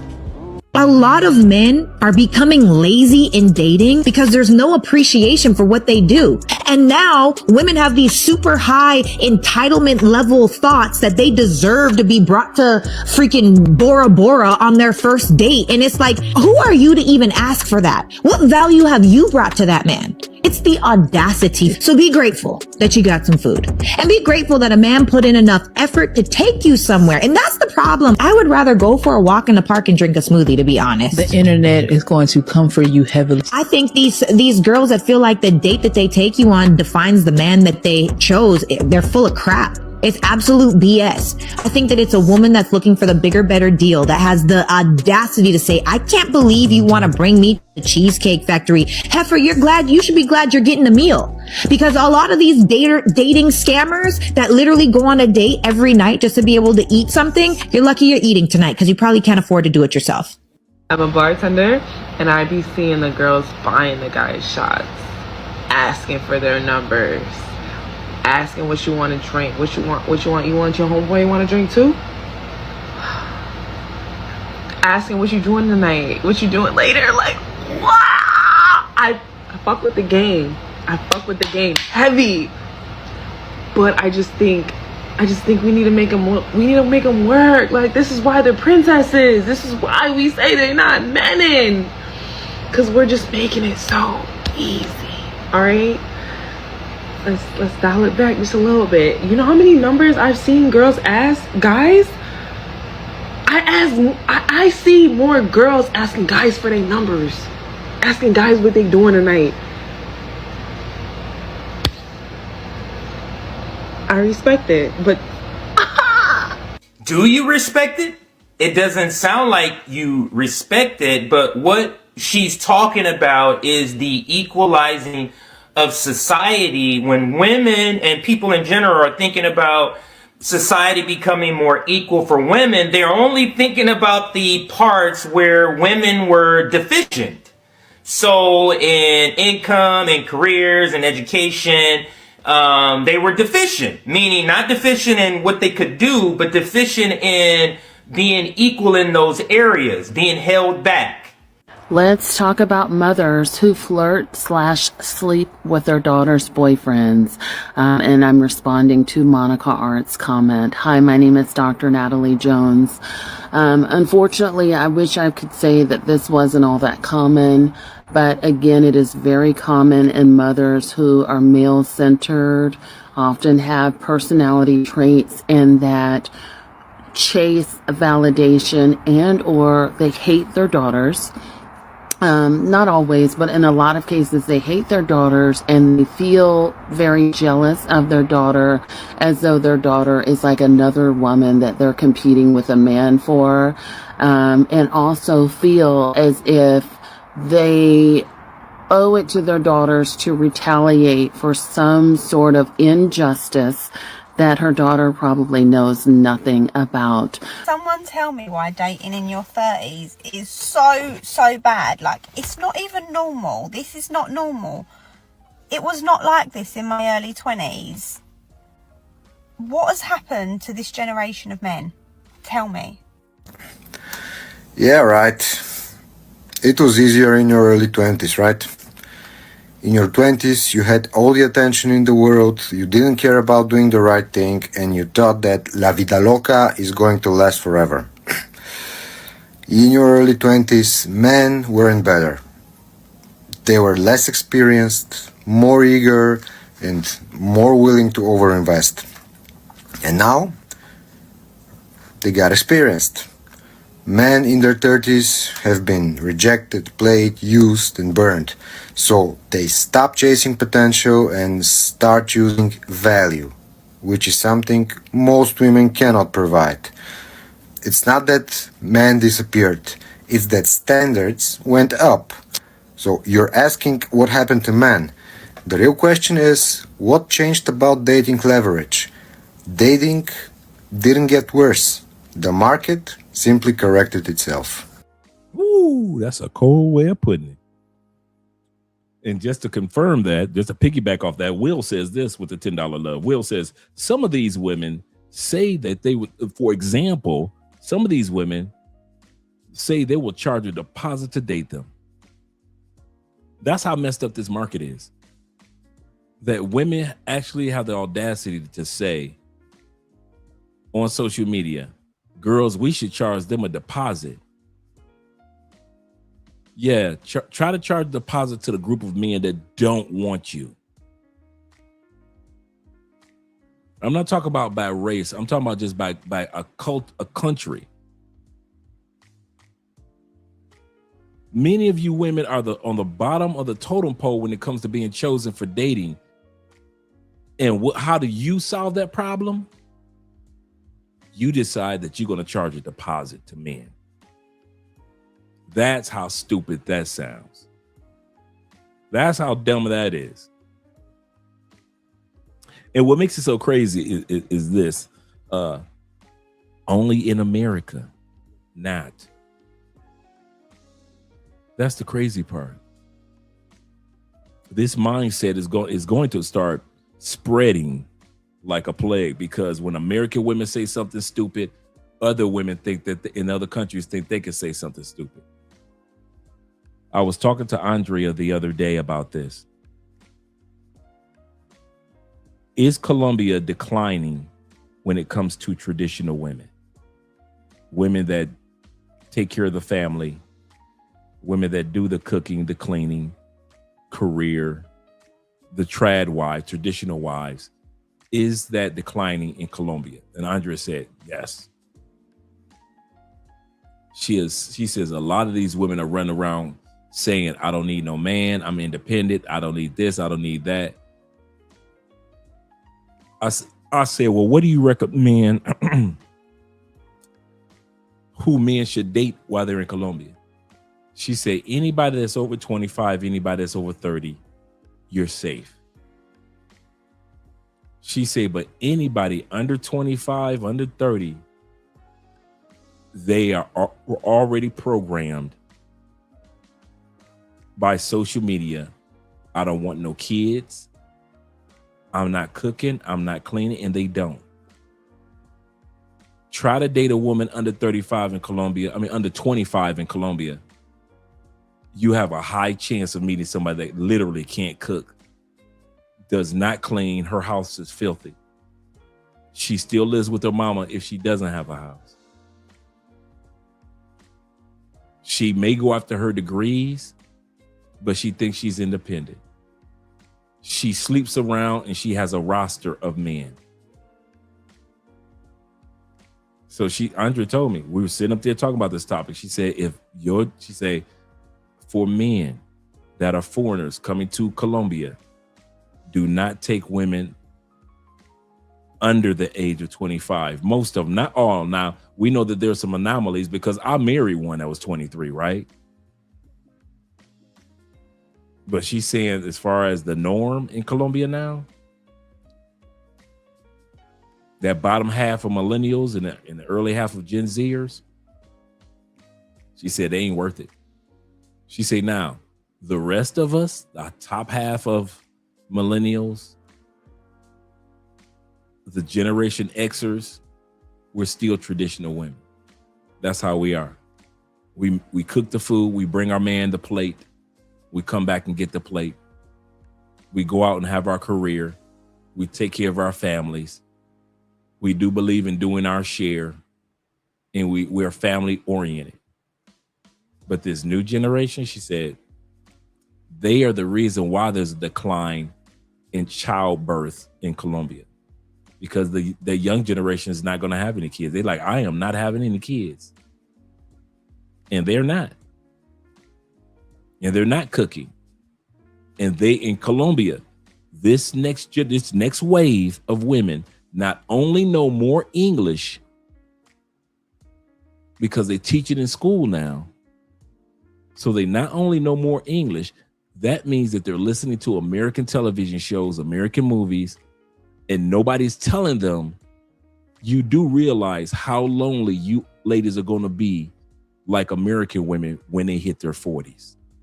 You're going to be ran through.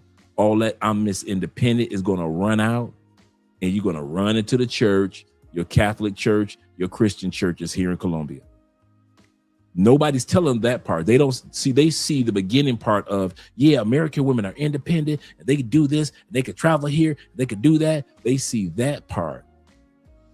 They don't see how lonely these American women are. And so if you guys want to get with women in Colombia and you think that you're going to get quality out of the younger women, there are a lot. Don't get me wrong, there are a lot, but it's not as many as it used to be. So all you guys that got a woman that's 24, 25, 26, and she's a good quality woman, you better thank your lucky stars now, because it's not the norm anymore among younger women. Let me get to these super chats.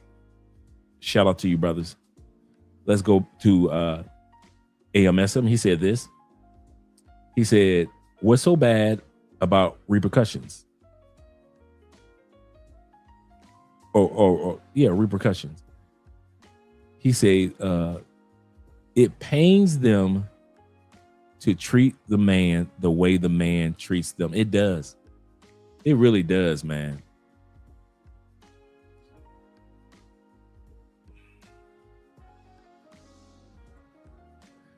I don't miss out there, bro. If y'all ever wonder if your boy ever missed dealing with them women in all different countries and being in the streets, I don't. As a man, I notice beauty. So I'm not stupid. I notice attractive women, no matter where we land. But I don't miss it, bro. I ain't gonna lie to you. I'm one of them, if it ain't broke, don't fix it type dudes. If the marriage with Andrea ain't broke, don't break it by trying to fix something that ain't there. Because no matter where you go in the world now, man, it seems like you got to go. Your vetting got to be on point. Your vetting got to be on point. And all men are asking for is you treat me the way I treat you. That's all good dudes are asking for. Nothing more, nothing less. He said, if it's the case, he said, I'll just go shopping online. Zeta says this. He said, when I first traveled for the first time and came back, I lost all desire for a relationship, for a U.S. relationship. I was ready to jump out. He said, I was ready to jump out of the plane and swim back over. Man, I cried. I was like a lot of dudes, man. I sat back. I was sitting up there on that plane in tears, like, you know the grown man tears. Like you got allergies, but you don't. I'm sitting up there on that plane like, oh.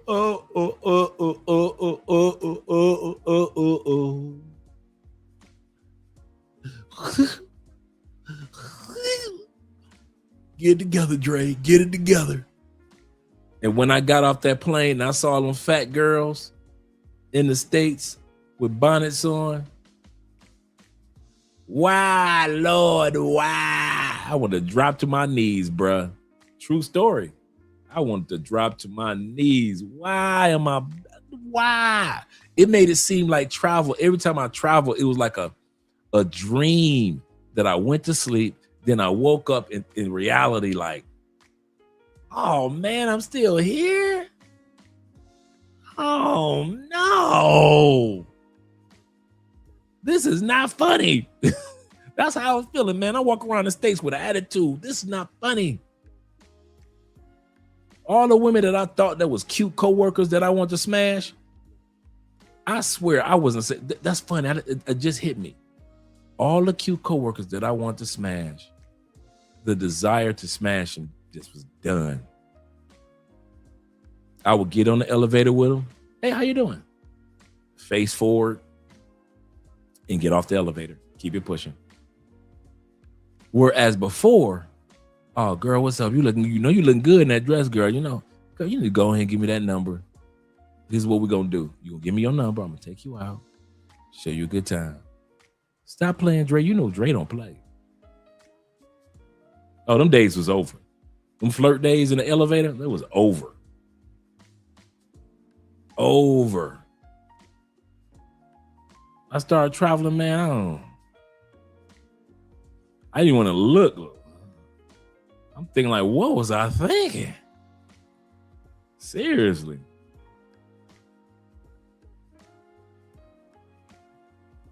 What was I thinking? And my brother AMSM said this. He said, Andre is in line. He said, I'm in the US and I had a 21-year-old woman dealing with. He said, talking with the same online rhetoric, even with the conversation we had. Yep. You could be talking to the Colombians online and you'll start to realize, like, wait a minute, something different. I thought the brothers told me that Colombian women were traditional. Yeah.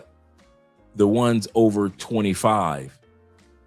But the ones under, forget about it. You could forget about it. You'll find some, but not as many. And Andrea was so sincere. She wasn't sugarcoating it or nothing. She was like, nah. She said, it's changed. She said, them girls learning English and they watching TikTok with American women. They watching American movies and television shows and see how American women move. I said, but the part about American women they're not watching, because they're only 20, 21, they're not watching the videos of the American women when they hit 40, when they hit 35, and they've hit the wall and don't nobody want them because they ran through and they baby mamas. They ain't showing you that about American women. Yeah. My man El Patron in the building, he says this. He said, that's accurate, Dre. He said, my girlfriend in Colombia is 31. She cooks and cleans. Her younger sister is 18 and is completely set on not having babies, and speaks more English than my girlfriend. That's true. They teach it in school. They teach it in school now. It's almost mandatory now. He said, I cried in my hotel room before we got on the plane. Bruh.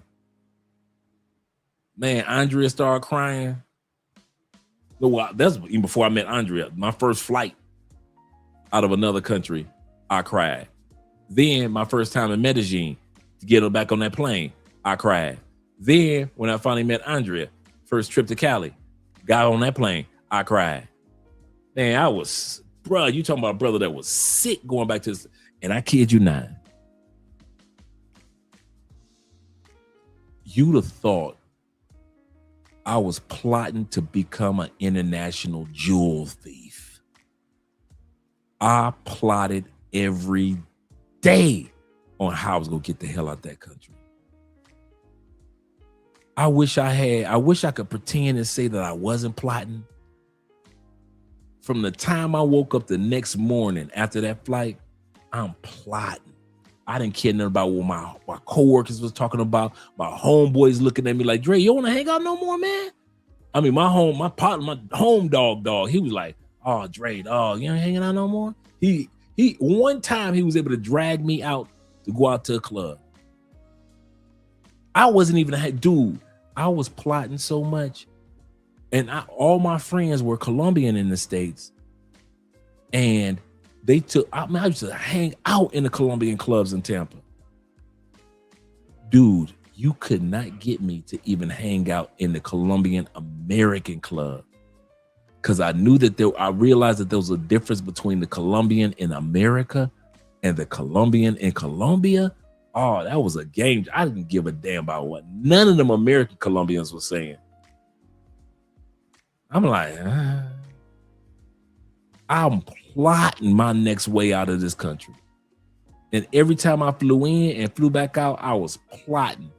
Like I said, you thought I was plotting like an international jewel thief about to break into the greatest museum in France type of stuff. I'm plotting. Nothing else mattered. I went straight monk mode, did nothing matter except getting the hell back out the country. That's the only thing that mattered in my life. That was it. That and God. I didn't care about nothing else, bro. I was on plot mode, on monk mode. And this is the funny part. It was all subconscious.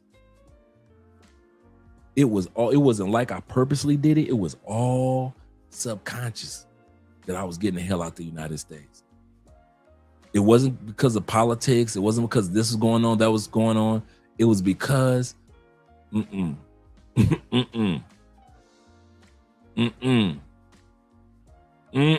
got to get up out of here. I don't care what no female said. No female said. I probably smashed maybe one or two. And both of them was somebody that I'd already smashed before. Other than that, I was on monk mode. And I only smashed them like maybe once or twice. Other than that, I'm on monk plot mode. That's it. That's all I'm thinking about. How to get my next trip out of the United States. And then after that, how can I permanently get out of the United States? And I'm gonna tell you something. I wouldn't have cared if it took me 15 years with good health to get out the United States. I was going to eventually get out, even if it took me 15 years to do it. I was going to get out that country. You better believe that one. That one you could take to the bank. You could take to the bank. I'm going to read you guys. Here's what I'm going to do. I'm going to read you guys' comments. And we're going to end this particular one. And we'll just come back and do a part 2 to this one. You know, it's rare that I'm all over the place. So let me read the super chat by my brother, Will. And then I'm going to come to the comments. Will says this. Appreciate you, Will, for the support, brother. He said, the thing that scares me about the U.S. is the power women have to get men in trouble even for just looking at them. The reckless eyeballing. It's too easy. It's too easy for them. Sexual harassment only in America. And I'm glad you kind of said that, Will. One of the things that kind of keep women in check in Colombia is there's not enough police. If women get out of hand, I hate to put it like this, men have ways to keep them in check. Let's put it like that. But for those women that are ultra educated, independent Colombian women, I'm like, oh, okay. All right. It's too many traditional women in Brazil, in Colombia, in Bolivia, in Ecuador, in Panama. Too many traditional women at this stage to care about the few feminists that they have in these countries. We try to blow it out and make it seem like every woman in Brazil has become a feminist. No, they haven't. There are generations of women in Brazil that still take care of you and spoil you. Plenty of them. Feminism is new in these other countries, and it doesn't have a stronghold the way that it does in the United States. So it is what it is. Are these women fighting for rights? They are, and they should. But they should realize at the end of the rainbow is a storm, a thunderstorm. Actually, it's winter. In the words of Kevin Samuels, winter is going to go global. And these White Walkers are going to come out. And all these women, you got women in China right now begging to get their husbands back. Begging on their knees to get their husbands back. Treated their husbands like trash. Husband filed for divorce. Those women are passing out after that man filed for divorce. There are women that are already realizing in the United States, I effed up. I effed up. When I had the chance to meet a husband in college, I didn't. When I had a chance to meet a husband before I had another man's kids, I didn't. But women in other countries haven't seen that side yet. They haven't. In other words, feminism is too young. Modern women movement is too young in these other countries. In about a good 10, 15 years, you're going to see this generation of I'm Miss Independent and I'm not having no babies, Colombianas, hit that wall so hard. We as men know one thing. No matter what country you go to, the wall is undefeated. It's easy to say, I'm not going to have no babies when your breasts are still perky and your butt is still fat and your waist is still small while you in Brazil. It's easy to say that. I'll say it again. It's easy to say that when your body is right and your coochie is tight. It's easy to talk that independent talk. Say that in your 40s because the women in the United States that are in their late 30s and 40s are suffering. And for what we saw from the videos today, these women are busy competing with the younger women. And the same results are going to happen to these new wave feminists in these other countries. They're going to hit 35, they're going to hit 40, and then they want to compete with the next generation of women. And then you'll see us solidify in our relationships in our 50s, 60s, and 70s with the I told you so face. We told y'all not to be trying to act like those American women. We tried to tell y'all those American women gonna lead y'all wrong. Stop following those American women. But they wouldn't listen.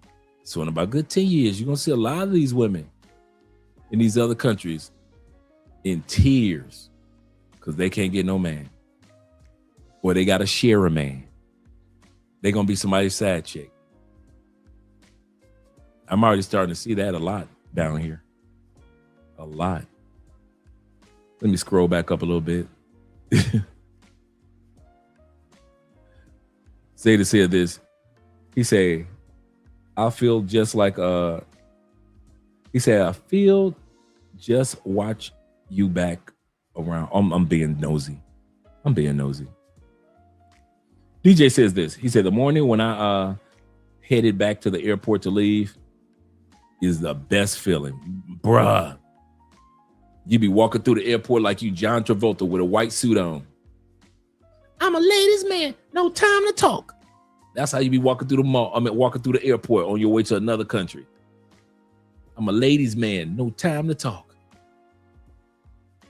Yes, sir. Walking through that airport is a great feeling. Especially when you get ready to go to an international flight, not domestic. Yes, sir. Yes, sir. Zeta says, he said, stop sleeping with women from these streets after traveling. He said, I'm working to get back to the beauties overseas and wonderful life. Yes, sir, brother. I agree with you. T-Mac says this. He said, it depends on the location. He said, when I had one of my employees visit Medellin from Valenciago. Wait a minute. Valencine. Valenciano. Hope I pronounced that correctly. That was a dance. She cleared my apartment. Now, that's true. Great point, T-Mac. Great point. Most of Colombia is not, and I want to say this, he's 100% correct. Cali, Cartagena, Medellin, Bogota. These countries don't even make up, these cities don't even make up, I would say they make up maybe of the 55,000, 55 million people here. You got 9 million Medellin, 3 million Cali, 13 million Bogota. Cartagena is like 3 million, 2 million. So that makes up about a good 40%, 35%. That means 65% of the women are still traditional, no matter what age, in Colombia. That I could tell you. And I'll say even more than that are traditional, because most of the women in Medellin that are of a certain age, most of the women in Cali of a certain age, most of the women in Cartagena of a certain age, and in Bogota of a certain age, the older women are still traditional. So you got 65% of the women that are nothing like the city girls. And then many of the city girls are not modern women of an older age, over the age of 25, are not modern yet. That was a good point, T-Mac. Good point. It depends on the location. Washing dishes and cook. She was young, but she came from a humble family. That's true. That is a excellent point. Excellent point. Official Kobe said, I dated two girls in their early 20s in the last few years in Colombia. He said one is engaged and the other has been in a long-term relationship for over a year. They were not from big cities. You guys are making excellent points. Excellent points. Zeta said, I damn near cried going to the airport. He said, I was in Brazil, Rio, Brazil. I ain't mad at you, for real. He said, yeah, flee Babylon. That's serious, man. I was plotting, bro. I was plotting. He said, yep, Monk Mode was my friend when I wasn't around my homeboy. Serious, man. I ain't trying to go nowhere. I wasn't trying to do nothing. I'm watching basketball games. Shout out to my Pistons for winning over 60 games. I'm watching basketball games. Shout out to my Pistons for winning those. Okay, I'm wearing it out. It's been a long time, fellas, for our Pistons. So can I have my moment? my moment of silence. All right. And but I was mainly on house mode, you know, going to work, go to the gym, you know, might hang out with my boys a little while, but man, I wouldn't be around. If I ain't interested in the ladies, why I'm gonna be around? I ain't trying to be around ladies just to be around ladies. I'm not their girlfriend. I'm not their gay friend. I'm gonna say this again. One of the reasons when I got back to the States, I was so much on monk mode. If I'm not trying to smash none of y'all, why am I around y'all? Other than try to do something positive for the community, I was not around women in the United States. Why? Okay, if we're doing something positive for the community, okay, cool. We come together as a community, doing some positive things, right? Other than that, ladies, if I'm not around you, it's because I'm not trying to smash you. So if I am around you, I'm not your friend. I'm not your gay friend. I'm not your girlfriend. The three main people that's around you: your male buddy, friend zone buddy, your gay friend who tell you any old thing, and your girlfriends. I don't meet any of those criteria. So it wasn't no use of me being around a bunch of women and I mean it. It was no, dude, I would walk past chicks. I'm not flirting no more.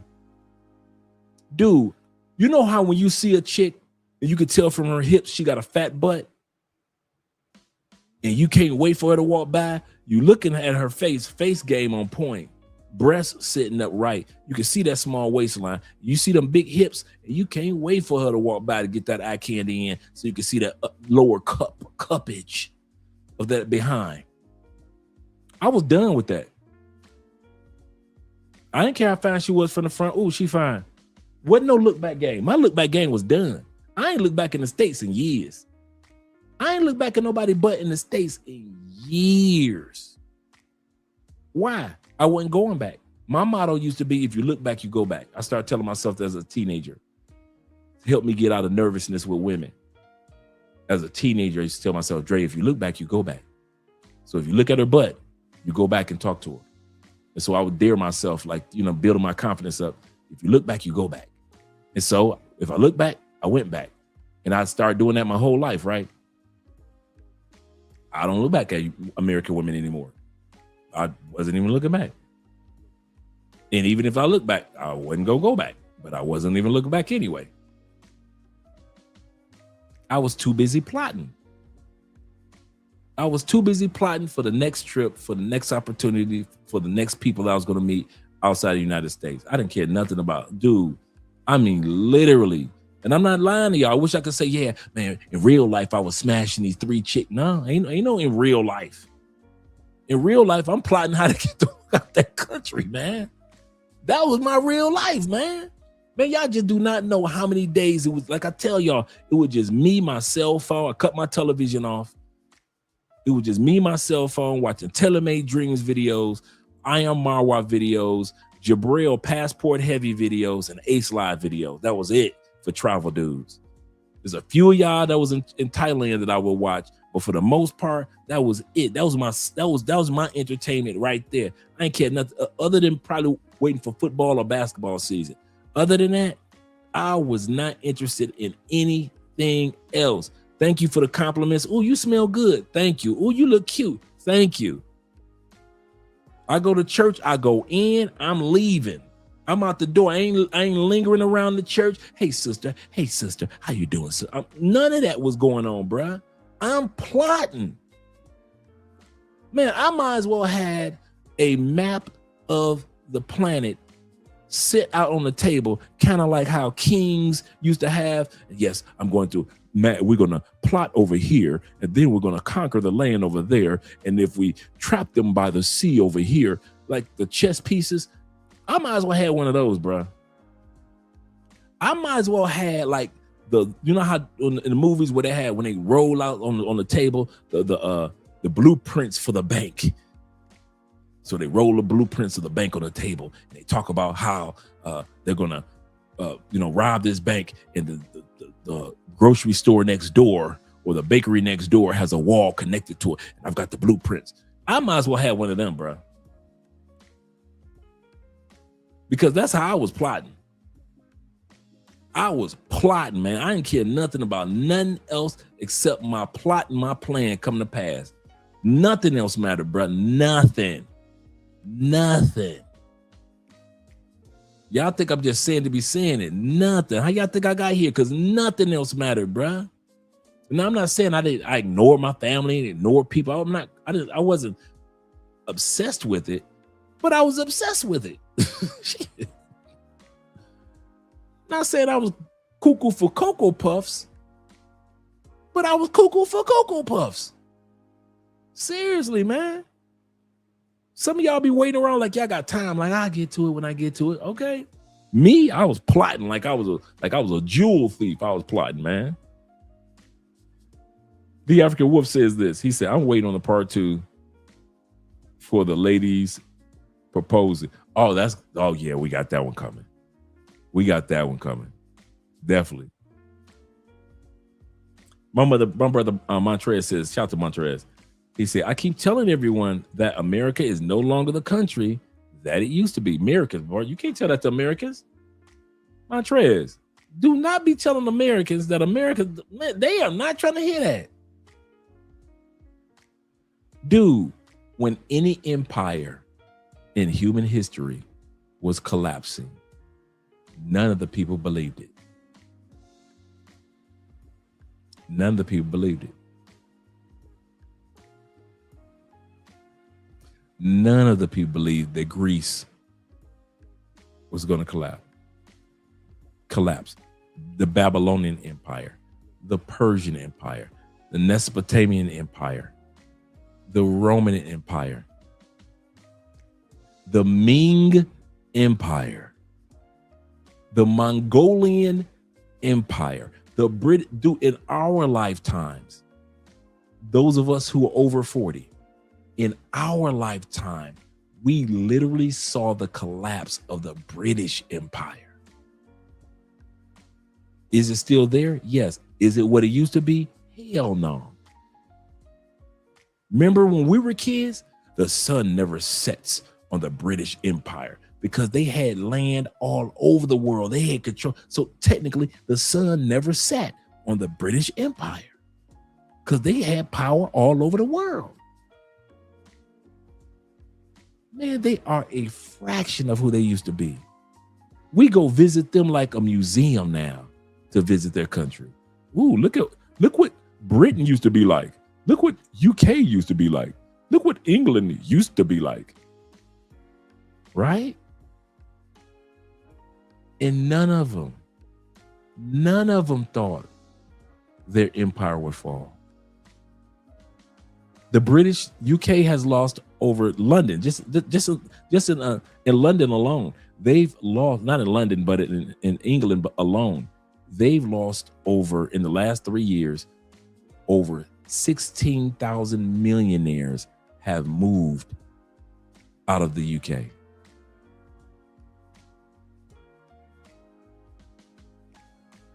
So we're talking about Scotland, England, Wales, Ireland. 16,000 millionaires in less than 2 years have said we are out. That's how far that empire has fallen. And Americans swear because we got some nuclear missiles that we ain't gonna fall. This is the funny part about Americans. What do they say?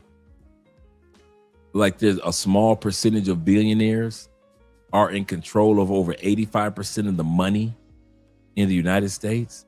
You think that that's not a fall? You think they didn't do that? Bruh.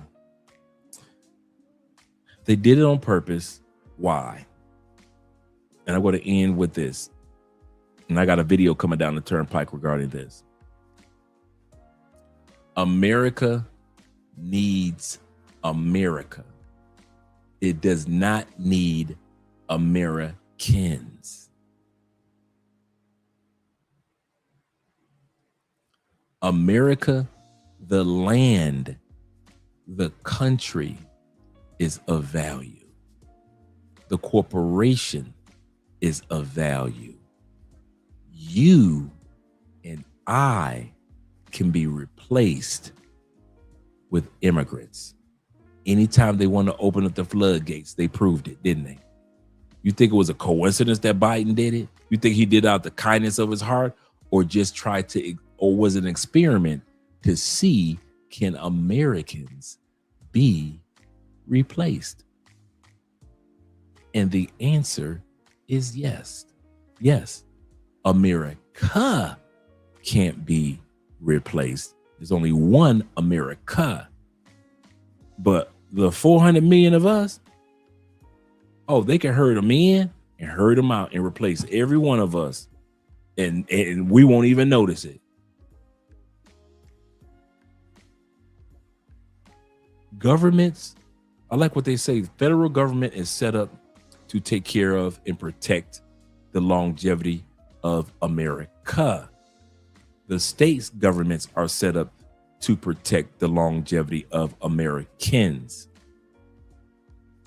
Once I learned that concept that America doesn't necessarily mean Americans, and it's totally different between the two, I started to say, I get it. I get it. It's the president's job to protect America. It is not his job to protect Americans, to get votes from Americans. And a lot of people think that without Americans, you ain't got America. Okay. They can ship all 400 million of us out, replace us with immigrants, and keep building America, can't they? Can't they? They can replace us with a group of people that wasn't there during the slave trade, with people that wasn't there during the Reformation age, that wasn't there during Jim Crow, that wasn't there when the time period when it was the dot-com boom. All those people were not there. They can literally ship all of us out, replace us with people who were not there, train those people to take care of the infrastructure, to take care of the food, to take care of the farming. And America won't miss a beat. But as for you Americans, why you think the United States is one of the countries that easily on social media treat their own citizens like trash? Police officers will arrest you in a hot minute. They'll put a hot ball in your chest in a hot minute. They give you the most unhealthiest foods. I was looking at Dr. Bobby Price. Before I let you go, I want to let you guys see this video real quick. This is going to be part of a video that we're going to be doing this upcoming week. I want you guys to hear what Dr. Bobby Price says. The cause of death is medical error. Now, I just did his fasting. I mean, his detox, which was excellent. He's talking about in America. Let's listen to it. This is how much, my point that I'm making is there's a separation between America and Americans, and most Americans think America is Americans. America is a corporation that owns land, oil, and all the other resources. That's America.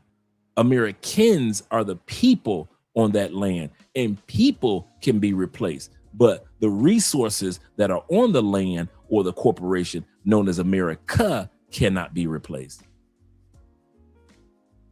And that's why they can treat y'all and feed y'all any old thing, because it's not about the longevity of Americans. It's all about the protection and the longevity of America. So let's hear what Dr. Bobby has to say real quick before I let you gentlemen go. Third leading cause of death is medical error. In the United States. Okay, when I say medical error, I'm talking about medical error in terms of wrong patient, wrong surgery, a right patient, wrong surgery. I'm talking about misdiagnosis. I'm talking about surgical mistakes. I'm talking about hospital-acquired infection. Most people don't know. You're more likely to get an infection when you go into a hospital, not necessarily on the outside of a hospital. And it's some of the more dangerous ones too, okay? So a lot of patients get infected by hospital-acquired infections, okay? So it's a whole thing that's well known in the hospital.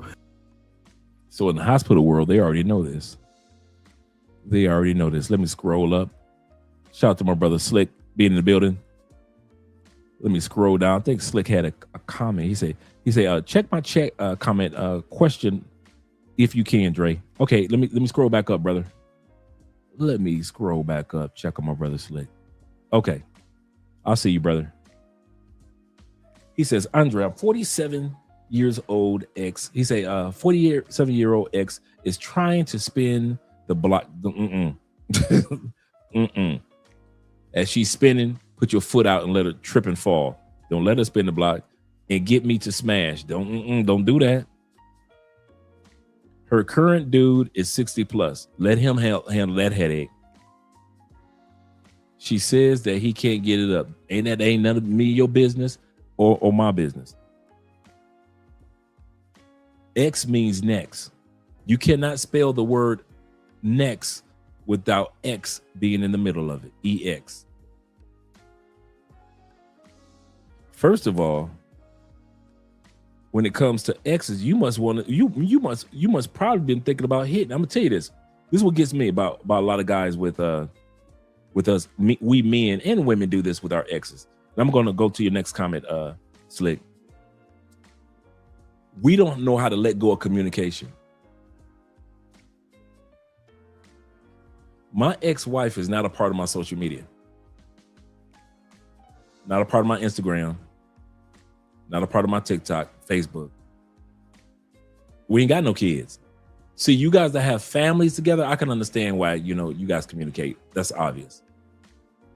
But men and women, we as a people have a bad tendency of not letting exes have their life. Don't call me. Don't text me. My conversation with you should not be long enough to where you can tell me about your man erectile dysfunction. That ain't got nothing to do with me. Why are you texting me? Hey, big head, why are you texting me? Well, I'm still cool with my ex. That's your problem. Numbers should have been deleted. Numbers should have been blocked. Moving on is moving on.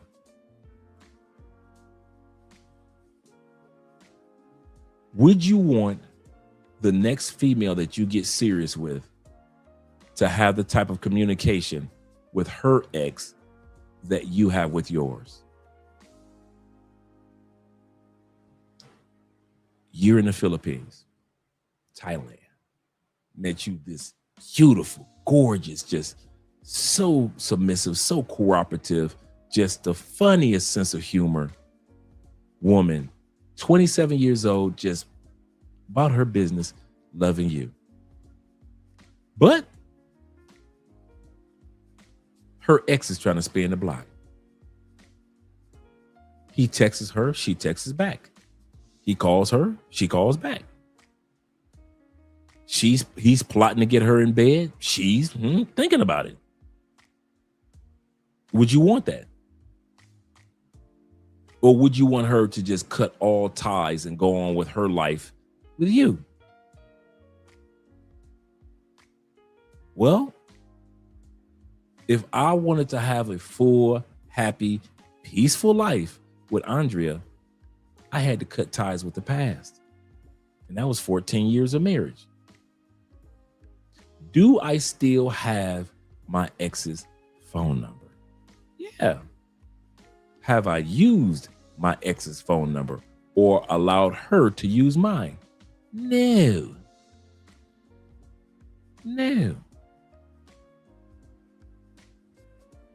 X means next. You cannot spell the word next without the EX in the middle. And you cannot go to the next until you let go I let her go. She reached out to me. No, you didn't. No, you didn't. Ain't no way in hell she gonna be in the middle of a conversation with me long enough to know that I know that she want to spin the block. This Andre, I'm just talking Andre. You don't got to do what I do. This is just a different man. I'm not in communication enough to know the age of your new man. I wouldn't know that the nigga was 60 plus. Why? We ain't talking. I wouldn't know about his erectile dysfunction. Why? Because we ain't talking. I ain't talking to you no more. Okay, if I know how to let go of my exes that I was with in college, any of y'all still talking to y'all exes from 8th grade? Ain't nobody talk to their exes from high school. Most of y'all ain't talk to y'all exes from high school. So you know how to let go then, right? So y'all know how to let go. Why is it when we get older, we get stupid about just letting people go? Them people ain't got nothing to do with us. Sometimes we let people come back with just conversation because it scratches our ego. Yeah, her new dude ain't like I am. Yeah, she spinning the block. She know what she missing out on. Yeah, she knows she effed up. That's why she's spending that block. A lot of times we let people back in our lives to stroke our ego. I saw your new car. Girl, you ain't seen no new car. What you know talk about new car? Yeah, you was driving down the street. I saw you. You was looking good too. Oh, I saw you lost a little weight, about what 10 pounds, 20 pounds? Girl, I done lost about a good 30, 35 pounds. You looking good. I'm just saying. God has been blessing you. You just take the pats on the back. You just let her call you tomorrow with more of it. And then call you the next day with more of it. I'm letting you guys know. X means next. Some of y'all, God can't talk to about moving to another country because you too busy listening to the next child. You listen to your ex, God say, hey, it's 7:22. I had plans on talking to you. But it's 7:22. You on the phone with this nappy head chick. Let it go. Delete today. Delete. It's the ex. I'm talking to all of us, bruh. It's the ex. This ain't nobody special unless y'all got kid connection. I don't care how much your mama loved her and she asked about her. How's Tiffany doing? I don't know. Well, y'all don't talk. No, mom, we broke up. You ain't got her number? What for, mom? Mom, I'm moving on. I bet, mom, me and Tiffany broke up 3 years ago. You still talking about her? Bruh, I was married 14 years, and sometimes I forget I got an ex on a planet. Sometimes I forget I got an ex-wife on the planet. As far as I know, she's still on the planet. Maybe she ain't. That ain't none of my business. That is none of you dudes' business. Some of us men have to learn the fine art of letting go. And a lot of times we keep them around because they come back to stroke our ego. You remember how we used to be? Remember the love we had, baby? Don't you want that back? I want you to come over here and smash this. Can I come over to your spot? I just want to talk. All that ego stroking she doing. All that ego stroking she doing. She shouldn't even have access to you, bruh. That's the crazy part. And I tell my female friends that all the time. They be talking about how their ex-boyfriend be threatening them. He threatened me, Andre. He said if he ever see me with it, I say, how'd he get to you? Did he write a letter? What you mean, Andre? I said, did he put a message in a bottle and throw it in the ocean? What you talking? I don't get it, Andre. How is he able to still communicate with you to threaten you? He texts me.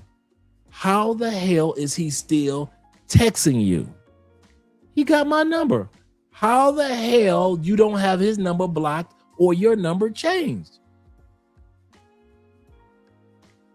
Sometimes people aren't able to get over us because we don't let them go to get over us. Some of y'all ain't gonna never get y'all blessing, bruh. Because y'all keep playing games with the past. Have fun. Dude, go ahead and smash her. I'm serious. Go and smash her. Because after these lights and cameras go off, you're going to still be talking to her anyway. So who am I? Well, I'm just a dude that's talking. Once these cameras and light mics and all this go off and she texts you later on tonight or tomorrow morning when he at work, you going to answer the text anyway. You ain't going to block your number tonight. So I don't know why you ask me. You ain't going to block her number tonight. You ain't going to block her from social media. You ain't going to just move on towards your blessings of life because you too busy trying to get your ego stroked from a chick in the past that you technically don't even want to be with. And let's say you did get back with her. Guess what's going to happen? Like 90% of the time, all they ever do is remind you of why you broke up with them in the first place. That's all it does. After you hit it 1 or 2 times and she say something slick out the mouth, you go, that's why I left her ass. That it wasn't because of the sex. It was because of that dank. That's why. Now she just reminded me why I left her. And now you feel stupid because you the same one that prayed to God, God, if you get me out this relationship with this crazy toxic chick, I'll never get with another toxic chick. And so far you've kept that promise until she calls, until she texts. So go ahead and smash her, bro. Don't waste your time. And you ain't have to waste your time putting anything in the comments. You gonna do it anyway. You gonna smash her anyway. No, Dre, I ain't. No. Because she's sowing the seed for you to smash her. She laying down everything that you want. Dude, as far as the truth is, that man probably can get harder than you. You don't know. That man probably go to the gym every other day. You don't know. You only know what she tell you. I don't love him. She probably telling that man every night she love him. And so you think because she wants some sex from you, she don't love her man. How many of you dudes that had sex with women that love their husbands or boyfriends, but they still had sex with you? I know I done had plenty of chicks that love their husband. Plenty of chicks that love their boyfriend. And they still had sex with me. They were not going to leave a man. They were not going to leave their husband, leave their boyfriend, none of that. But they still had sex with me. But they told me out the gate, no, Andre, I'm not leaving my man for nobody. But hey, who am I to talk? I'm not the one stroking your ego. She is. And that's why you're not going to delete her from your social media and block her on the phone. And delete her number. So you don't even get tempted to reach out to that person. Why? Why? Because it strokes your ego as a man. And that's why. And a lot of times we men need our ego stroked. Because we're just men. You know, life doesn't stroke our egos often. So when we do get that moment, we like to get our ego stroked. Yeah. He can't do what she missing this. Yeah, she wish she had this now. She messed it up. Don't matter. She's still an ex. She's still an ex. You gonna make me go through my phone to make sure I ain't got nobody in here. You gonna make me go through my social media just make sure I got everybody cleared out that I ain't even heard from, just to make sure I got everybody cleared out. Just like, no, I don't want to hear from nobody talk about, are you still married? I don't want to hear none of that. But as for you, do what you gonna do, bro. You don't need Dre? Hell no, you don't need Dre.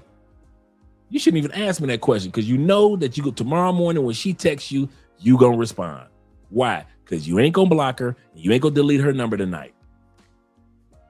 This live stream gonna end and her number gonna still be in your phone tomorrow morning. She's still gonna talk that talk. Your ego gonna get stroked. She might as well say that he put her hands on her. He put his hands on me. Well, what happened? When? You know, as men, we just as nosy as women. When? What happened? Talk to us. Talk to me, baby. Tell me what happened. Well, he said, I told him how little his wee was, and he got mad and he hit me. Can I come over? I just need somebody to talk to. Come on over, girl. Come on over tonight. I'll take care of you. I'll be your Huckleberry. Us brothers, boy. Us men. He said, I have to tell my wife simply that you can stay or you can go. Whatever you do, I will have multiple women, wives. That is. That's it. Yeah, she can go or she can stay. Brother says she isn't working. Her dude is providing for her. Financial and transportation. You know too much. For somebody that's supposed to be your ex, you know too much. That is the number one sign that you should not have any communication with her. The fact that you know so much about another man. You are being set up for a setback and don't even know it. You're being set up for a setback, brother. I kid you not. I wish I could put it in a nicer way, but I've seen this happen 1,000,000 times over in my life and in the life of other dudes. Yeah, okay. Have fun with that one. Have fun with that one. He said Dre was on monk mode for a whole year. Looking forward to getting the hell out of this. Yeah, for real, man. Yeah, seriously. Kobe says this. Like I said, I'm gonna just read the comments and then we're gonna head on out of here, guys. I know it's getting late too. We're hitting on the 5-hour mark. So shout out to you guys that hung out with your boy thus far. Kobe says this. He said, it's such a relief knowing that I have zero interest in American women. He said, I work, I go to the gym, shop for my groceries, and I go home. I completely ignore all the thirst trapping women in the tight clothes. Absolutely correct. You notice, you're gonna be a man. Don't get me wrong. You're a man. You'll notice like, oh man, she's pretty, or she's fine. But you don't be looking like back in the day where you like, oh, I got to get her number. You don't move like that no more. You just take notes and just keep on doing, moving. DJ says this. He said 1,000-yard stare. For real. No looking back at the rag chick. Looking back at the raggedy chicks. For real, man.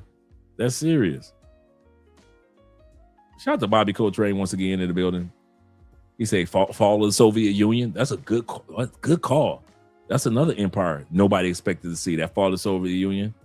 Mr. Gorbachev, tear down your wall.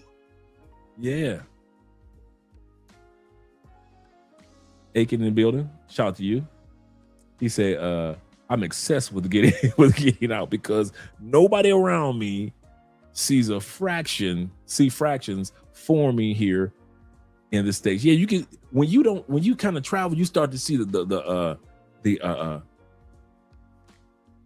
how can I say the crust try, you know how when you see something just go crack on the ground, you can see it on the ground of the United States. You literally see, you be like, man, this is not a normal situation.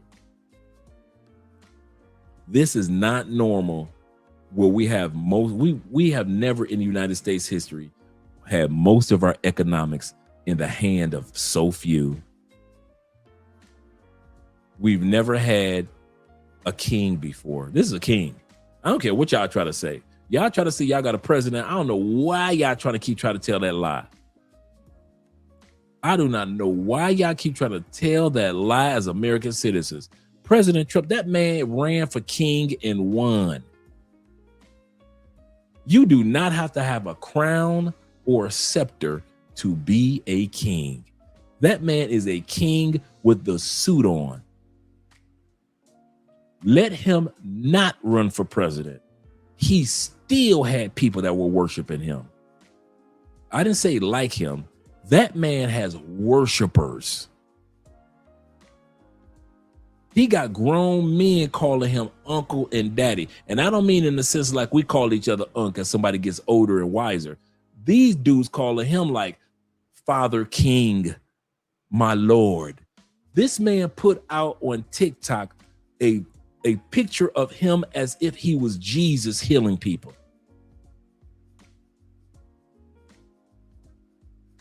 And Americans ain't say nothing. Eventually he took it down and then lied and say, no, it was me, as if I was a doctor healing people. Doctors in modern day don't dress like that. So why would you put yourself in garments as if you're the Lord with angels flying around you, healing somebody? This man thinks that he is a God and a king. We have never had that in the United States. The crust of the United States is cracking. We have never had among blacks, whites, others, so much division between men and women. It has never happened in the United States, ever. I was looking up something the other day, but I'm gonna talk about it tomorrow about the United States.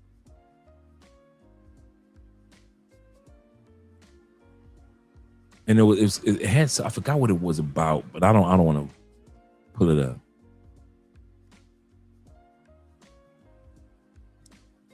Zeta says, another thing, don't just focus on the cities and the tourist spots. Absolutely correct. Go to the rural countryside. Every country, I make sure that I go to the countryside safely. Absolutely correct. There's so much to see in these other countries. Quiet so upset, man, I miss every show. I miss every show. Abort the mission. Yeah, hospital infections, more than people think. Absolutely correct, Bobby. Absolutely correct. Shout out to the International Quiet Storm.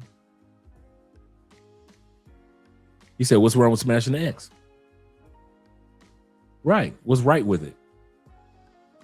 I used to be the king of free coochie. So don't get me wrong. I was always an advocate of, hey, if you're going to give it to me. Here's the problem. Shouldn't even had communication with the ex. You see where I'm going with that? Shouldn't even had communication for the ex to let me know I could smash. Some of y'all got exes right now that want y'all to smash. You know why you ain't smashed her? Number one reason, she ain't got your name. She ain't got your number. She ain't got your social media. So she can't hit you up. Some of y'all got exes right now, even as we speak, rolling in the bed, having sex with her pillow because she can't catch up with you. And guess what you got? Peace. Because she can't catch up with you. You know how we say in the black community, all money ain't what? All money ain't what? Good money. All coochie ain't good coochie. And I don't mean by how it feels. I mean by the setup. When you see this as a setup, all coochie ain't good coochie. Some of y'all keep y'all exes around and hope that she come back around and let you hit it again. I hope that she get thirsty for this coochie, because a lot of times it's not even for the sex. A lot of it is for our egos. Yeah, she came back around to daddy. Yeah, she knows she missed daddy. She's missing daddy. Yeah, she got a man, but she knows she still loves daddy. She over here sucking off daddy. A lot of it's for our ego. It ain't got nothing because she got good coochie, and so I want her back. No, not because she a good person and I want her back. Because if you wanted her back, you'd have got her back. You don't want her back. You just doing this for your ego. I did it for my ego. The ex would want to come back and every blue moon and give me some coochie, which was rare because I don't smash exes. But the one time that I did, it was more for my ego. It was really for my ego. It had nothing to do with how good her sex was. It was just, yeah, because I could control her. Yeah, she want this. Yeah, she missed this. Yeah.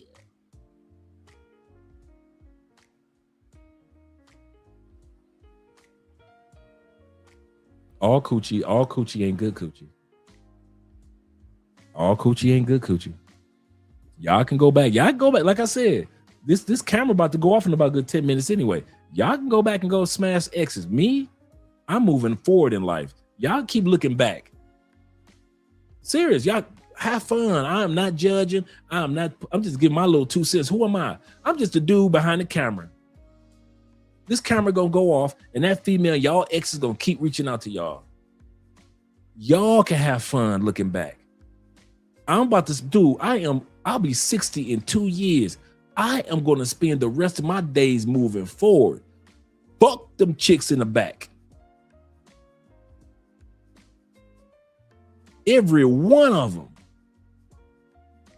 Every single one of them. I done ran through them already. In relationship and out of relationship. It's like as if I was driving down the highway and I told every one of my exes, jump out the car. And I look in the rearview mirror, ain't nothing but women rolling on the ground, just rolling on the ground. I ain't going back to pick up none of them off the ground. Now, that's Andre. Y'all, these lights and cameras gonna go off. And if y'all think I'm stupid enough to believe that y'all gonna delete y'all raggedy ass exes out of y'all phone and move forward with your life, I don't. I believe y'all gonna keep y'all exes in y'all phone. Y'all like an airplane trying to take off in the air with parachutes on the ground. I'll even make it better.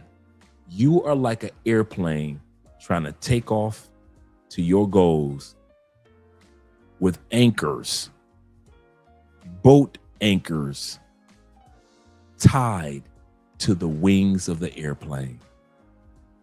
You look like you going somewhere, but you ain't going no damn where, because the past gonna keep holding your ass down.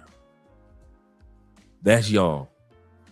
Look like you flying down that runway, don't it? Look like you going somewhere in life. I'm about to do this thing called life. I'm moving forward. I'm going upward. Soon as that plane in your life start taking over and you going up and you thinking life is about to be grand, them damn anchors start pulling your ass back down to the ground. That's y'all. Me, ain't no anchors. Anchors away. Ain't no anchors. And for a lot of us, and I mean a lot of us, ain't no anchors. Ain't no exes calling me. Not a one. Ain't no exes all on my Instagram. Oh, Andre, I saw your last video. Ain't no exes talking about I saw your last video. None. Y'all know I got stories up on stories. If I want to have a bunch of exes, I could. Not a one. When I left the States, I created on Facebook Travel Unravel, a whole new Facebook page. I haven't been to Andre Spence Facebook page. It's gotta be 8 years. And I mean, not once have I been to my Facebook page. I go to Travel Unravel all day long. I don't even know if Facebook deletes pages after a while. That's how long I haven't been on that page. I don't need no exes. What for? What for? What I need to look at some photos of when I was married. What for? When I was a fat boy. What for? But y'all different. And you gonna wonder why every time you try to fly off, your plane keeps getting pulled back down. And a lot of it is y'all exes. A lot of it is y'all exes. International Quiet Storm says this, the International Quiet Storm, that is. He said, you're not thinking about your ex when you are having beautiful Thai women rubbing your feet and feeding you delicious fresh fruit. Absolutely correct. I ain't never seen none of y'all in Brazil enjoying a Brazilian chick and you get a phone call from your ex. You tell the Brazilian chick, hold on. Irma, what you calling for? Go on with that, Irma. Go on with that, Irma. Not a one time have y'all. Yeah, as soon as an ex try to call y'all be like, bleep. I don't know this woman. You say, Andre, don't be calling me stupid. I'm just saying, I'm not saying, yeah, stupid. It's stupid. It would be stupid if I did it. It would be stupid if I still had a bunch of exes in my phone and I'm trying to progress on the plane of my life. And I got a bunch of exes distracting me from what I really want to do with my life. That'd be stupid to me. Why y'all think I say stuff and y'all think I only apply it to y'all? Do y'all ever realize 99.9% of the stuff that I say, I apply it to Andre first? The good things and the bad things. I had to fall on the sword like y'all did. I don't be telling y'all, hey, yeah, you need to fall on the sword when it comes to just deleting your exes. You think I didn't have to do that? Everything that I mentioned to you guys that I do. See, I didn't come the easy way to Colombia. Hey, let me throw a bunch of parties and let's go hang out and we're going to have all the sex. And then I didn't come to Colombia for that anyway, from the get-go. But I could have did to pretend like I did like a lot of dudes. I came for the ladies and we gonna party. I could have did all that's the easy way of doing it. The way that I did it was true relocation. Find a place, just like Will, just like Jay Clyde, just like T-Mac, and all you other brothers that are here in South America, that are in the Philippines, that are in other countries, and you've relocated. People don't want to acknowledge us that relocated ain't had no damn time to be partying in Thailand every day. Ask Richie Mac. Richie spent most of his time sitting in that damn chair editing them videos the way that he edits them. He'll go out, him and Elle go out to dinner, and they'll do their Wednesday golf. And that's just about it. Same thing with the Ronin Travelers, same thing with the rest of us. We were too busy focusing on the relocation. And when it came to relocation, sacrifices had to be made. And one of the sacrifices was we couldn't be Mr. Party dude. Okay, cool. Another sacrifice was we had to cut our exes off in the States. Okay, cool. In order for me to have a life of peace in my new country, I got to get rid of them chicks that weren't giving me peace in my old country. But y'all laugh at us dudes that, see, y'all be wondering how we got peace, but y'all don't want to do what we did to get peace. Y'all want how we got peace, but y'all want to do it with lemonade. Well, we didn't get lemonade. Y'all be asking the wrong dudes, man. I think y'all need to be asking dudes that the party dudes, man. The party YouTubers. Y'all need to ask them dudes that. So they can stroke your ego and tell you it's all right to smash your ex. I'm here to tell you, if you want real peace when y'all relocating to other countries, man, you got to let go of the chicks that weren't giving you peace in your old country.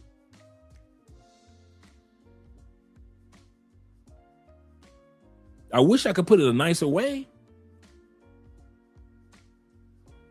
Y'all need another YouTube channel. Y'all need somebody that's gonna stroke y'all ego. That ain't me. Y'all grown men. I'm not about to stroke our ego. Yeah, it should be like that, man. But what I'm saying, you should let go of communication with her. Total, you an ex chick.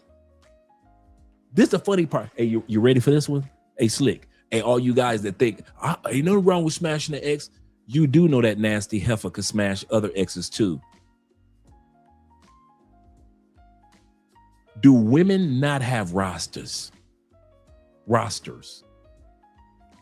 Modern women. See, some of you guys aren't thinking about the same ish that she's telling Slick.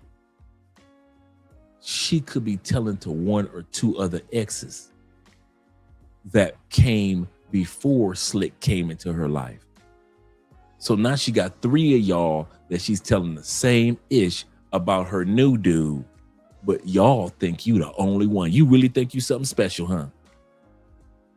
Women got rosters and they are waiting for who gonna be the fool to fall for it. So if Slick don't hit, she got another fool in that phone that will do it. That will be dumb enough to allow her to circle back. Let's say Slick don't let her circle back. Don't worry. Somebody gonna hit it. You know why? Because women got rosters. Bruh, my wife got dudes that are sitting around waiting. They ain't got no connection to her. She don't talk to them or nothing. And people will still sit around waiting. I will go in her DMs if I don't have her number. I will go to her DMs. I will go to her Love Crossing Borders page and pretend I'm just a subscriber. I will go to her Andrea Wallace TV if I don't have her number or her Instagram. I will go to their TikTok and leave a message. Y'all be thinking y'all the only one that she reaching out to. Boy, y'all suckers for real, huh? Y'all like genuine suckers. He said, Andre, talking to us like big brother and father. He say, don't hit that ex. Block her number tonight. Yeah, for real. It ain't worth it. That's so serious. And it's so easy to do. And I'm talking to all of us, bruh. I'm not just talking to my brother. I'm talking to all of us, bruh. If you want to fly off into life that you want to, you got to let them anchors go. And a lot of times the anchors are the exes. The exes. Okay. Y'all ever got some coochie that after you nutted, you got post-nut clarity? And it was so clear, you looking like, why did I even let this chick in my house? Why did I even drink one more drink with this chick? That post-nut clarity is a beast. I don't think you guys realize you do still get post-nut clarity with an ex too. Some of the fastest people that will give you post-nut clarity is after you have sex with an ex.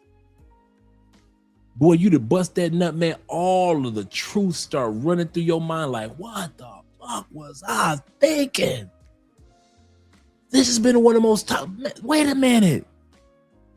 This chick called the police with a restraining order on me 5 years ago. This is the same chick that went into my bank account and stole $3,000. This the same chick that had her two brothers tried to jump on me. This the same chick that pulled out a knife. This the same chick that went on a girl's trip to Miami and lied to me about it. All of a sudden that truth starts chasing you down and you falling like you in the movie Get Out. You just falling into truth after that post-nut clarity. This woman was the first woman that ever called me a bitch to my face. This chick had 5 dudes in her phone and lied about it. You just twirling through truths, just floating down truths. After you fucked the ex who shouldn't have even had communication with you. That's the part that gets me. The chick that sat back and called the police on you 3 times. The chick that tried to key up your car. The chick that smiled in your face and talked about you to her family behind your back. Every ex is a ex for a reason. And y'all still be having them heifers in y'all phone? On your social media? Man, y'all crazy, bruh. Y'all crazy. He said this. He said, I dealt with an ex 10 years off because I didn't block her number. Yeah, man, block them numbers, bro. If y'all wonder if I got blocked, just in case you guys are wondering if my ex is blocked, she blocked. Blocked. Actually, let me check in here. Let me check in here because sometimes you don't clean your phone out. Let me see.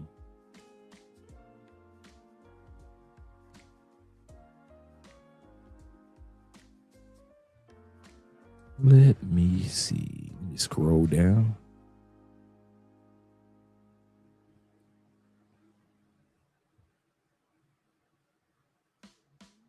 Haven't used my ex-wife's number. Deleted. She's not even in here. And the only reason I was going through this tonight, because if she was still in my phone, I was going to delete her number in front of you dudes. That's how serious I am about not looking back at your past so you can move over, so you can move to a smooth future. My ex ain't even in here. And I thought I deleted it, but I want to make sure. You know how you sit back, you think like, wait a minute. Nope, not in here at all. Nope. I got more of you guys' numbers in here than I got Stay-Aside people. Just noticed that. Shout out to Passport Persona in the building. So, ex-wife, 14 years, went through the divorce. That number ain't in there.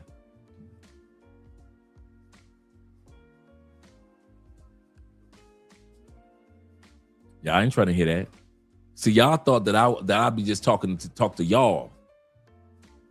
Andre probably still got his ex in the phone. He just talking to us. My ex ain't even in here.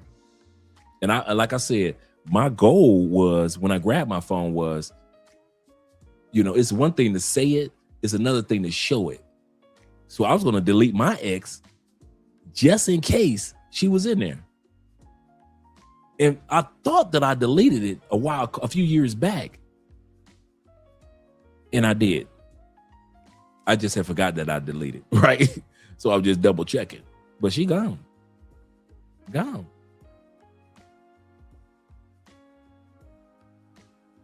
International Quiet Storm says this. Shout out to you with the $10 love. He said, leaving the U.S. for good will be the hardest thing that you experience in your life until, which is so true, you land in the foreign land. Then it would be the best day of your life. That is so true, bruh.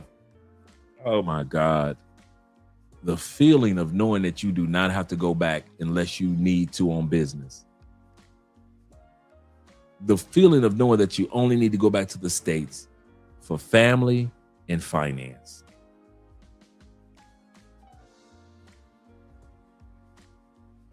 I was sitting back thinking, I never told T-Mac this. I keep you in prayer because you and I are on the same journey towards our citizenship, you know, over the next year and a half, right?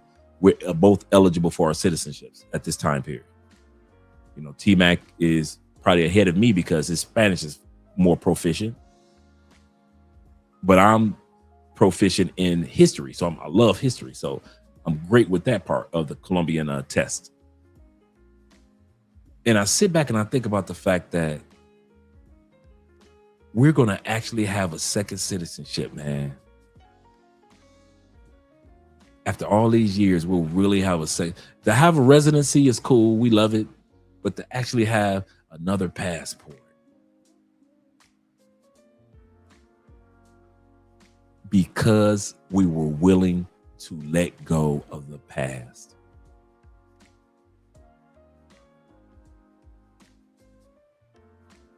So yeah, I think I made the right decision. Deleting X's so I can go to the next. You can't have next without the EX. X means next. Yep. My brother says this. He said, I'm waiting and ready to experience the other side. Got to pay child support. ears off. Nothing wrong with that. Take care of your business, gentlemen. I always say that. Take care of your business. Be patient. That's why I always say this, man. All of us, man, had to be patient. That's why I wrote the book dedicated to guys for 5 years, 15 years, and 5 months that are leaving. Because some guys are leaving in 15 years. Some guys are leaving in 5 years. Some guys are leaving in 5 months. Be patient with yourself. You right on cue. Right on cue. Yeah, take care of your business, man. Nothing wrong with that. He said, I'm listening, Dre. He said, I believe your family. I kid you not, man. I kid you not. He said, yep, I got with, he said, I got it with an ex and dumped her 12 hours later and saw the writing on the wall. Shout out to International Choirs. Yeah, man. That post-nut clarity, you be like, what in the world? It's almost like as soon as you bust a nut, it's like the universe just suck you into the black hole. No. And nothing but the black hole of truth about this woman. Why did I sleep with her? Of course, I'm animated. Her. And nothing but you just surrounded by truth. And you want to keep lying to yourself about her. And nothing, truth just bombards you and hits you. And just truth everywhere after you bust that nut. And she's looking at you like, why are you looking at me like that? You try to be nice. Nothing, baby. Nothing. I just got some stuff on my mind, baby. Some stuff on my mind. And now you feel like a jerk because you're like, man, I don't want, because she's a good person. I don't want her to feel bad because I smashed and don't want to smash her anymore. And I don't want to talk to her anymore. I don't want to be bothered with her anymore. I done bust this nut and it reminded me of why I left her in the first place.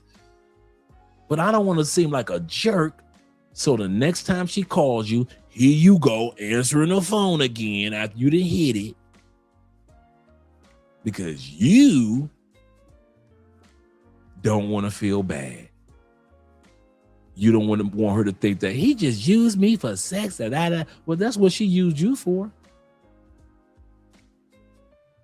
He blocked me after we had earth-shaking sex.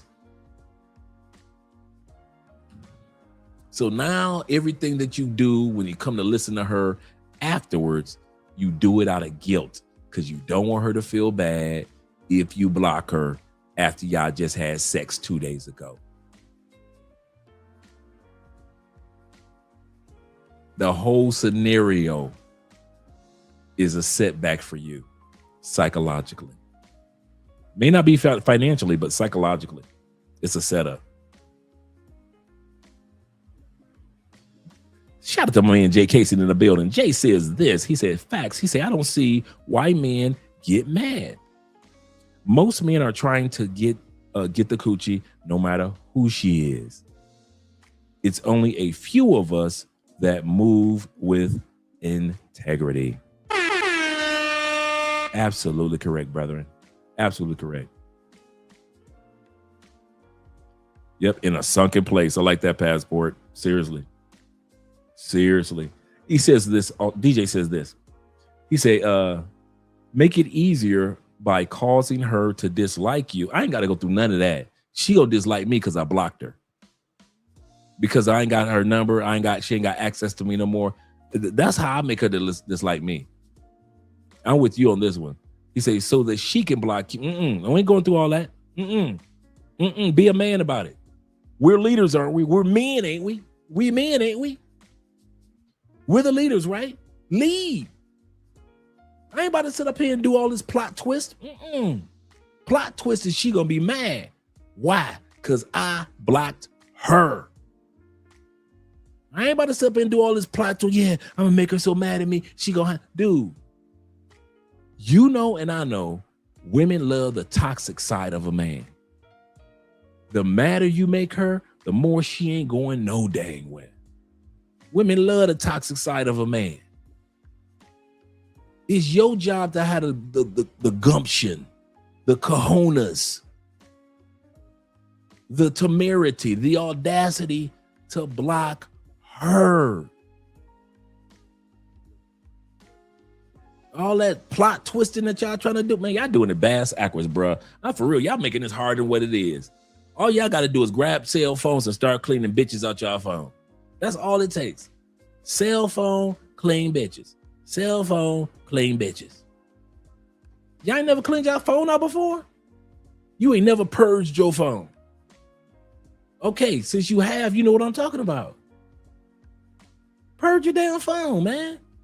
Blocker, purge. Block, purge. Block, purge.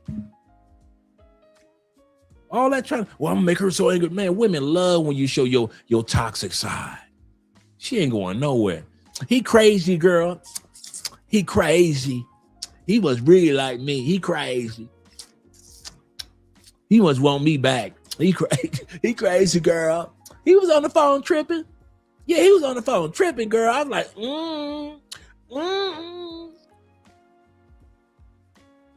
You think that's gonna work, huh? What part of the Scooby-Doo mystery machine you get that from? From the back of the mystery machine? Was you in the back of the Scooby-Doo mystery machine smoking weed with Shaggy when you came up with that idea?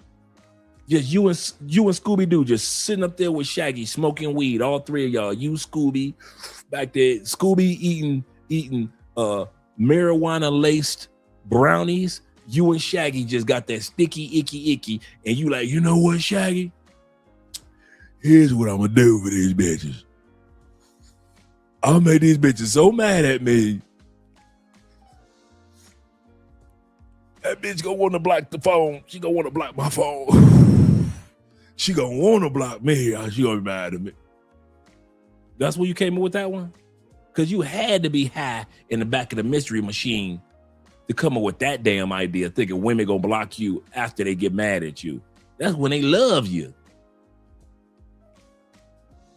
That's when they love you. They ain't blocking you. They need closure. Why'd you act like that last night, baby? Did I make you angry? They need closure. They ain't about to block your ass. Shit. They about to block you because you done made them mad. She's sitting around thinking like, ooh, I done made him mad. The dick gonna be fabulous. That's what she thinking. She all on the phone like this. You mad, and she looking at her girlfriend like this. Got him, girl. He mad. I told you he still got feelings for me. Shit. Y'all crazy. Where y'all be coming up with this shit, man? Do y'all think before y'all type, or y'all be like, I want to type first? I'm gonna be the first one to type some bullshit. I'm serious. Where did y'all come up with this shit? Do y'all not know women or not? I know women enough. You make them mad, they ain't going no damn way. I'm so tired, I'm gonna block him. Shit. 3 minutes later, you unblocked. 3 minutes later, you are unblocked. I can't stand that shit either, by the way. I can't stand when I see women do this shit. And the gay dudes do this. I can't stand that shit. That little mini hand clap.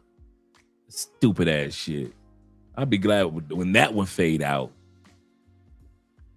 If I had a choice between them calling everybody a narcissist and this stupid little hand shit, give me narcissist every day.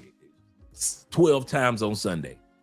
I'd rather hear that lame out, played out shit. They use the word narcissist more than we use the word perpetrate in the 80s and 90s. Man, you know you man. You know you perpetrating the fraud. Man, they using everybody a narcissist. Everybody. They be calling the dog narcissist. My dog is a narcissist. What the? He say, not if even. He says so she could block you, which would be good. If not, even better. So you can't find her. No, that ain't gonna work. That ain't gonna work. Women love when we act all dramatic and crazy. Slick says, he said, Andre, he said the ex also told me, how the hell you talking to the ex?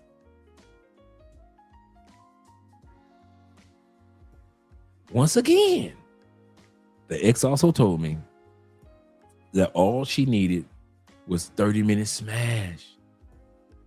Fixed session. You know how we used to do back down memory lane. And she'd be on her way. Your take. You think a female gonna come into your life, sleep with you one time, and gonna let you get away one time?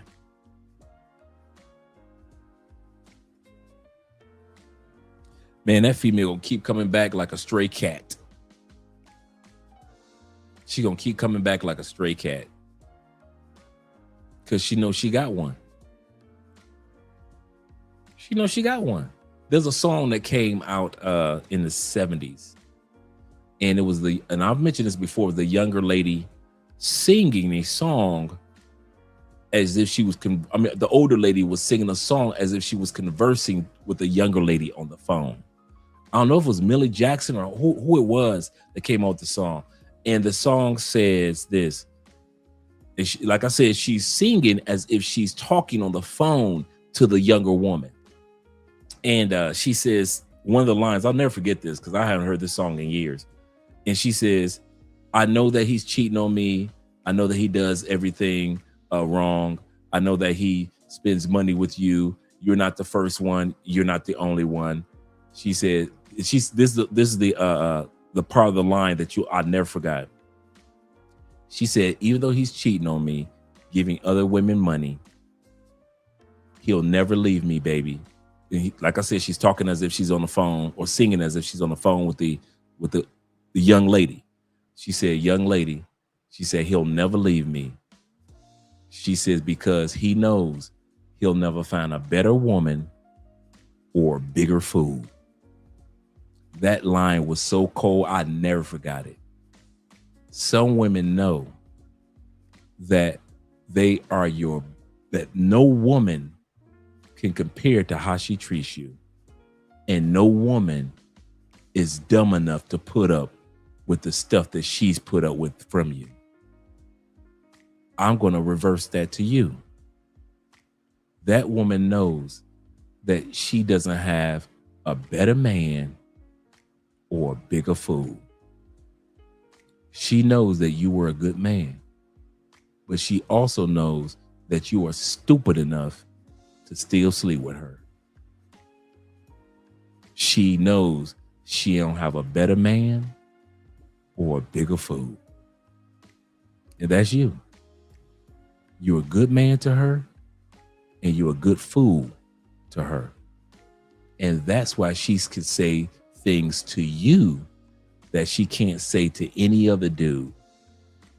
Because she know any other dude might be a good man, but any other dude ain't as much of a fool as you are.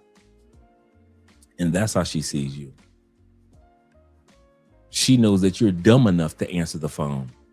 You're dumb enough to respond to her texts. You're dumb enough not to block her. She knows. You're a good man. You are a good man. But you are a big fool. And she knows it.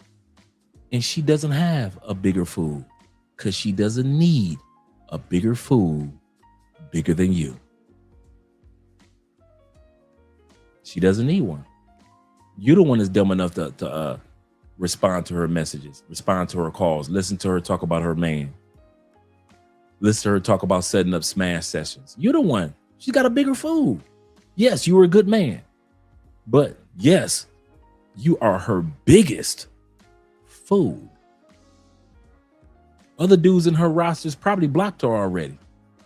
I'll say that again. Other dudes in her roster probably say, girl, go on with that shit. I'm out. Block. And already blocked her. But she know that you the biggest fool. No matter how much of a good man you were a bigger fool than a good man. And she is taking advantage of it. And I don't blame her. I'm going to say that again. I don't blame her. And that goes for all of us. I do not blame women for looking at us like we stupid enough to. Don't let that slide by. A lot of our exes know we were great men to them. And a lot of them know we were big fools for them. Some of y'all treated women amazing. She still filed that restraining order on you. That was a lie. Some of you were amazing as fathers. To this day, you still go through the tug of war of seeing your kids. These women know you were a good man, but you were even bigger fool for dealing with them. You were a good man, but you were a bigger fool. And this woman know, and all you dudes that still got your exes in your phone, you know deep in your heart that you are a good man. But the reason why she's still in your phone is because you're a bigger fool. Your good man part might be this. Your fool part might be like this. That's why she's still in your phone. Not because you're a good man. You're not listening to her because you're a good man. You're not responding to texts because you're a good man.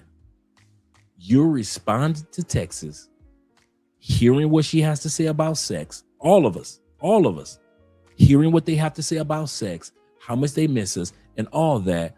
Why? Because you're a good man? No, because she knows you're a bigger fool. This is what she knows. She remembers the good man, but she knows you're a bigger fucking fool to fall for what most of the men that who she tried to call to coerce to do it didn't do it. She called ex number one. He was like, get the hell out, I'm married. She called ex number two, like, I don't even live in the country. Why you calling me? Then she called you. And you think you responded because you're a good man, and you giving her advice because you're a good man, and you supporting her because you're a good man. No, you doing all that because you the bigger fool. And the other dudes didn't fall for it, and you are. And you are. Shout out to you with the $3 super sticker, brother. You are.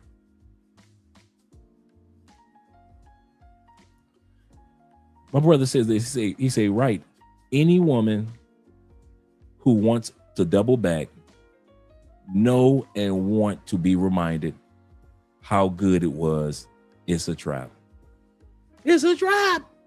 Absolutely. Shout out to Corporal in the building. Corporal says this. He said, Dre, I agree with your assessment, but don't forget about clock it. I hate these new age terms. Yeah, y'all, man, that's another one I don't like. Clock it. Bruh, I'm with you on that one, Corporal. Yeah, I hate that clock it BS too. Yeah. Okay, I'm not alone. Okay, cool. But all this new band, you be looking like, seriously? He said, you might be right. He said, I hope the block remains. Yeah, man. Yeah. I have nothing to do with my ex's life. Nothing. I couldn't tell you anything about my ex. Nothing. I can't tell you about nothing about the kids. They don't reach out to me. So they came in as a package deal. And in many cases, they leave as a package deal. I can't be mad.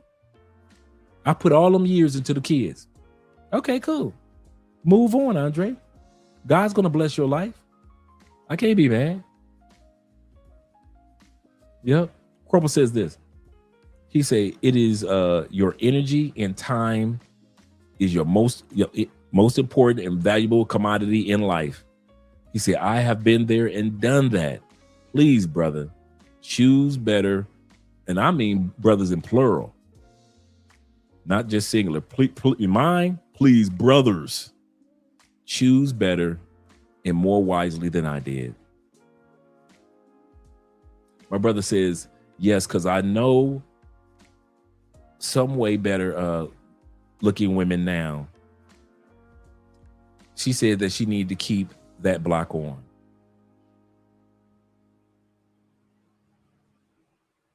I have an ex who followed me on social media. I have to block her. I have her on block mode. Yeah. It ain't like we're being rude or harsh, but life is life. Go on with your life. I don't care. We are humans of nostalgia. We're humans of nostalgia. Let me get ready to let you gentlemen go. It's almost 6 hours in. We're humans of nostalgia. You know, we think about the past and the good times and the fun times. You know, it wasn't as bad as I thought it was, man. You know, when she got me locked up that one time, she did get me locked up for 12 days, but you know, it wasn't as bad as I thought. So we're nostalgia people. We think about the good times. We don't think about the fact that she got me locked up and lied to the police officers. We don't talk about the time that she got your car repoed because she said she was paying on the notes when you were giving her the money. And for 3 months, she hadn't been paying on the notes. She's been pocketing the money. And you're at work and you look out the window and your car is being jacked up. But, you know, it wasn't that bad, man. We went on a vacation a month later, man. We went on a cruise the month later. We had a good time. The cruise was great. Hey, it wasn't that bad.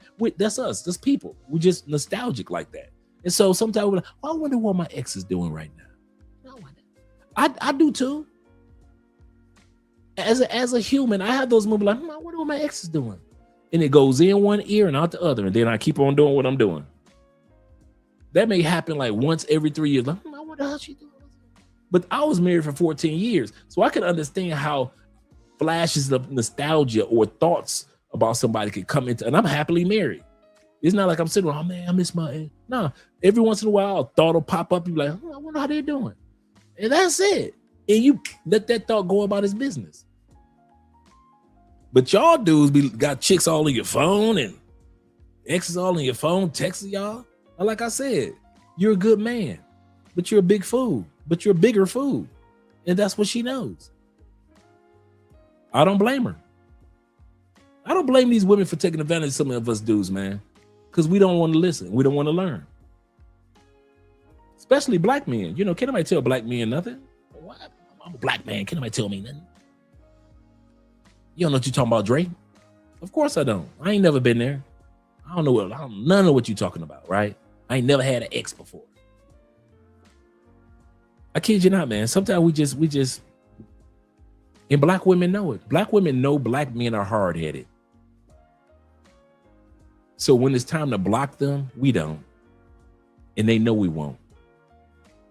And when it's time to turn, they look at us with our base desires of sex. He'll never turn me down. He know what we used to do. And so they look at us like we're animals. Like I can get sex from him. All I gotta do is blah, blah, blah, blah, blah, right? Let's be for real. The reason why this woman is reaching out to this man, because her base needs, and she know he's big enough fool to provide her base needs. He can't get it up. You don't know that. You don't know that at all. He might be fucking the dog shit out of her every other night. And she just wants some new dick.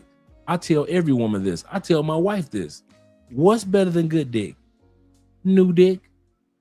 What do you mean, Andre? You tell your wife that in conversations where we talk about when people cheat or when women cheat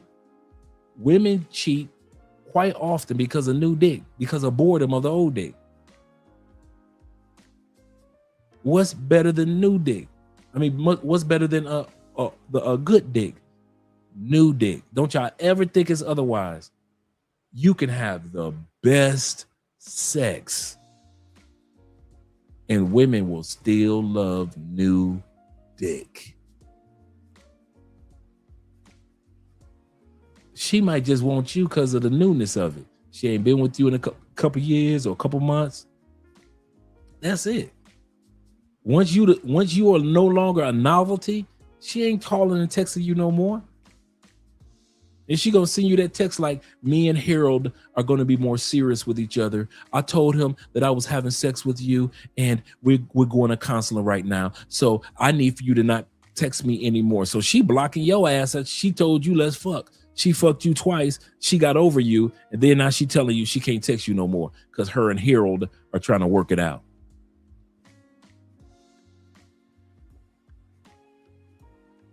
Yep. Stevie Wonder told us, fool me once, shame on you. Fool me twice, shame on me. No better feeling than new same thing with new pussy, yeah.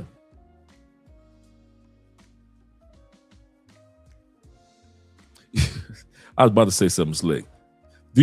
Have you guys ever been at that point where you be smashing the chick and it's good, good, good, good, and all of a sudden one day you smash it and it's just regular? Something just don't feel the same. And you can sense that. I don't care if you smash it 100 times, that 101st time you smash, you like, am I used to this pussy already? It's not like it's bad, but it's like,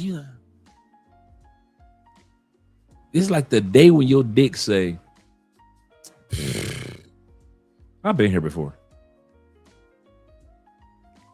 And it just becomes some regular pussy. No matter what tricks y'all do, it's just some regular pussy. You like, oh, well, the honeymoon is over. It's just regular pussy. Just regular pussy. My boy Deep Soul in the building. Shout out to you, Deep Soul. He said, I'm glad that you mentioned hard-headed, Andre. He said, I'd rather be called hard-headed than being called sassy in this day and age. You are so, I can't stand that word either, brother. That sassy thing. You'll never hear me use that. These women funny, man. They just try to degrade men any way they can. Corporal said this. He said, I was taught by some young chick. I was hidden on the side. Novelty is the biggest thrill for women. Yeah. Something new, something fresh. Yeah. you be like, well, and it could be some fantastic pussy. And one day you hit it, you like, oh wow. You might be in the middle of a good one. Like, oh my, and all of a sudden you just start feeling like just what happened? It just feel like just regular coochie now. It's just regular coochie. Maybe if I hit it again tomorrow, it'll be different. You come back and hit it again tomorrow, and it really feel like regular coochie. Like nothing special about it. It's just regular, everyday coochie. You like, dang. So it's over, huh? so it's over, huh? He said, Dre, you telling us to block our exes is very sad.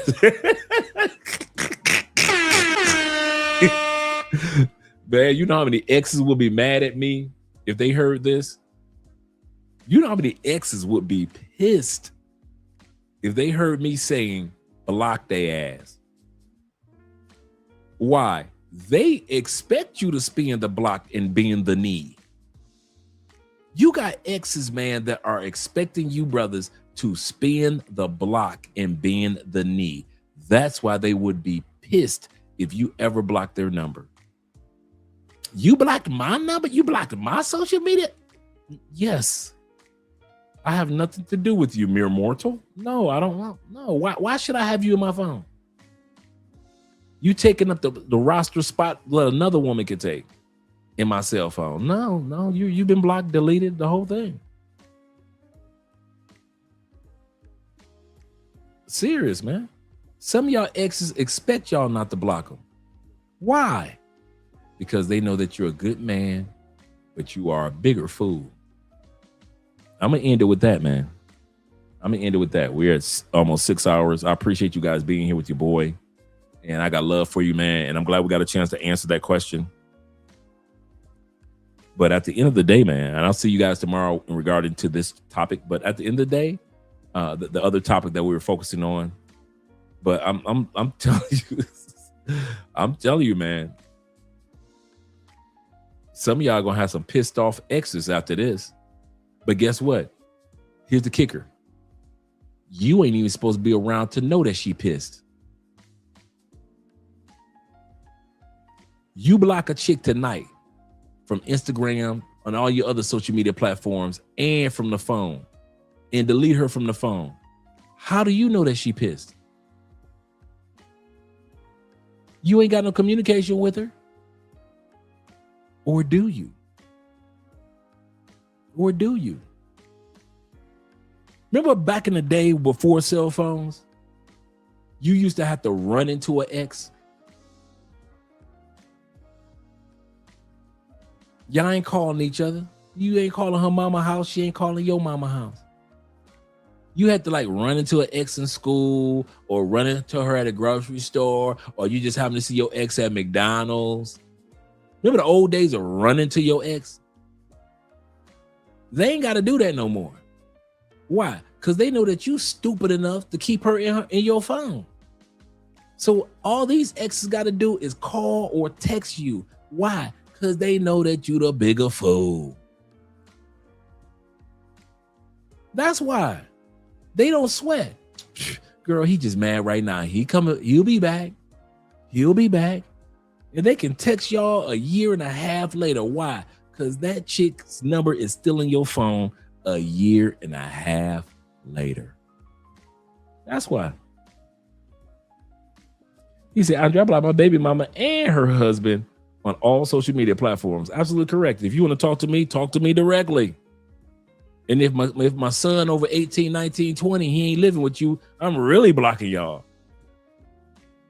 I'm really blocking. I ain't got no reason to be reaching out to me on social media. Why? The boy grown.